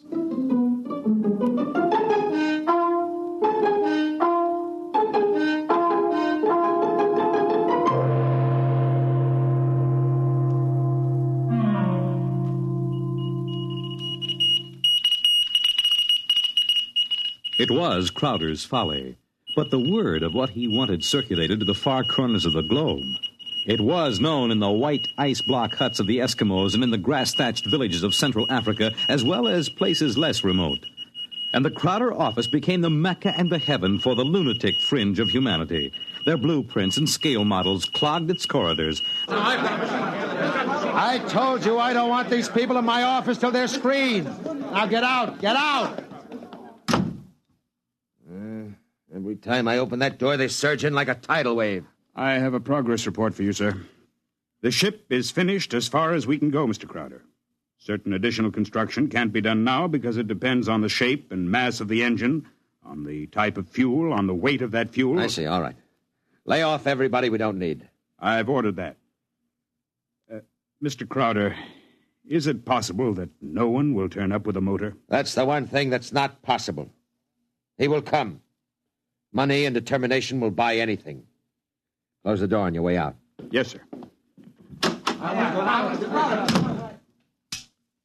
Miss Holmes, order the proper department to put a name on the forward end of the ship. I want letters in pure gold 1 foot high. The name of the ship is Crowder's Folly. Get it done today.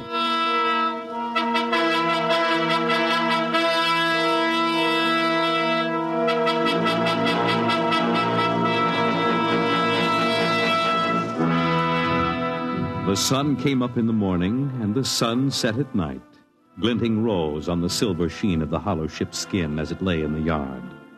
The golden letters on the prow spelled out the fury of Crowder for the world to see. A staff of 50 were employed as time went on in taking rust preventative measures to ensure the ship's well-being. The staff of 50 worked in 3 shifts around the clock, armed with oil cans and grease cans and other containers and sprayers of preservatives. In a year, the first experiment seemed ready to bear fruit, and a test was held. The atomic fission motor.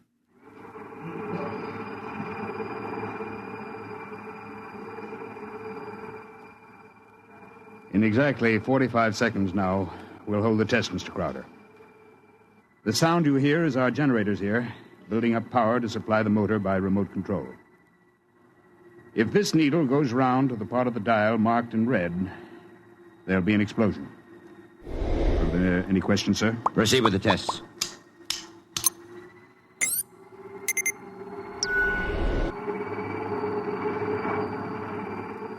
Watch the needle, sir. 8,000, 8,500, 9,000, 10, 11, 12, 15. That's an overload now, sir. 18, 20. I don't know how much more it can... What happened? The generator blew out. What kind of incompetency? I beg your pardon, sir.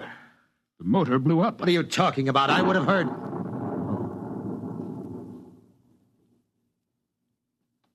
You see, sir, it takes a while for the vibrations of an explosion to travel 3 miles and then reach through 15 feet of concrete. I see. Well, there are other experiments in progress. Let me know when they're ready for testing. Yes, sir. Mr. Crowder, the inventor of that motor had to be right with it, of course, during the tests.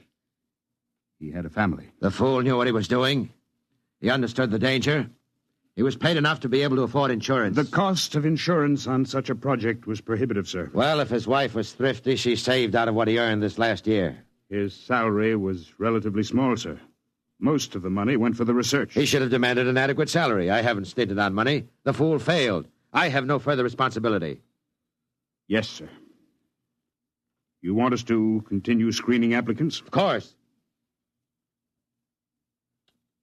All right. Make a settlement on the widow. And don't turn anyone away if he seems to have the remotest possibility of success. I'm telling you, my man will come. Money and determination will buy anything. And strangely enough, Crowder was right. Because one day there came to his office a stranger, a small man. He looked even smaller in that tremendous room. He was an unusual visitor in that he carried no briefcase fat with blueprints or formulae. He was unusual in that he neither blustered, cowered, nor deferred to his host. He was a pleasant little stranger, bird-like of eye and movement, bright and smiling. Mr. Crowder, my name is Wilkins. I can power that ship you want. So? Of course, what I have in mind won't be anything like that meaningless, huge bullet your engineers built for you. Rockets are a foolish waste of time, sir. My motor requires a different sort of vessel. Where are your plans? Right here, in my head. It so happens that I'm presently supporting half a dozen people who make the same claims. None of them have been successful. What makes you think your idea will work? Simple enough, sir. The common magnet. Huh? Electromagnetism. Utilization of the force of gravity, or its opposite in this case, counter-gravity. Oh, no. Oh, thank you very much. Now, if you'll forgive me now... Just one moment, Mr. Crowder. There's one thing more. This. Now, I've seen pieces of metal before, thank you. How high from your desk would you say that I'm holding it? I'm very sorry, Mr. Wilkins. Now, do you want to leave or do you want to be escorted out? Now, this will only take a second, sir. How high from your desk would you say that I'm holding this piece of metal? 1.5 feet, I'd say. And if I let go, then in less than a second, a fraction of a second, it should fall to your desk. Now, look, I don't want the surface of that desk marred. But will it be? You see, I have let go of the metal, is that right? Good Lord. Many seconds ago, it should have crashed to the desk, am I right? Well, this is incredible. Well, if you want to speak to me anymore, I'll be right outside. But it hasn't fallen. That's right, sir. It hasn't fallen. It floats in the air. That's right, sir. It floats in the air. How do you do it? Why don't you call your engineers and ask them? I'll wait outside. Miss Holmes, Get me my engineers. Immediately.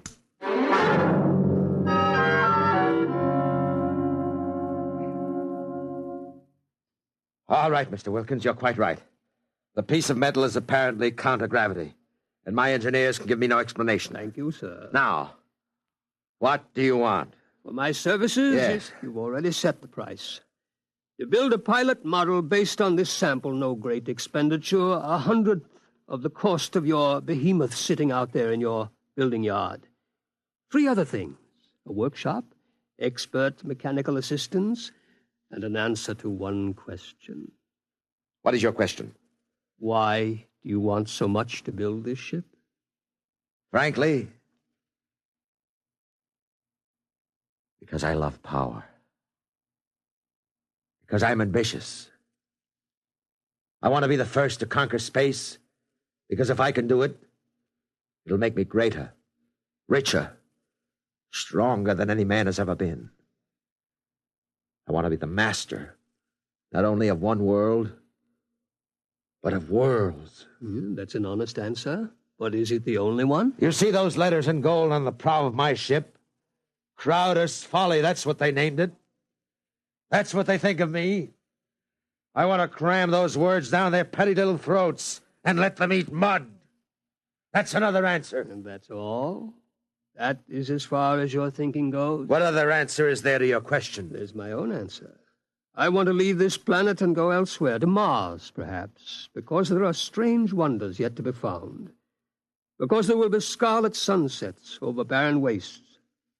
And in the star-strewn night, the thin, cold air of a dying world, stirring in restless sighs across the valleys of the dry canals. Well, you may laugh out loud if you wish, Mr. Crowder. I would prefer that to the peculiar repressed smile you're now exhibiting. You're a very lucky man, Mr. Wilkins, in that you have scientific talent, because your talents as a poet are inferior and very sentimental.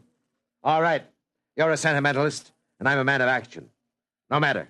We can work together, you and I. Your workshop will be ready by morning. I don't need to hear from you again till you have something to show me. If you need to see me, call me day or night. I'll be available. But don't bother me with details, because I probably won't understand what you're talking about anyhow. If you need money or materials or personnel, just tell my engineers. You'll get it, or I'll know the reason why. That's all. Thank you, sir. Miss Holmes, get me my engineers.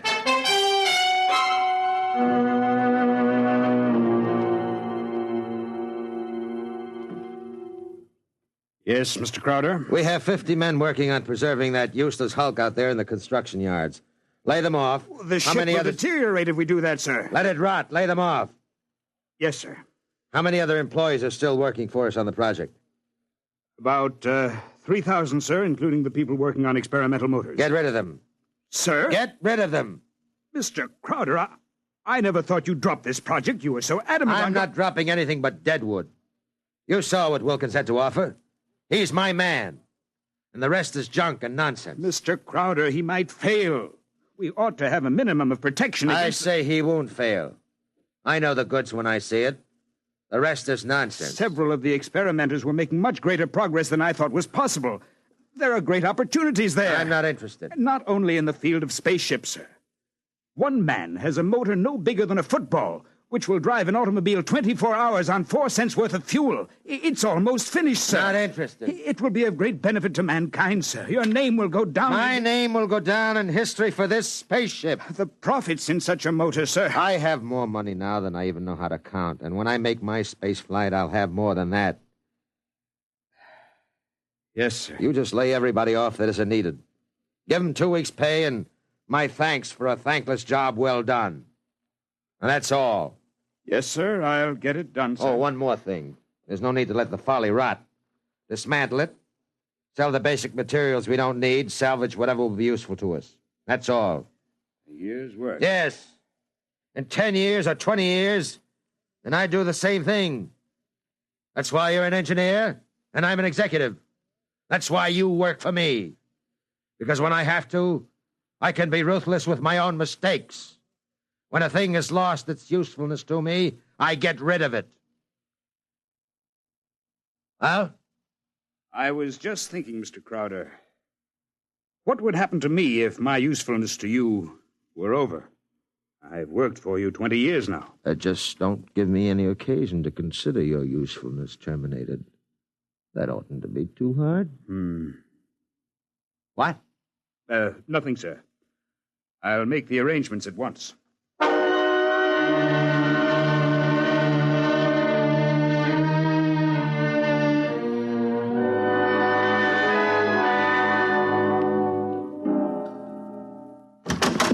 Who are you? What do you want? I tried to stop him, sir. Well, speak up, man. My name is Jarvis Ustuli. I'm an electronics expert. Oh, yes, I remember. You're the Indian. Come in, come in. But do you want me, sir? I can never... Never mind, Miss Holmes. Just stay outside. Close the door behind you. Sit down, Miss Ustuli. Thank you, no. I want to give you a gift before I leave. Oh? You leaving? I thought we still needed you. I resigned. Sorry to hear that. I'm told you're a good man. I want you to understand what's behind this gift. Huh? I was working on a power project in my country which would have meant a tremendous rise in the standard of living for millions of my people. I was unable to resist the money you offered. Well, had you resisted, even more money would have been forthcoming. I placed no limit on your worth to me. I understand. But you see, I did not come without a sense of guilt, because there was no one in my country who could take my place. I would assume that. And now I discover that what I did was for nothing. The spaceship on which I worked is being dismantled. That's right. So I have been corrupted by you at a whim. I think you have too much power, sir. I think you use your power for evil, selfish purposes. Selfish, yes. Evil, no. Only sentimentality is evil. I think otherwise. And so, in order that you shall not corrupt anyone else, I have this gift for you. Here you are, sir. And just one more shot for good measure to make sure you're really dead. Good.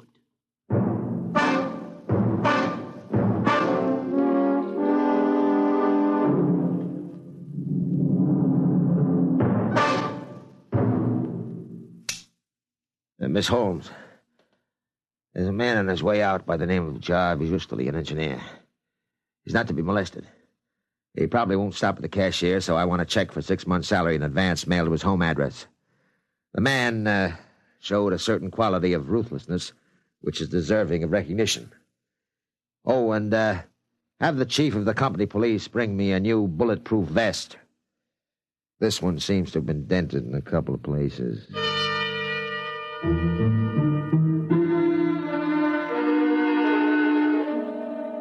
The new spaceship, according to Wilkins' plans, as executed by Crowder's engineers, was finished within 4 months.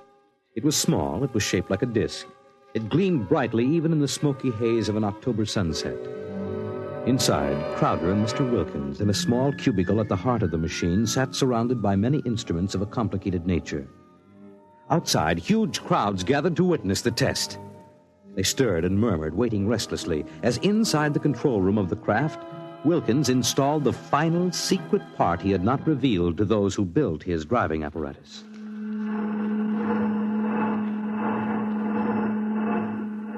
Well, Wilkins, what's holding us up? Nothing new. Oh, sentiment, perhaps? A wish to look once more on Earth's familiar scenes? Yeah. Now the screening is removed. Look at the people out there. Never mind looking out there. Let's leave that thing closed. You're a sentimental fool. Or are you afraid? Or did you decide at the last minute that your invention would work? It will work. Sit down, Mr. Crowder. Thank you. Do me a favor. When I press this button, will you please press the button on the arm of the chair in which you're seated? I'll tell you when. Turn on your motor. I want to hear its roar and feel its tug as we cut loose from Earth's gravity and fly outward into space. That might be a moment in which I'd share your sentimentality. Press your button now, sir. Thank you. Yeah. Wilkins, I'm beginning to distrust you. If this is all a hoax, when are we going to take off? You said at 5 sharp, and it's 2 minutes after 5 now. Well, do we move or don't we? Mr. Crowder, we're already moving. The button you pushed was to nullify the effects of acceleration. If you don't mind, sir, I'd like to open the screen again. Now, care to look? See for yourself. Wilkins, we're in space. Look down at the Earth. How far we've come. Why, it's no bigger than a toy balloon. No, a dime. No, a firefly. Man, Wilkins, you've done it. Yes. I swore to be the first man to conquer space, and I've done it. It's a triumph of power and ambition. And sentiment. Blast sentiment. Your maudlin dreaming would have died unborn except for me. I made this possible, Wilkins. Don't you ever forget that. My capital, my forcefulness, my will. Look out there. Space. Stars that never were seen from Earth. This is only the beginning. We'll build a larger model, one great enough to hold 100 men, 1,000, and cargo besides. Whoever wants to leave Earth this moment must come to me. I am the master of the planets.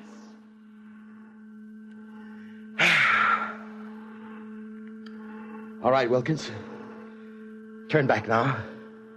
No. Huh? I said turn back. No. Well, we've proved the ship can fly now. Now turn back. I want to start work at once in preparation for the long flights to come. Not so. We will go on. What are you doing, defying me? I'll break your puny little body into pieces. Can you control this ship, Mr. Crowder? Would you like to be stranded out here in space, just adrift in space without control? Would you like that? Turn back. No. What's the matter with you? Are you out of your mind? Oh, I am a sentimentalist, Mr. Crowder. Your money and ambition paved the way, that's true, but sentiment was the vital factor that sent me to you. Sentiment, sir. You see, Mr. Crowder, I wanted to go home. Home? Home? You are out of your mind. You will forgive me if I remove these primitive clothes? Who are you? Oh, it's all right, Mr. Crowder. I hold no special malice toward you. There's no need to be so terrified because you've had your first close look at a Martian.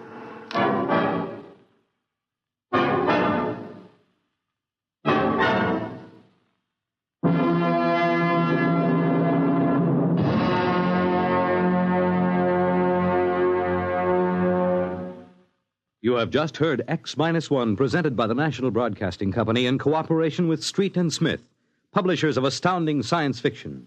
Tonight by transcription, X-1 has brought you The Vital Factor by Nelson Bond, as adapted for radio by Howard Rodman. Featured in the cast were Joe DeSantis, Guy Sorrell, John McGovern, Grant Richards, Louis Van Ruten, Richard Hamilton, and Florence Williams. Your announcer, Fred Collins. X-1 was directed by Daniel Sutter and is an NBC Radio Network production.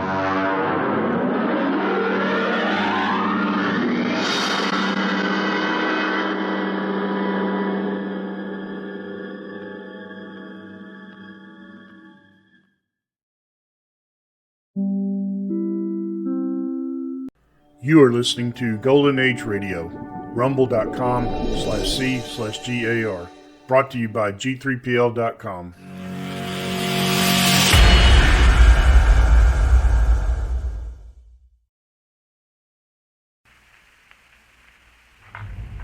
Adventures in time and space, told in future tense. Dimension X.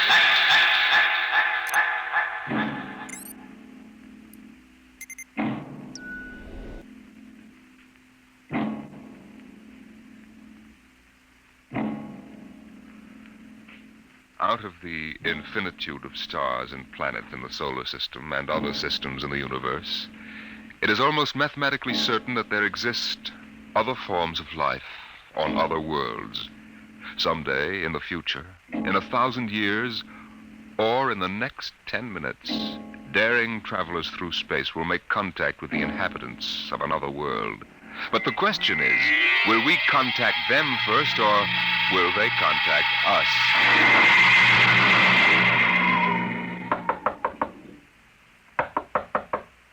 Come in. This is Broderick's private detective agency. Check. My name is Graffius of Springfield. I would like to see Mr. Broderick. Check. What is it, Dolan? There's a guy outside. What kind of a guy? Oh, a great big guy with a big shining head and thick glasses like the bottoms of Coca-Cola bottles.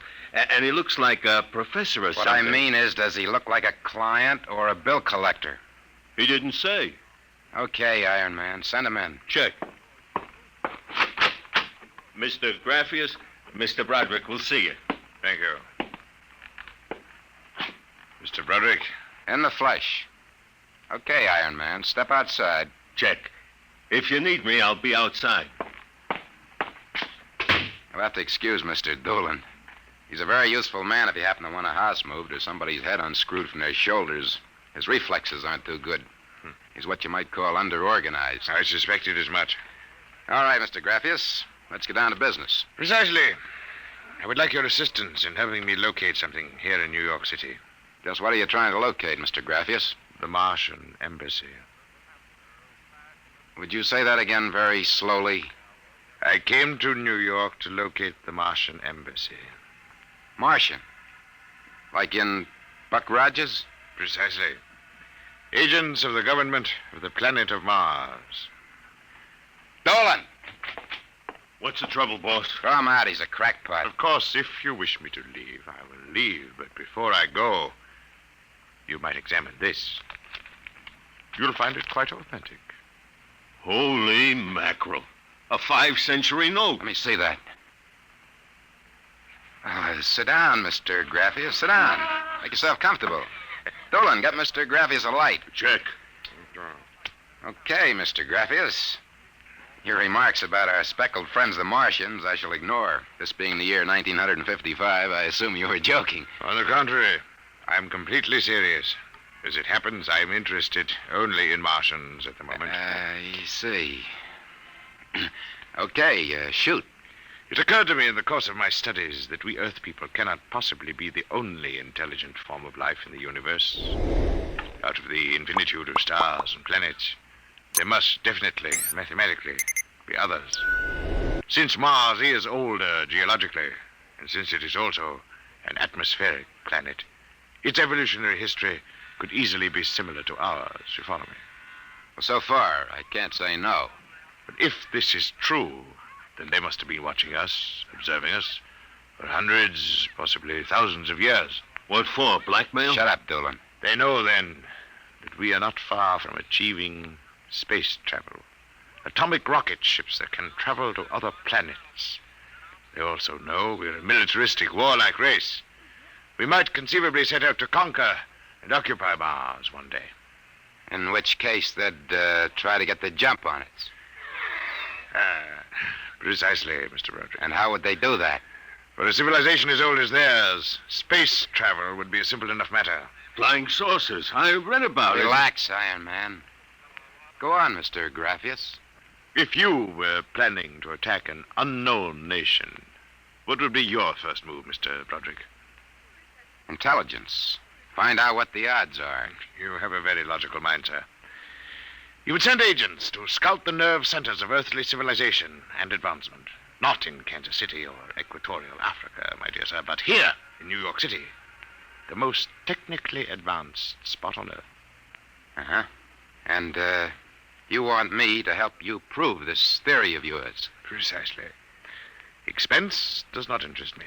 Well, this may take a very long, long time, Mr. Graffius.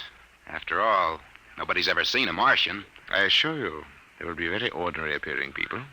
Very likely they live together in downtown New York, close to the newspapers and publishers, the news cables, communication centers, and the financial center of Wall Street. Most certainly, they live in a private house with no servants to pry into their affairs. Some ordinary people who live in a private house in downtown New York. Yes. I might just as well look up Martians in the classified section of the phone book. There's one other lead which might help you. What's that? They would be almost certain to subscribe to every conceivable type of newspaper, scientific journal, foreign language publication. Mm-hmm. Well, that might be something. Okay, Mr. Graphius. It's a deal. Excellent. I shall contact you tomorrow. Oh, before you leave. Yes? Just as a matter of interest. Why are you so interested in meeting up with these Martians? Mr. Broderick, I wish to avert the catastrophe of a successful Martian invasion of the Earth. Naturally, I cannot go to the police or the military. I'd be laughed out of existence. So I'm doing this privately. You seem to know all the answers, Mr. Graphius. Not all of them, Mr. Broderick. Not quite all the answers. Not quite yet.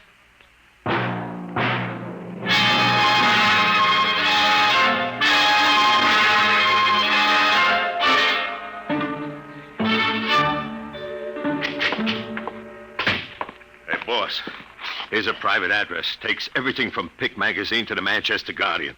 Listen to this. Pick, Look, Scientific America, the Daily News, the Daily Worker, the Police Gazette, the Journal of Engineering, Scientific Quarterly, American Psychiatric Journal. Let me see that.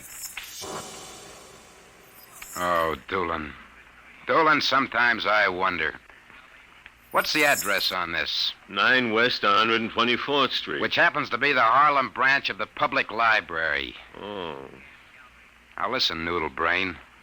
Check all the renting agents. Find out every private house in downtown New York. And then cross-check with the magazine subscription departments of the scientific magazines. You got that? Check. I wonder. Boss, what's the sense of all this? We know there ain't no Martian embassy in New York. This crackpot is paying us $100 a day, and we got to keep him happy. You understand? Yeah. Also, I've got a hunch that Mr. Graphius isn't looking for any Martian embassies. He's looking for something quite different. Now start making with the telephone.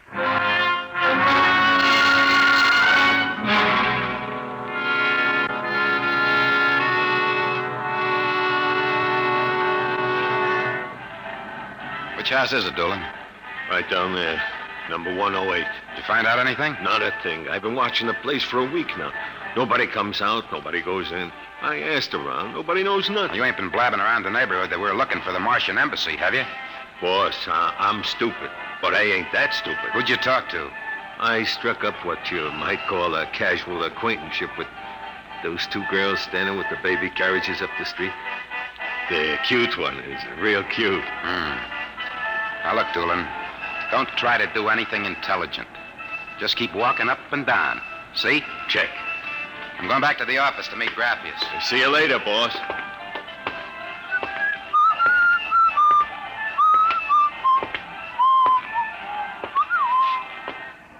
Hiya, beautiful. Hiya, Flatfoot. How did you know I was a detective? Your socks are bagging at the arches.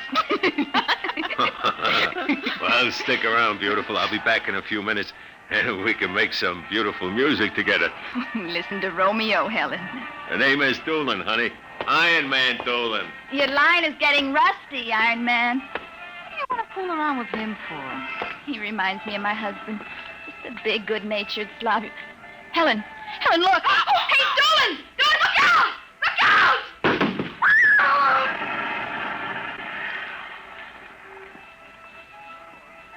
Helen?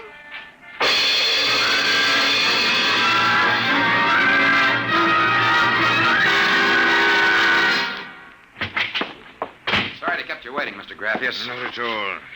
Doolin found a house down in Greenwich Village, privately rented. Number 108 Conklin Street. Nobody seems to know anything about who lives there, except that they subscribe to every paper and scientific journal put out. And also they have a peculiar antenna on the roof. You don't suppose your Mr. Doolin will try to get inside the house? No, he knows better. Mr. Broderick, I assure you, if that place is the Martian embassy... Doolin can take care of himself. Still, I wish you had informed me before. Well, that's probably him reporting back now. Excuse me. Hello? Yeah, speaking. Doolin? Yeah, he works. What? Oh, no. No, I can't think of any. Yeah, sure, okay. Yeah, I'll be right down. Okay, Lieutenant. Yeah, right away. Something the matter? Doolin is dead, Mr. Graffius. What? They found him splattered all over the sidewalk in front of number 108 Conklin Street. How did it happen? There were some witnesses. They said a building cornice dropped on him. The cornice? But how? It fell off the building next to 108, right on top of him. Come on, we can get a cab. I have to identify the body.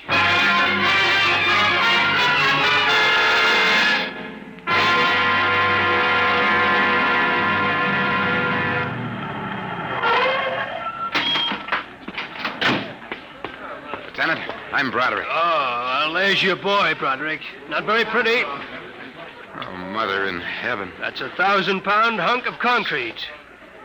Where did it come from? Dropped off the roof of 106. Anybody see it? Yes, a couple of maids pushing baby carriages. One was so shaken we had to send her to the hospital. The other one is hysterical, but she can talk. Can't seem to get any sense out of her, though. Do you mind if I talk to her? Not at all. I'll be back in a minute, Graffius. I'll wait here. She's standing right over there with the patrolman on the beat. Hanson. Yes, sir? This guy wants a few questions with the girl. Please, I told you what I saw. How many times I gotta tell you? Miss, the dead man was a personal friend of mine. Would you tell me what happened, please? Helen and I were standing in front of Rathman's candy store up on the corner. We both had the babies out. I worked for Mrs. Gillian on Washington Square North. He said hello and joked a little. Then he walked down the street just like he's been doing all week. Hadn't taken more than a few steps when... Please, miss. It's very important. I tell them, but they don't believe me. What do you tell them? How it happened. Tell me. It's too awful. Please. Well, first he squashed, and then the stone fell on him. What do you mean, he squashed? They don't believe me, but Helen saw it, too. She saw what? First, he squashed, then it fell on him. He was mashed flat before it even hit him. Now, look. That's the story, Broderick. Please, let me alone. Let me go home. I told you what I saw. Now let me alone. Let me alone. Did you learn anything, Mr. Broderick? Huh? I don't know. I don't know what to make of it. It's crazy. Mr. Broderick, if I may make a suggestion at this point, perhaps it would be better if we dropped the entire matter. What's eating you? First you come at me with a chain of nonsense that you're staking real cash on, and now when we hit solid trail, you want to call off the dogs. Well, maybe you operate that way, but Broderick doesn't. May I ask, then, what do you intend doing? As soon as the cops clear out and this place quiets down, I'm going to pay a personal call on the Martian embassy. Whatever number 108 is.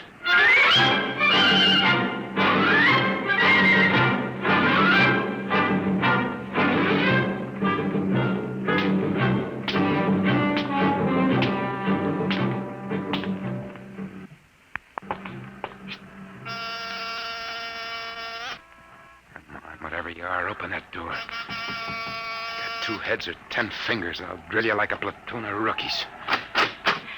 Yes? Oh. Well, young man, Excuse me, ma'am. Is the lady of the house at home? I'm the lady of the house.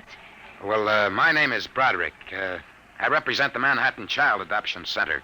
We're soliciting funds and clothing for stranded and unadopted children. I wondered if... Oh, won't you come inside? Well, we don't usually... Oh, nonsense. I'm old enough to be your grandmother. Besides, my son, Lauren, is working at home. Your son? He's a bibliographer. He writes summaries of articles and books from scientific journals and publications for libraries and universities. I see. Well, sit down, Mr. Broderick. We get so few calls, and I do like to visit. Oh, thank you. Now, what was it you wanted to talk to us about? Oh, well, I wondered if you or your son... There's nobody else living here. No, just Lauren and I. I'll have to ask him about the contribution, but I'm sure he'd like to. Good. Thank you very much. I'll send a representative to collect... Oh, please stay a moment. I was just about to have tea. Let me pour you a cup. Well, no, thanks, really. No, young man, I insist. Well, thank you. I was getting awfully tired of having tea by myself every afternoon. You know, I'm not very much of a tea drinker, but this seems to have a strange taste. It's my own recipe. The secret is in the brewing. It's sweet. It almost metallic. It takes a few sips to get used to, like olives. Uh-huh. Well, I think I better be running along. Oh, but you haven't finished your tea, Mr. Broderick. I better be going. I'm late. Oh, you're not being very polite. Do finish your tea. No, really, I feel funny. Oh, I'll call Lauren. No, I'm leaving. I feel kind of dizzy. Oh, I'm sure Lauren can help you. I'll call him. No, don't bother. But I must. Besides, you aren't well. Tea. Lauren! Gotta get out. Lauren, hurry. Got it out of my way. No, you must stay. You drugged my tea. Let go my arm. Lauren! Let go. Gotta get out of here. What heaven? The other one, that Broderick, he was here. I drugged his tea. He got away. Fool, idiot. Go after him. Use the pressure ray. Risk another murder on our doorstep. Are you insane? But he suspects. We'll have to take our chances. We'll have to think of some other way. How did they find us? I don't know how, but I'm certain someone else sent them. Who? I don't know. I'm afraid to let myself think. It might be them.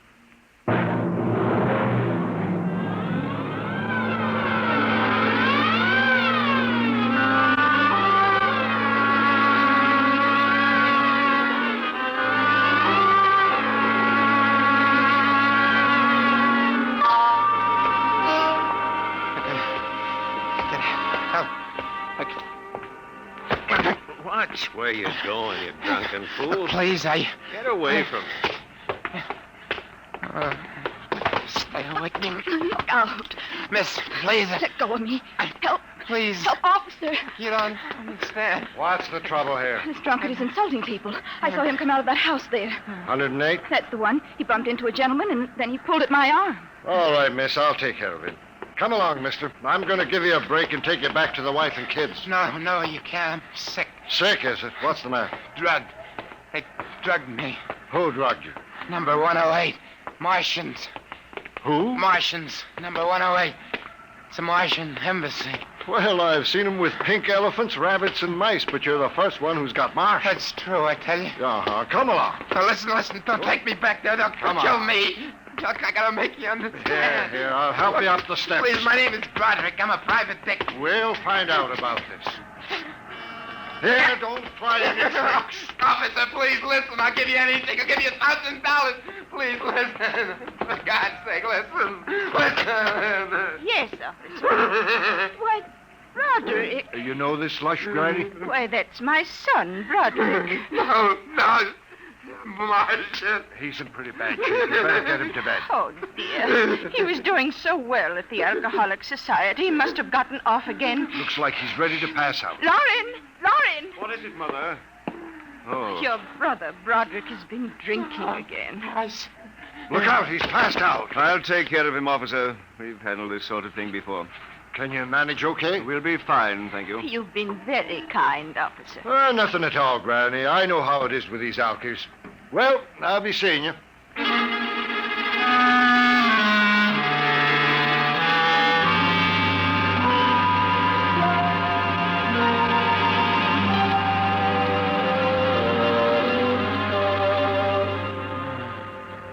Martian embassy.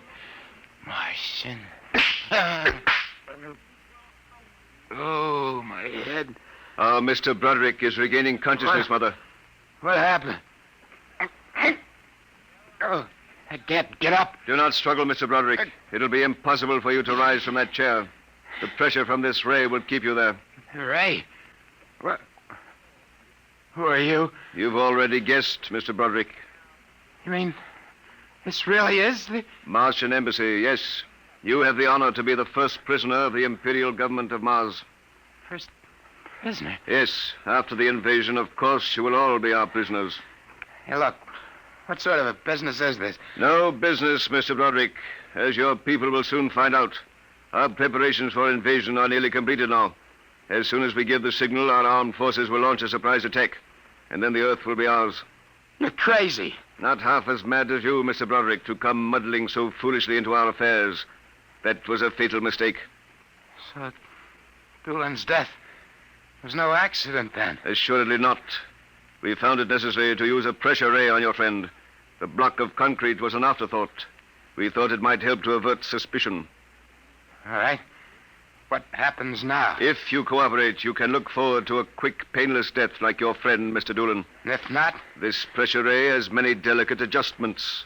It can move a pin, or it can crush a boulder. Let me demonstrate.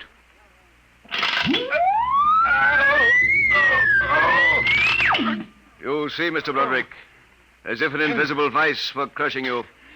What do you want? The name of your client. We are interested in knowing who is so anxious to locate the Martian embassy. The names of my clients are confidential. Well? All right. Turn it off, Mother. Mr. Broderick has seen the wisdom of speech. His name is Graphius. Graphius? Yeah. An unusual name for an Earthman. Describe him. Well, I don't know if I really can. Mother. Describe him. He's tall. Got a big forehead. And about 60. He wears thick glasses. He's bald. Lauren, it sounds like one of them. Yes, it does. Contact the planet. Tell them we suspect that our plans are known. Ask for an acceleration of invasion day. At once. What about me? I am sorry, Mr. Broderick, but I am afraid you know too much now. In exactly 5 seconds, you will feel the full impact of the ray which faces you. I would suggest that you relax and meet your fate calmly. Now, wait a minute. You will feel no pain, just a wall of force engulfing Oh, you. listen, 5. No, you can't do this. 4. It isn't human. I know, but we are not human. 3. Yeah, but... 2. No! 1. Mother in heaven. Now. Lauren. It didn't work. Something's happened. The magnetic field is dead. Get it working. We've got to get rid of this one. Now, listen.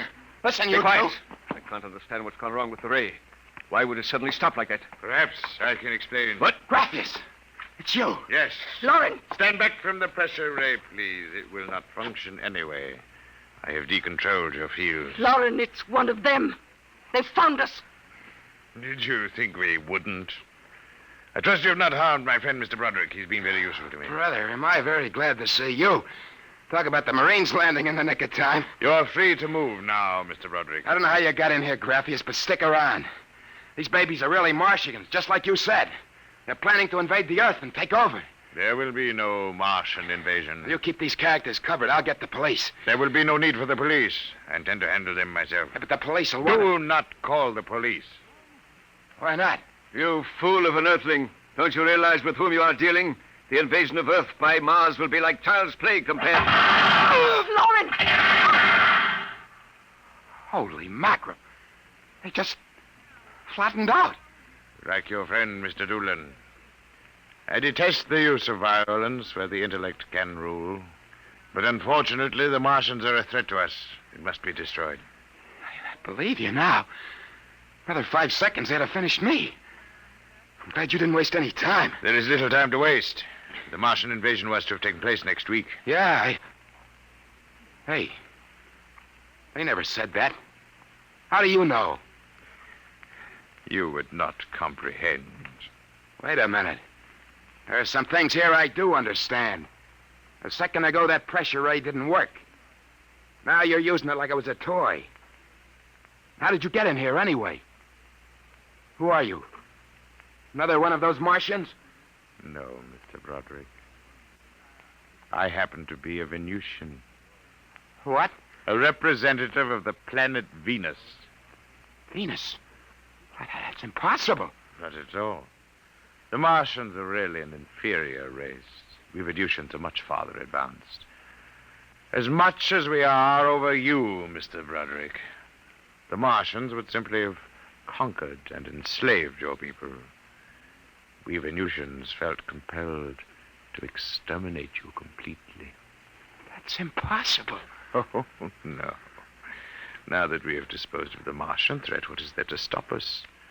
Our invasion begins tomorrow at noon. By nightfall, the Earth will be ours. Brother in heaven. Either I'm completely cuckoo or... Oh, well, this is really on the level. You needn't edge toward the door, Mr. Broderick. You're thinking of running for help, aren't you now? I can read your thoughts quite clearly. Suppose you're going to knock me off like our Martian friends. On the contrary. Go ahead.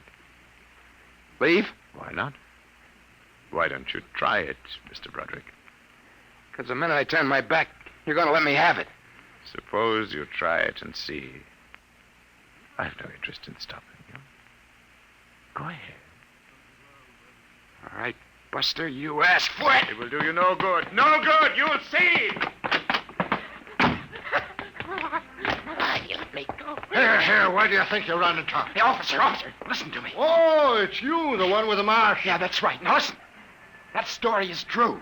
They're inside that house, inside number 108. He killed them. Who killed? Brathius. He's the leader of the Venusian invasion. Venusian invasion? That's right. Tomorrow at noon, they're going to take over the Earth. Now listen. Go in that house. Martians, now Venusians, eh? Okay, that's enough for me.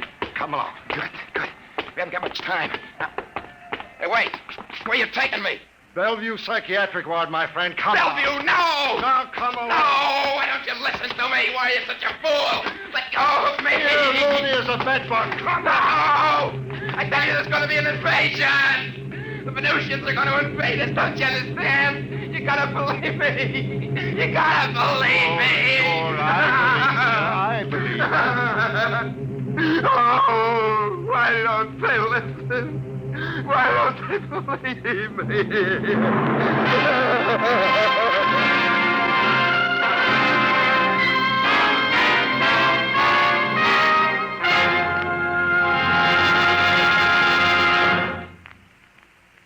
You have just heard another adventure into the unknown world of the future, the world of Dimension X.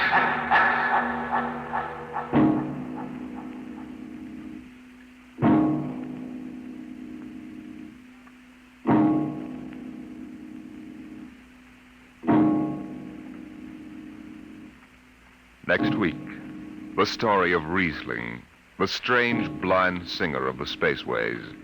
He traveled the space lines from Mars to Venus to the moons of Jupiter. No captain could refuse to carry Riesling and his battered guitar. He sang of all the wonders of the galaxy, but his greatest song was of the sight he would never see, the green hills of Earth.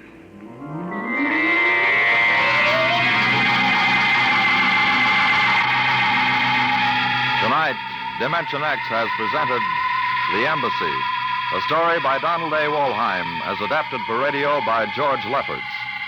Joseph Julian was heard as Broderick, Barry Kroger as Graphius. Your narrator was Norman Rose. Music by Albert Berman, engineer Don Abbott. Dimension X is produced by Van Woodward and directed by Edward King.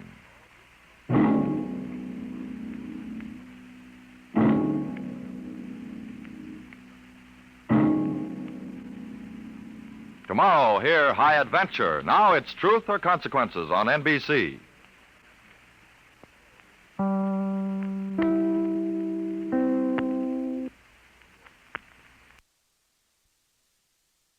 You are listening to Golden Age Radio, rumble.com/C/GAR. Brought to you by G3PL.com.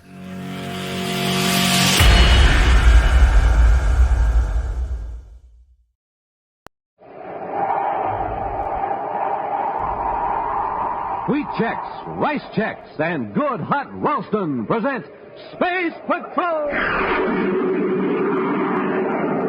High adventure in the wild, vast reaches of space. Missions of daring in the name of interplanetary justice. Travel into the future with Buzz Corey, Commander-in-Chief of the Space Patrol! In today's transcribed adventure, Buzz and Happy have gone to the offices of John Crozer to rescue a noted scientist abducted by Crozer. I know Professor Hegman is somewhere in this building, Crozer. Take us to him. Why, Commander, you're mistaken. Oh, no, we're not. Don't sit there under that sun lamp. Take me to Hegman. Well, all right, Corey, if you insist. My eyes, turn off that lamp. Get him, Happy. I can't see. Here's yours, cadet. Now, Corey, I'm going to finish you off permanently. We'll be back in just a moment with today's Space Patrol story, The Brain Bank and the Space Binoculars. Wow! Man, oh, man, oh, man! Yummy! Ah, that boy sounds excited, doesn't he? Well, no wonder. He's just had his first taste of Rice Chex. the delicious bite-sized super cereal. Wow! Man, oh man! Yummy! Same boy, yep, and the same cereal, only it's his second bowl. Try Rice Chex yourself, gang. You'll love it. I'll say, and when you eat a good breakfast with Rice Chex, you're supercharged. Absolutely. So, gang, try it today. Delicious Rice Chex. And, hey, today's the day for the biggest news ever announced on Space Patrol. So stand by, and I mean with pencil and paper, for the most sensational message you ever heard on Space Patrol.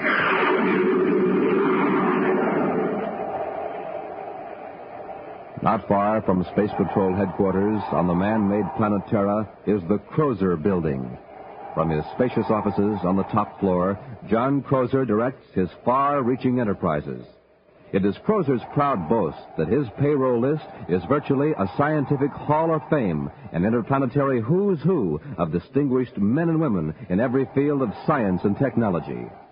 His rugged features and penetrating eyes are reflected on the polished surface of his mammoth Endorium desk as he confers with his director of plant operations, Erla Becker, and the noted physicist, Professor David Hegman. Miss Becker, is there anything else on the agenda which concerns Professor Hegman? Yes, you wanted me to remind you to congratulate the professor. Oh, yes, the Kleinhurst medal. I understand you're to receive it at a banquet this evening. That's right, Mr. Crozer. Congratulations. You're upholding the Crozer tradition. The Crozer tradition? Of course. For the past 3 years, every winner of the Kleinhurst Medal for Scientific Achievement has been associated with Crozer Enterprises. Oh, I understand that the medal is given for work, which I did before I joined your organization. Well, I speak in jest, more or less. Well, that completes our conference, Professor. I have something to tell you, Mr. Crozer. Yes? I am forced, with regret, of course, to submit my resignation. Your resignation? I don't understand, Professor. Well, it's my doctor's orders. He says my health won't permit me to continue my work for your company. But you're under contract. You're absolutely necessary to this project. I am very sorry. But my doctor tells me that unless I retire, I may not last for more than a few months. This puts my company in an awkward position, Professor. I won't tolerate it. I regret this as much as you do, Mr. Crozer. But I don't see what I can do about it. See here, Hegman. It'll take us 3 years to complete construction and install equipment. Your contributions are useful now in our present stage, but they'll be absolutely essential in 3 years from now. Oh, Mr. Crozer, no one individual is absolutely indispensable. There are other scientists in my field. Hegman, I hired you because you're the only man alive today who can see this particular phase through to a successful conclusion.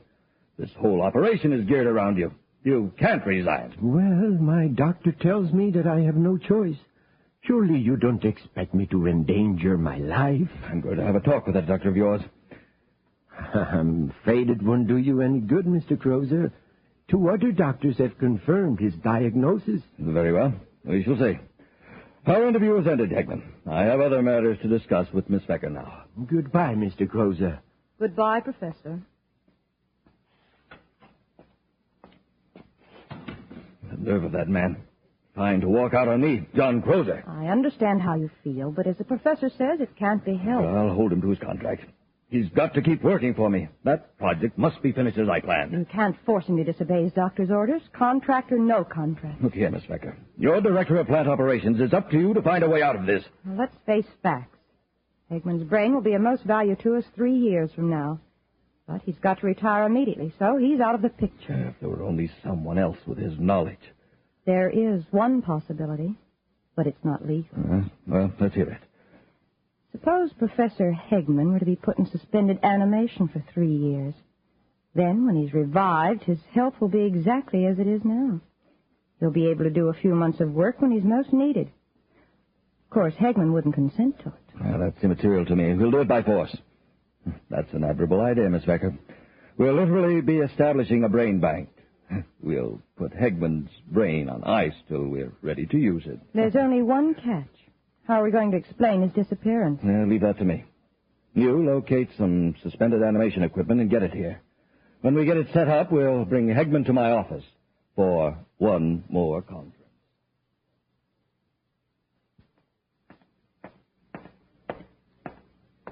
Well, nobody seems to know where the professor is, Commander. I've even checked with his doctor. I've just phoned Crozer. He hasn't seen him either. Well, maybe the professor forgot about his appointment with you. He could be out with friends celebrating. After all, he's just received the Kleinhurst Medal. I doubt that he'd forget the appointment, Happy. He seemed very anxious to talk to me. You knew, didn't you, that the professor has to retire? No. Why, sir? His doctor warned him that he can't keep up the pace. Oh, by the way, there's something I've been wanting to show you. Here. Have a look at this new Space Patrol equipment. Binoculars? Yes. Not just ordinary binoculars, Happy. They're space binoculars. Can I try them out, sir? Sure, they're yours. Gee, they've got a band on them so you don't have to hold on to them. Yeah, the band fastens them around your head. Right, it leaves your hands free. Take a look over the city with them, Happy. I'll take the polarization off the windows. Wow, these are great, sir. Why, I can even read a small sign on the space terminal building. A sign I can't even see without the binoculars. Well, to get out in space, out of the atmosphere of Terra, then you'll really see something. You mean they're even better out in space? They're so sensitive, they'll pick up very small objects many miles away. They're designed especially for pilots on search missions. Within a planet's atmosphere, they're good 4-power binoculars. Wow. Hey, look, there's some people walking 5 blocks away, and it looks as though I could almost reach right out and touch them. Hey, from what you say, Commander, I'd sure like to take a look through them out in space. Mr. Crozer, this is the most outrageous thing I have ever heard. I refuse to let you do it. Professor, I'm afraid there's nothing you can do about it. Don't you know that even if I gave you my consent, it is still illegal for private persons to use the suspended animation process? Now, if you'll unlock the door, Crozer, I'll leave. Hegman, my friend, you're not leaving.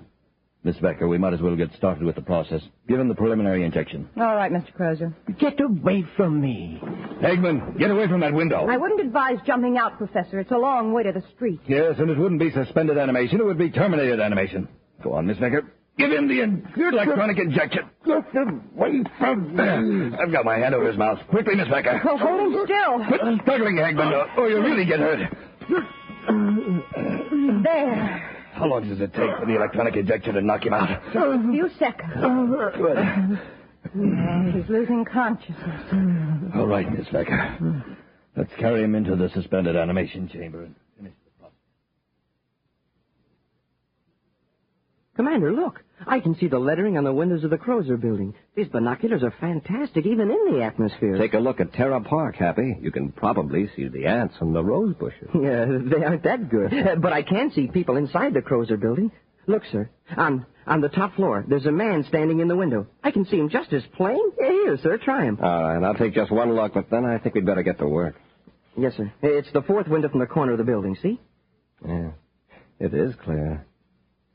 Well, that's Professor Hegman. Huh? At least I think it is. Oh, he's gone now. Wonder why Crozer didn't have the professor call me. I suppose Hegman's busy closing up his work with Crozer. Yeah, I think he'd at least phone you. I'll tell you what, Happy. I've got an errand to make right near the Crozer building. Let's drop in and see the professor on the way over.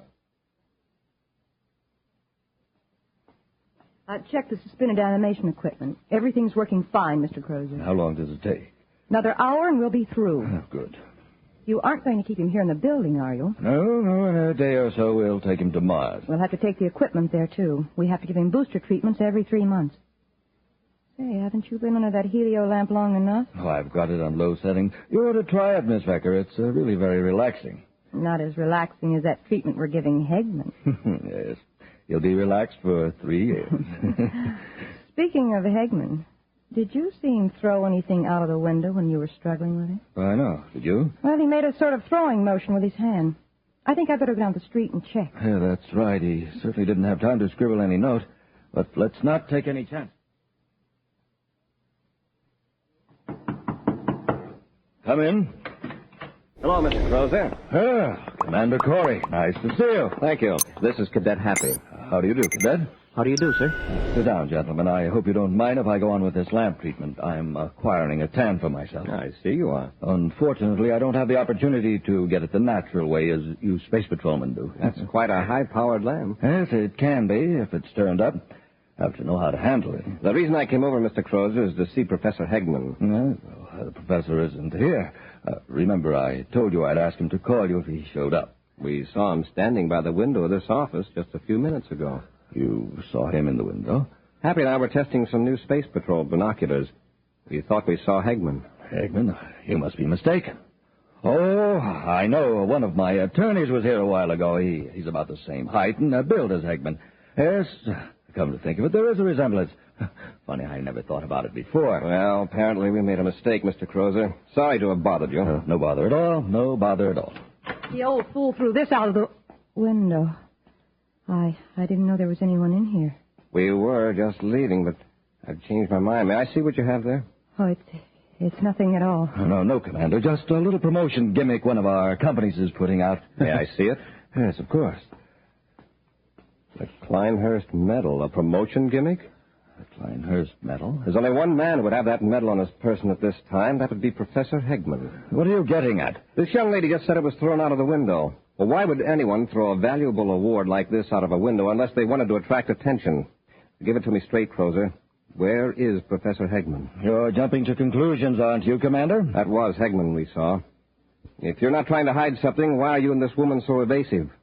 Why did you lie about the medal? You've got Hegman somewhere in this building. I suppose you won't be satisfied until you search the place. That's right. All right, then. Come on. I'll just turn this lamp on full power and right in your eyes. Turn it off! My eyes. Get him, Happy. I can't see. No, but I can. Grab that bookend, Miss Becker. Nice work, Miss Becker. And now, Cadet. That'll hold them for a while. It was a smart trick, Mr. Crozer, shining that helio sun lamp in their eyes. I had to do something after that faux pas you pulled. Oh, I'm sorry. I didn't know they were here. We've got to move fast. Arrange for a spaceship. We'll get Hegman aboard. What about these two? We'll lock them in the next room till we get Hegman out of here. Then I'll come back and finish our Space Patrol friends for good. We'll be back with Space Patrol in just a moment. Oh, come on, Captain Tufeld. Tell me what Buzz Corey's big new surprise is for all his kids. Won't you, huh? No, I can't tell you. Please? Nope, it's a secret until the end of today's program. Is it something the commander himself uses? Oh, you bet it is. It's official Space Patrol equipment. Can't you really tell me what it is? Nope, it's a secret. Well, then, how about a little hint? Well, I'll tell you this. It's something absolutely new and different. Oh, man, I just can't wait. Well, you hurry now. Get a pencil and paper ready and keep listening because in just a few moments, I'll tell you what the big surprise is and how you can get it. And all you boys and girls listening in, you do the same thing. Get pencil and paper ready and be all set to take down the information you need to get that wonderful new surprise Buzz Corey has for you. So long for now. See you at the end of today's program when I'll tell you all about the biggest, the swellest, the most exciting value ever offered on Space Patrol.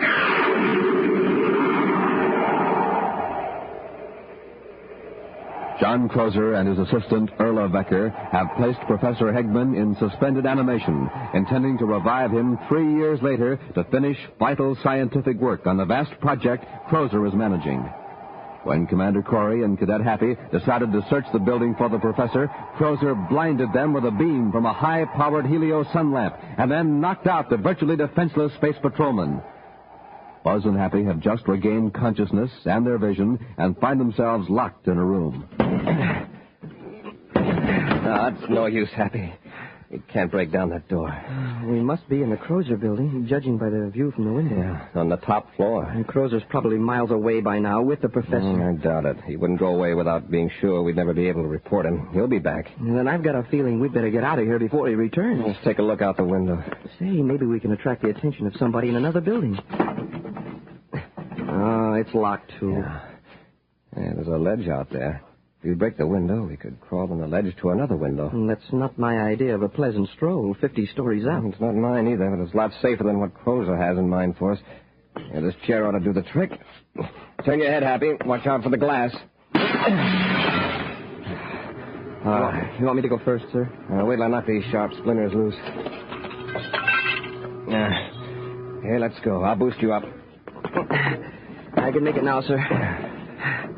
Wow, what a long way down to the street. Don't look down, Happy. Lie flat on the ledge and crawl. Yes, sir. I hope we can find another open window along here. I wish this ledge was wider. I feel like a tightrope walker. Oh, easy, Happy. Oh, my knee slipped off.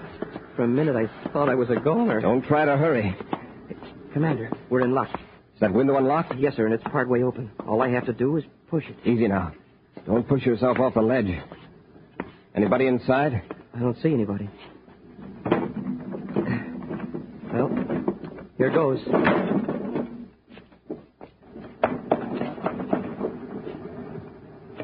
Nobody in here, sir.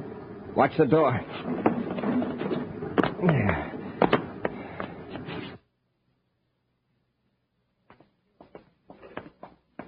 How are you going to do away with Corey and the cadet? You unlock the door. Swing it open. I'll blast them with this gun before they have a chance to rush us. Open the door, and be sure and stand back. Don't worry. All right, Corey. We'll... Go on. Go on. This room's empty. Look at the window. Well, they couldn't have climbed down the side of the building. They certainly wouldn't jump. The ledge. They use the ledge. By now, they've probably given an alarm. This whole building will be swarming with space patrolmen soon. Well, what'll we do? We've got to get out of here. We'll have to forget about the equipment. We've got to get to the spaceport and blast off right away. Hurry, Earl. We haven't a second to spare.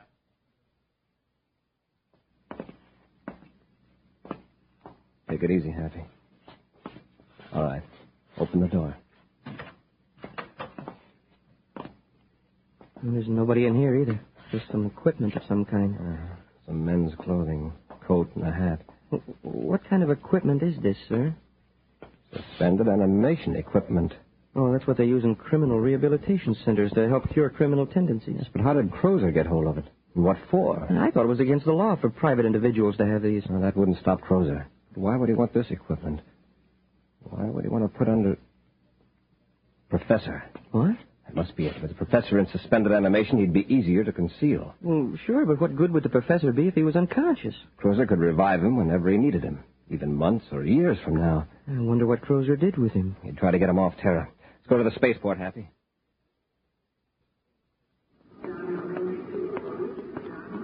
Happy, I've just checked with the space control dispatcher. There's a slip-up. Crozer blasted off. Didn't they try to stop him? The order to hold him wasn't relayed to the dispatcher in time. How long ago did Crozer blast off? About 15 minutes ago. But I've got a description of his ship. Come on, Happy, let's get aboard Terra 5. We're going after them.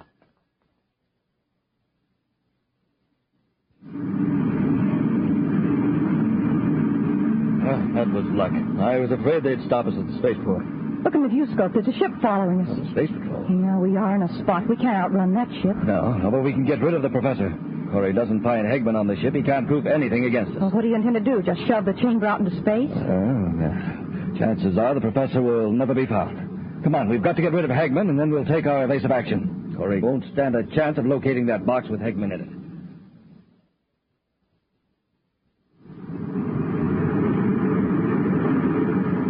We're gaining on them, sir. All that crazy flying Crozer's doing isn't getting him anywhere. He's trying to delay the inevitable as long as possible. Maybe I can talk some sense into him. Turn on the spacephone, Happy. Yes, sir. Commander Corey aboard Terra 5 calling John Crozer in private cruiser T431. Commander Corey calling John Crozer. This is Crozer. Go ahead, Corey. Go ahead. This hide and seek isn't getting you anywhere. It's just a matter of minutes. Play it smart and give up. You talked me into it, Corey. But at least I gave you a run for your money. What do you want me to do? We'll pull alongside and join airlocks. All right, Corey. Just a warning, Crozer. Don't try anything. Corey out.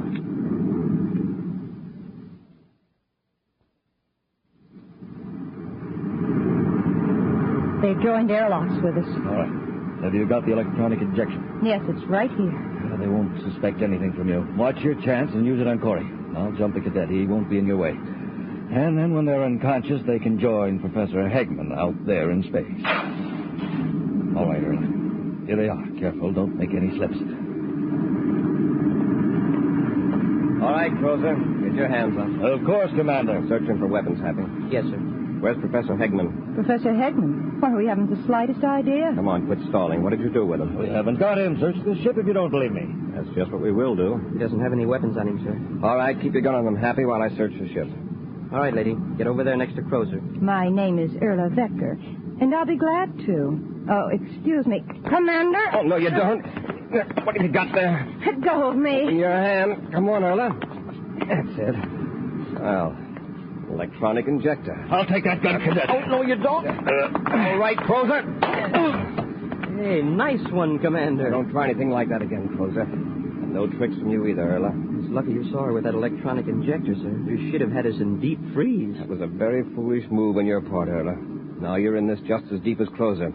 Now, let's have it. Where's Hegman? All right, I'll tell you, but you'll never find him. He's somewhere out in space. What? You threw him out of the ship? That's right. All sealed up in a nice cozy box. Chances are he'll float forever in space, in suspended animation. Have to get these two into our ship. We'll cut loose and start a search. They're going to stay right with us till we find them.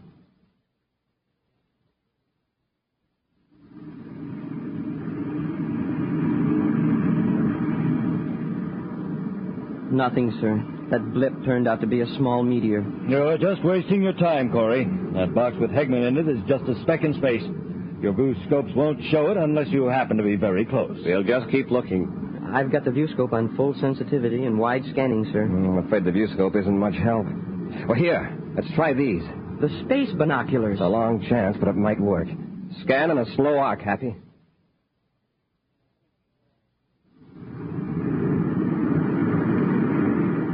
There's something. Oh, no, it's just another meteor. Let me have a look. Hey, wait a minute. It's a rectangular shape. Check it, Happy, about 10 degrees high. I see it, sir. Yeah, it's a box, all right. That's it, we found it. Change vector, Hap. Let's hope we're not too late.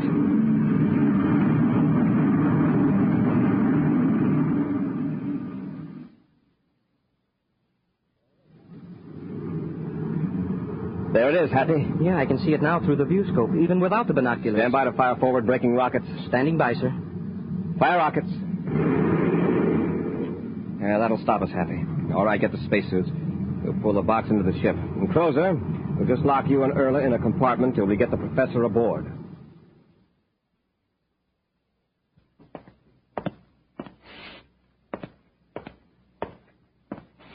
Why don't you sit down and relax, Crozer? You'll wear out the commander's carpet. Why don't we hear from the hospital? Yeah, you're pretty worried now, aren't you, Crozer? You know, if Professor Hegman doesn't come out of that deep freeze, it's going to go mighty hard on you and Erla. Oh, they should know by now. Oh, for Saturn's sake.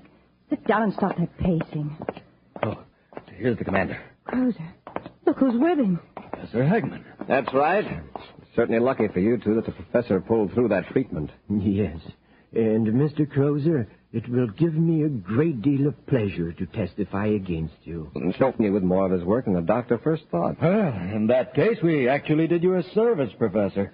Commander, that should be taken into account. Don't think you're going to get off easy on that account. Yeah, it's just luck, and the fact that we had these space binoculars that saved the professor. Yes, Happy. I had no idea that the binoculars would actually help us save a life. You sure were right about their being terrifically powerful out in space. And they're great in a normal atmosphere, too. I'm not going to lose any time in issuing them to all Space Patrol personnel. Sir, did you know that when you look through the binoculars the wrong way, you can see into the future? Oh, I was under the impression that they just smallify. But if you say so. Oh, that's ridiculous. It just makes objects look far away. Uh-huh. And far away, I see a criminal rehabilitation center with two people in it. John Crozer and Erla Vecker. And they're getting the same kind of treatment they gave Professor Hegman, suspended animation. You want to have a look?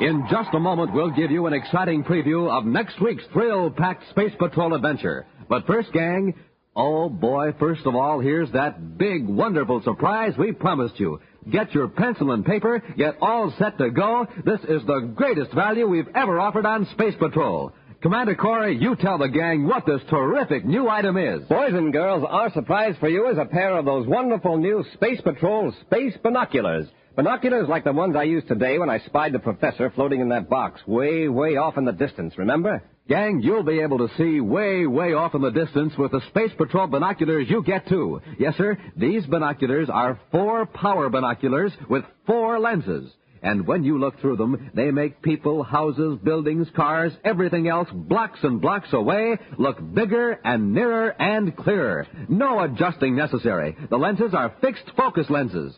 Why, you don't even have to hold these wonderful binoculars up to your eyes. You wear them like official outer space headgear. They have a strong elastic band on them, and when you slip it over your head, it holds the binoculars in place and leaves your hands absolutely free. Makes you look like a man from Mars, because these binoculars stand out from your eyes a full 3.5 inches. That's right. These are not flimsy little celluloid goggles or a mask.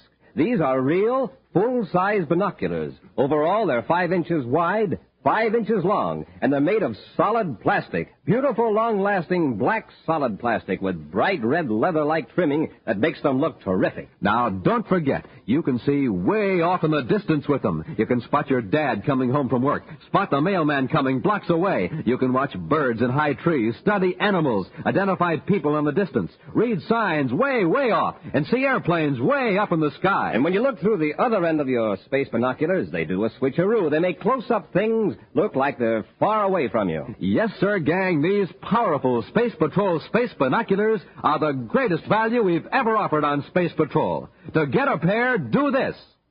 Buy a box of Instant Ralston. Then, with your name and address, send 25 cents in coin and an Instant Ralston box top to Space Patrol, Box 686, St. Louis, Missouri. This offer good only in continental USA and may be withdrawn at any time. If you don't agree that your binoculars are absolutely tops, return them. We'll return your money. That address again is Space Patrol, Box 686, St. Louis, Missouri.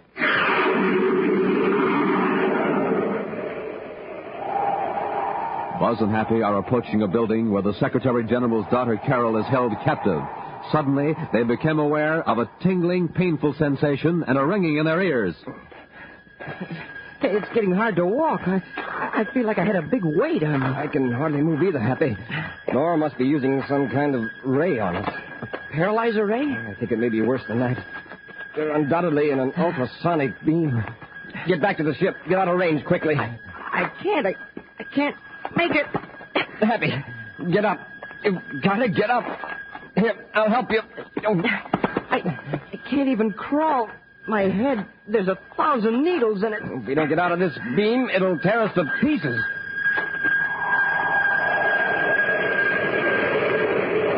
Be sure to be with us next Saturday for the exciting story, The Sleepwalker, when wheat checks, rice checks, and good hot Ralston again bring you Space Patrol!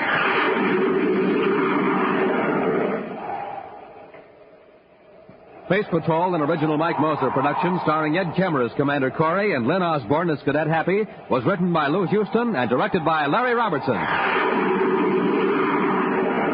Other players were Virginia Hewitt, Ken Mayer, David Duval, and Bela Kovacs. Dick Tufeld speaking. Now, don't forget to tune in next Saturday and every Saturday when wheat checks, rice checks, and good hot Ralston again present the new exciting Space Patrol! And be sure to see another exciting Space Patrol story on your local ABC television station. Consult your local paper for time and channel. Space Patrol comes to you transcribed from Hollywood. This is ABC Radio Network. You have been listening to Golden Age Radio, rumble.com/C/GAR, brought to you by G3PL.com. Don't forget to subscribe for more videos.